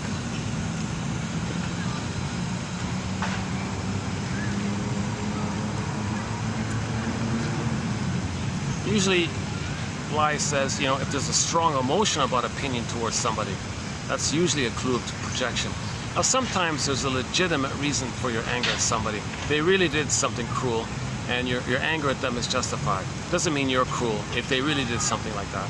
So that's different. There's a realistic response to seeing something cruel, and you say they are a fill in the blank. Maybe they really are so cruel like that. So that's not projection like that. But if they're not doing that, but you think they're that, well, then that's yours.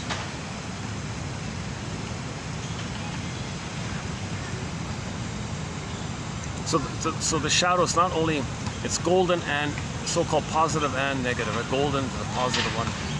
Somebody said that most of our projection is actually golden. Like most of the positive, admiring things you're saying about others. Go to that person, it's mine. Like the celebrity one, right? Like if I saw Rick Sanders, a musician, if you were here. Oh, excuse me, aren't you Rick Sanders? Oh, yes, I am. I'm glad you're right. Yeah, I'm a fan. I listen to your music all the time, very often. I liked your concert where you played some of the songs from your solo album, The Dream and Ashes, Got No Time. That was pretty good. I was glad to see a live version of some of your songs. That's great, yeah. And I like your song, The Rapper, and I like the bootleg of your rapper, Dreaming, the bootleg Dreaming. And when are you going to put on a live album? Mistreating Heart's a great Winter Freeze, Mistreating Heart, Time After Time, The Rapper, Dreaming, and you got a few others. I know you did a tribute song to that Mr. Bon Scott guy and all this. And all this time that I would listen to your music or something, or see you on YouTube, I kind of thought, yeah, this guy's got energy and confidence. He knows what he's doing. He's a good player. He's a good guitarist. He's kind of confident on stage. He seems kind of confident. Mr. Sanders, I want my confidence back. I gave it to you. I want it back. Please give it back to me. I want my confidence back. Could you give me back my I want it back. No, I demand it. I want it back. He's probably shaking his head. Dude, yes, sure. It's yours. I'm giving it back to you. Okay, good, thanks. Maybe like that, maybe something like that. Yesterday we did another self-help exercise called the Wisdom Rock Meditation. Let's see, it's kind of simple, but I thought it was helpful. If you want another self-help exercise, go to yesterday's quote about the Wisdom Rock Meditation. So imagine you're on the beach or something with a rocky beach, or a place where there's a lot of smooth rocks.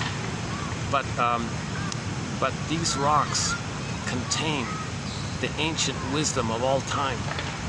They're in the rocks. So you're on the shoreline, you see all these rocks around you, and each rock has one word on it. So walk around with all the rocks you see with words on, and pick one that you're drawn to. Now you're holding in your hand that word that's on there. What's that word? Okay, whatever it is. Notice how it's a part of you. How it's a part of you. It's a part of you. Notice how it's a part of you. And maybe just spend time with that idea that it's a part of you. Okay, so you're going to pick a rock that's something positive, right? It's a part of you. So you hold that rock in your hand. It's the wisdom of the ages. It's you chose it. Hold it in your hand. The word is on there. It's a part of you. Stay with it for a little while. It's a part of you. Let it burn in or something. I don't know. Well, just spend time with the idea that with that word on the rock it's an aspect of your true self, your real self, your authentic self. It's a part of you that you projected out, you want to reclaim, like the exercise with Mr. Bly already. So just hold it, spend some time with it, and when it feels like you kind of admitted it, okay, then you can place the rock back, kind of thing, but still carry with you that memory, that experience, and carry that with you all the time. Or carry the rock, or put the rock in your pocket and carry the rock with you, I don't know. Or take a selfie with the rock, I don't know, one exercise was to throw the rock in the pond or the lake and see the ripples, and imagine that it's rippling in you, like it's part of you, it's part of you. Wisdom rock meditation. It's not a cure-all, it's just a self-soothing, momentary self-soothing exercise. And I was thinking maybe that's like a projective thing. The word you chose, you projected onto the stone like that.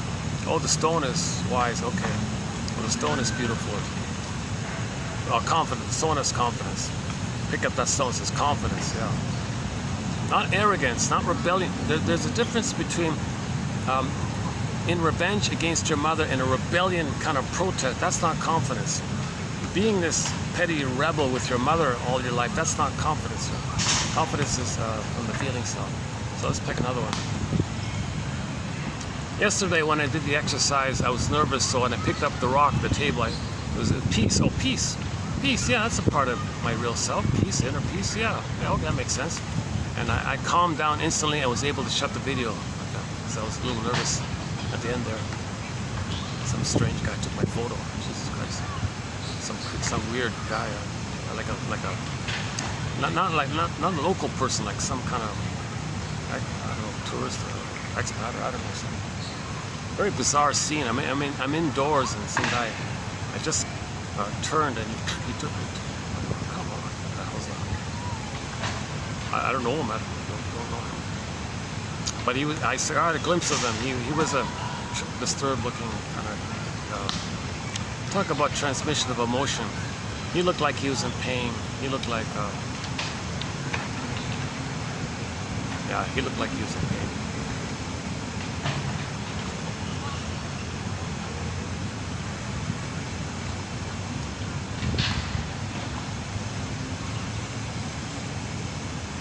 All the kids aren't out in full force today. Usually the kids from the high school nearby, they might take over the place. Today it's kind of quiet. Maybe there's detention. Maybe or maybe there's extracurricular activities in the school. Sometimes the kids are just all over the place here. Polite, very well-mannered, polite. Well, they're not.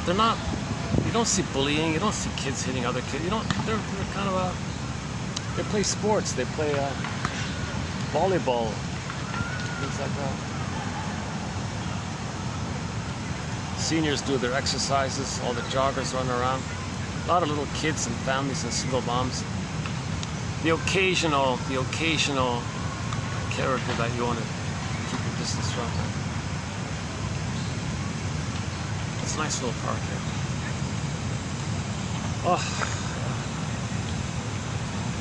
The reason I'm making a big deal about being in the park because there aren't many green spaces in the area where I'm at. So I take the SkyTrain to get to this place. And so there's no park where I'm staying, in other words. Can you do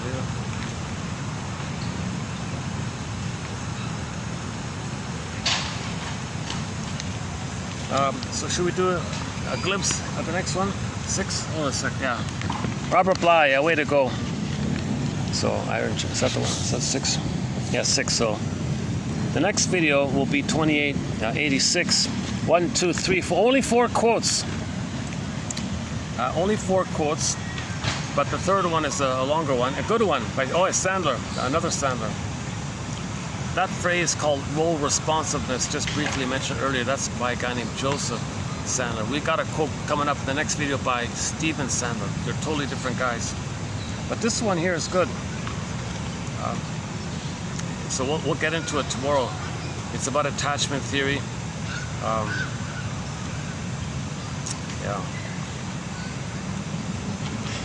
Repetition compulsion. The client is compelled to repeat certain repressed material. client is repeating or reliving actual experiences from his early attachments. It is interesting to observe a client's uncanny knack for finding the right type of person to recreate his unresolved drama. We seem to have an infallible radar for choosing the type of mate we need. Yeah, so it's amazing, right? So you're scanning. Oh, whoa, that's the one. How'd that happen? You don't even know them, you didn't even see them or talk to them. For some reason you feel that little, your unconscious is triggered. That person has the same psychology like your mother, so your unconscious, unresolved, unfinished business with the mother triggered up. Now you're back with the mother. Now you have the hope that she's going to change her ways. That person in the present is your mother there, and you're so excited like this. You're going to change, right? You're going to be that needed good mother back in the nursery, right? What are you talking about? Oh, no, you couldn't do it? Ouch. Well, that's the original ouch you felt with your mother. You chose that person to know that. Uncanny radar, right? One lady said, she hypothetically said, if she went to some public function and there were 100 men there, let's say, and 99 men were kind of reasonably healthy or not too neurotic or somewhere between mildly neurotic or maybe moderately neurotic or maybe more in the really healthy kind of stuff. But maybe there's one there that's highly neurotic. Instantly, boop, like a radar, she'd go to the highly neurotic one. That's the mother was highly neurotic, like a radar like that. She wouldn't be interested in any of the other healthier types because it doesn't trigger the wiring. It doesn't trigger the unresolved experience with the mother. That's why she rejects healthy people, doesn't want healthy people, because it doesn't trigger the wiring. It's boring because it doesn't trigger the bliss that's in the wiring. The only one that's going to trigger the bliss of the wiring is somebody who reminds the mother who laid down that wiring, that you laid down that wiring with originally in the first place. So you're only excited or romantically attracted to a certain type, okay? So healthy people, the ones who are kind to you and decent to you and respect you, oh, boring, snoozeville. Okay, guys are confused. They were willing to be nice to you and all this and help you a little bit or something, or try to talk to you or something, or willing to share the journey like this. Boring. But there's the nasty one. There's the narcissistic, emotionally unavailable, Peter Pan, puer, a she-wolf type. Oh, there's the wolf type. Oh, I'm attracted to him, she might say. I forgot which one. Who said that? That was like a year ago or something.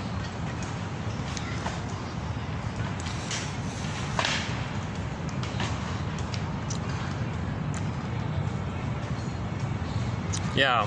He quotes Martha Stark.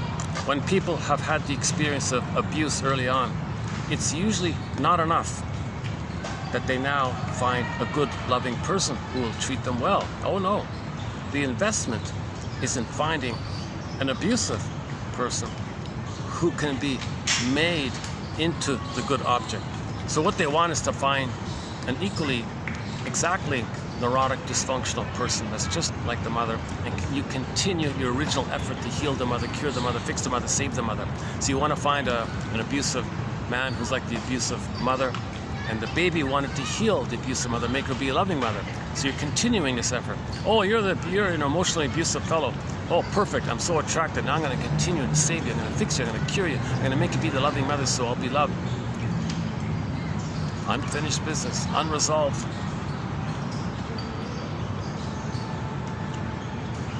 Okay, so we'll talk more about that in the next video. Yeah, it's a good quote by Sandler. And we mentioned the early child, so we'll have one quote about the only child syndrome coming up. So Steve Perry. And yeah, so once again, the goal here is free association and abreaction. Confront your excuses. Confront your rationalizations, okay? Work through these defenses or resistances so that you into free association. Now you're free associate. The goal is to get an abreaction. So it's a layered thing, right? Confront the BS, confront the BS. Okay, I'll look underneath. Underneath, okay, for you, ride the broccoli board. For you, association, whoosh, ab reaction. Okay, firebird, phoenix. Red bird rises, feelings coming back. Okay, now I can really feel. I don't gotta stay in that frozen emotion, pain block. I can release it. The ice can flow, be water again.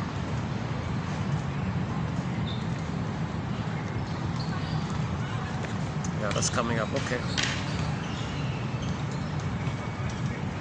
And the last one here is a very interesting one. Let's save that one. So that's coming up, that's 6. And then 7, let's see. Yeah, so 7.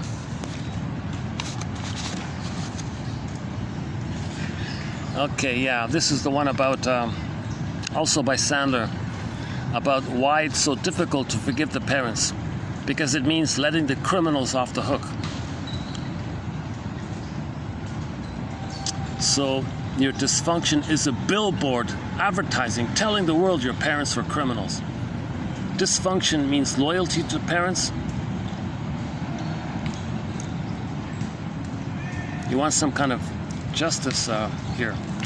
So that's a interesting way of putting it, right? The client's dysfunction is part of a secret bond of attachment. Sorry, the client's dysfunction, whatever it is part of the secret bond of suffering that links her to the mother. It is part of an unhealthy identification with mother, a pathological mode of attachment to her. For some clients, dysfunction, whatever it is, okay, overeating, emotional eating, smoking manic behavior, being a puella, being a she-wolf, whatever the dysfunction is, it's proof of the wrongdoing committed by the parents. They unconsciously refuse to get well because being healthy means letting the criminals off the hook. No way. I'm betraying my own real feelings of what happened to me. I can't let go of those feelings. That's a huge injustice here. So they publicly display their dysfunction, just like how protesters carry banners at a political rally against injustice.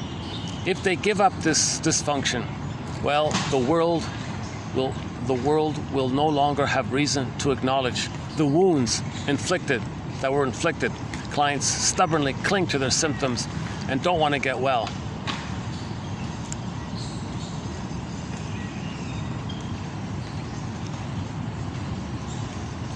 Yeah, okay, these are good ones. 7, 2887. These are good ones. These are all good ones here. Triggers are unresolved feelings. Triggers are unresolved feelings. So one quote was about this.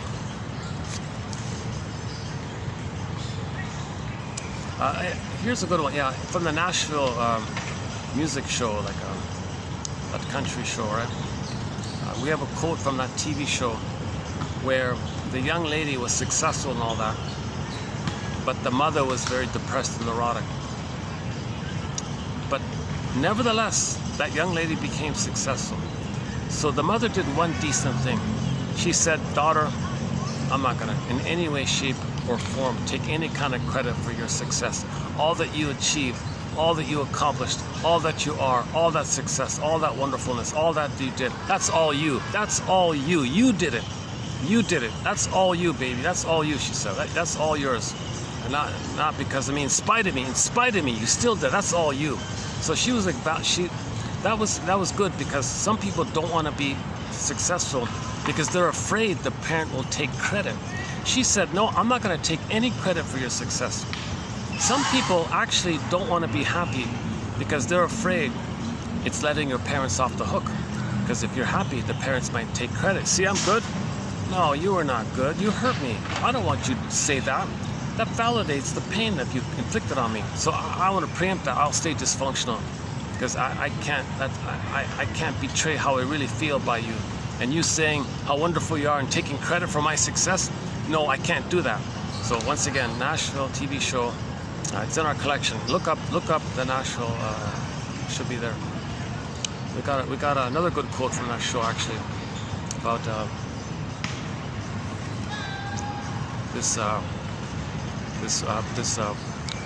young lady dumped her boyfriend. He was moping around, doing dysfunctional, self-sabotaging things, hurting himself, and all this. And the ex-girlfriend said, "Look, dude, don't try to punish me by hurting yourself." That's what he was trying to do. That's neurotic what he was doing. But we kind of like do that a little bit. We want to punish our parents by being like that guy in that show. That was a bit of an insightful TV show in that show. I'm not a fan really of that kind of music. Although we do have one song from that soundtrack in our collection. I want to be broad-minded and inclusive as I can. So a song from that show called "Lies of the Lonely." Oh, the lies of the lonely. How's it going? Are the words of a solitary man. Oh, I think she was saying, "Yeah, I'm okay, I'm fine. I broke up. I'm fine, I'm fine. Oh, the lies of the lonely." So she's denying the grief. So that's okay. We included that one. Actually, another one from that Nashville show was the shoplifter girl. There was a young girl who was never nurtured, never received any kind of feminine, motherly girl, woman, mother to daughter, anything like that. Nothing like that. She got zilch. Nothing like that. Now the daughter is meant to get that kind of maternal interaction. Never got it.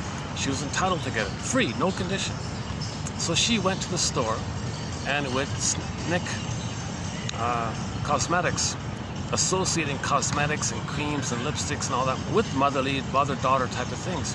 Now the reason she didn't want to pay for it because she said, "I shouldn't have to pay for receiving mother's affection." So she transferred that and still tried to get it by transferring the mother's affection onto cosmetics and thinking by taking the symbol of mother's affection, i.e. the cosmetics, she'd get mother's affection. Nonsense, not making sense. Okay? That's symbolic. If she thinks that, that's for her to know that she didn't get mother's affection. You see, if she doesn't know, she may do that, unaware that she's still trying to get mother's affection. Okay, so that's why she didn't want to pay. She insisted to not pay for it because the baby shouldn't have to pay to receive mother's love. So she was kind of in that mode. She's supposed to get it for free. She's supposed to get mother's love unconditionally. So goes to the store, "Oh, give it to me unconditionally." So she's angry like that. "Give it to me," to kind of control the mother. Like the baby, "Give it to me, give me your love." Right? So the mother didn't breastfeed and didn't do all that stuff. Oh, the breastfeeding one. We have one about that. Was it not Freud, before anyone else, who said that the relationship to the breast was the prototype of all further loving relationships? So there's the prototype, right? This daughter was bottle fed and all this, and at the wrong time, force feeding, frustrations around it, and she had to kind of accommodate it somehow. So she never received freely. So the prototype was there, unresolved, unfinished business. Now she's grabbing, because as the baby, she wished she could have controlled the mother, grabbed the mother. "Come on, mother, love me properly here." She's kind of like that, angry like that. So she goes to the store, angrily takes the cosmetic stuff. And this young lady was wealthy. It wasn't nothing to do with nothing. It was all psychological. It was all psychological. It's not logical. It's psychological. Oh, that reminds me of the Katie Lee song. Another singer, Katie Lee. We have 4 songs by the singer Katie Lee on our soundtrack. It must be something psychological. Dun dun dun dun. That song was used in a perfume commercial or cologne or something. That's a big hit. It's really quite explainable. I like narcissistically men because they're emotionally unavailable. My mother was unavailable. It's really quite explainable.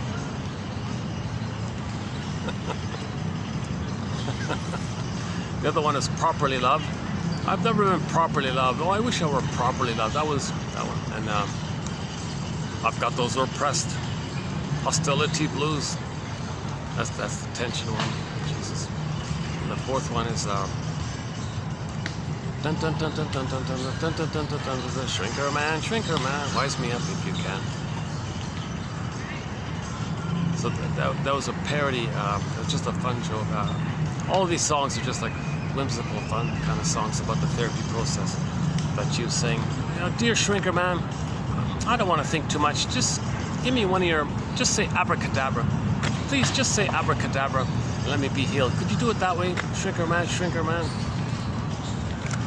Wise me up if you can. Give me one of your cut rate cures.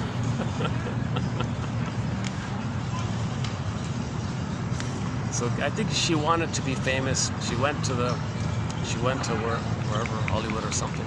Some belligerent guy barked her away or something. Get out of here. Ugh, some crude guy.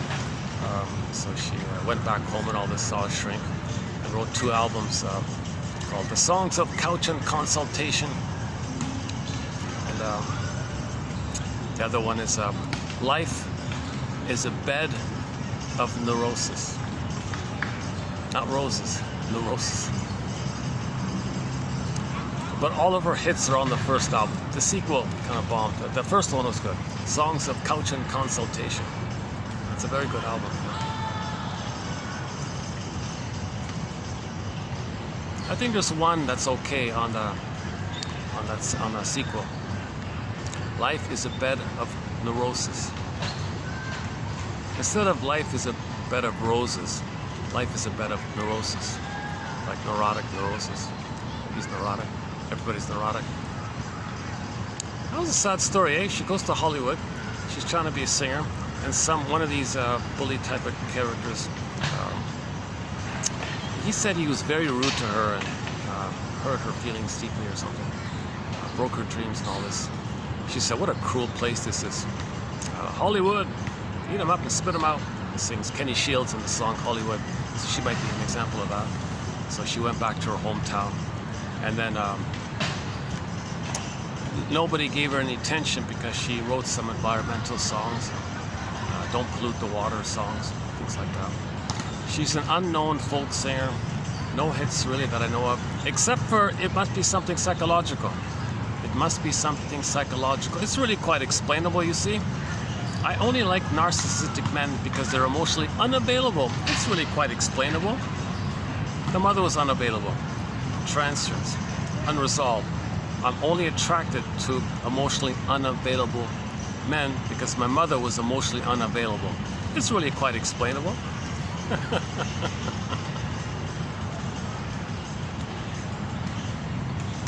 Oh, it's gonna get dark here pretty quick. Let's see what time is it. The lighting's pretty good now, eh? Actually, the weather conditions are okay here now, yeah. Maybe just 10 minutes left. What is it? 6:15. So maybe 10 minutes. Let's wrap this up within 5 minutes. It gets when it turns dark, it goes quite quick. Let's finish in 5 minutes.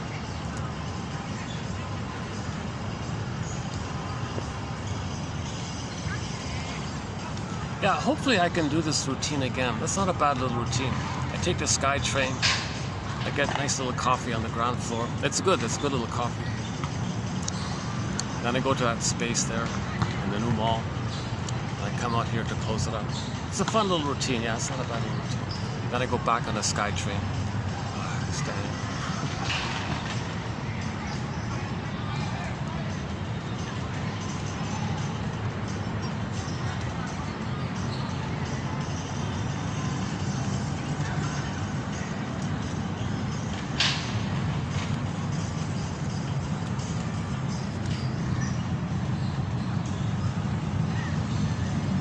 The drama triangle. The drama triangle.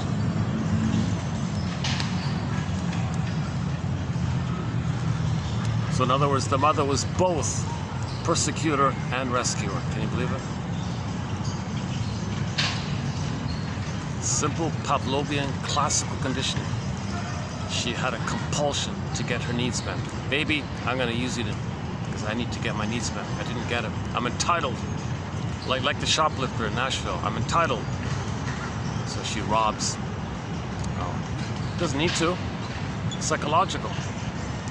She doesn't have to do that.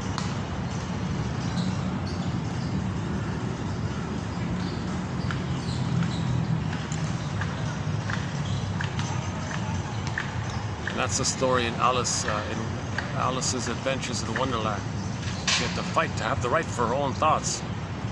And she was always guilty, remember that? Always guilty.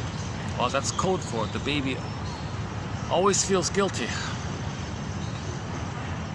He assumes that in the moral defense of trying to make sense of the situation. He wasn't born like that.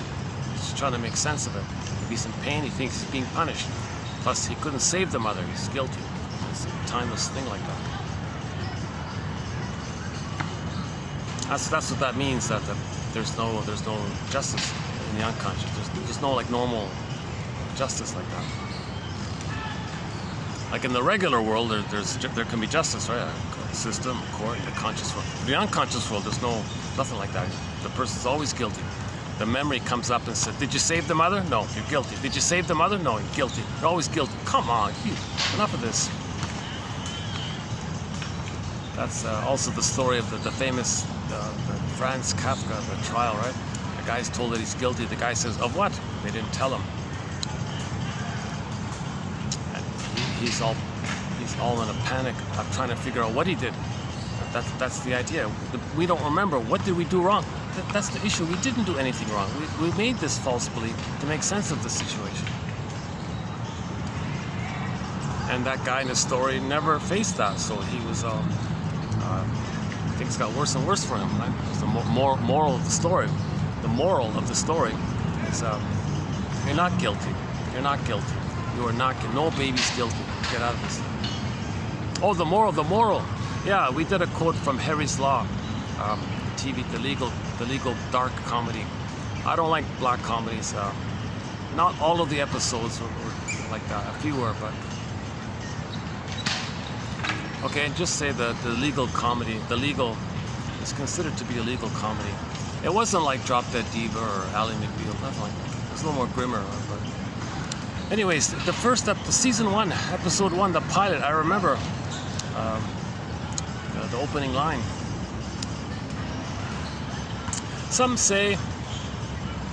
People say that at the end of the story, that the moral of the story comes at the end. Oh yeah. Some people say that the moral of the story, the lesson, comes at the end of the story. You get the lesson. Oh no, it's there at the beginning. It was always there. You just didn't notice it. You only just got it at the end. It was there at the beginning. You only got it at the end. She means it like that. We have a few quotes from that legal show, Harry's Law. A couple lines in there. Oh yeah, the one guy, midlife. He was facing midlife. He asked an interesting question. So he was like a mascot kind of guy, like a comedy kind of guy, right? But his tricks and charms kind of wore out. And he said to himself, what's worse? To realize you're no longer who you are, or that you still are what you've always been. Yeah. That's a good line, eh? And there's a really good one in that show. Oh my God. Okay, type in Harry's Law. You'll find it.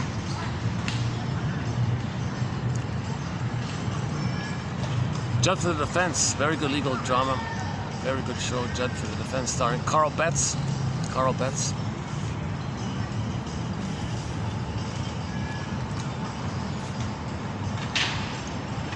We have one quote from the Drop Dead Diva show, I think. How does it go again? Oh boy.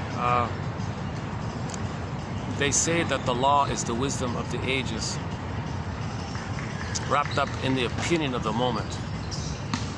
Is that right? The law is the wisdom of the ages, wrapped up in the opinion of the moment. That's not bad, right? So apply what we learn. Like, apply what we learn. We learned.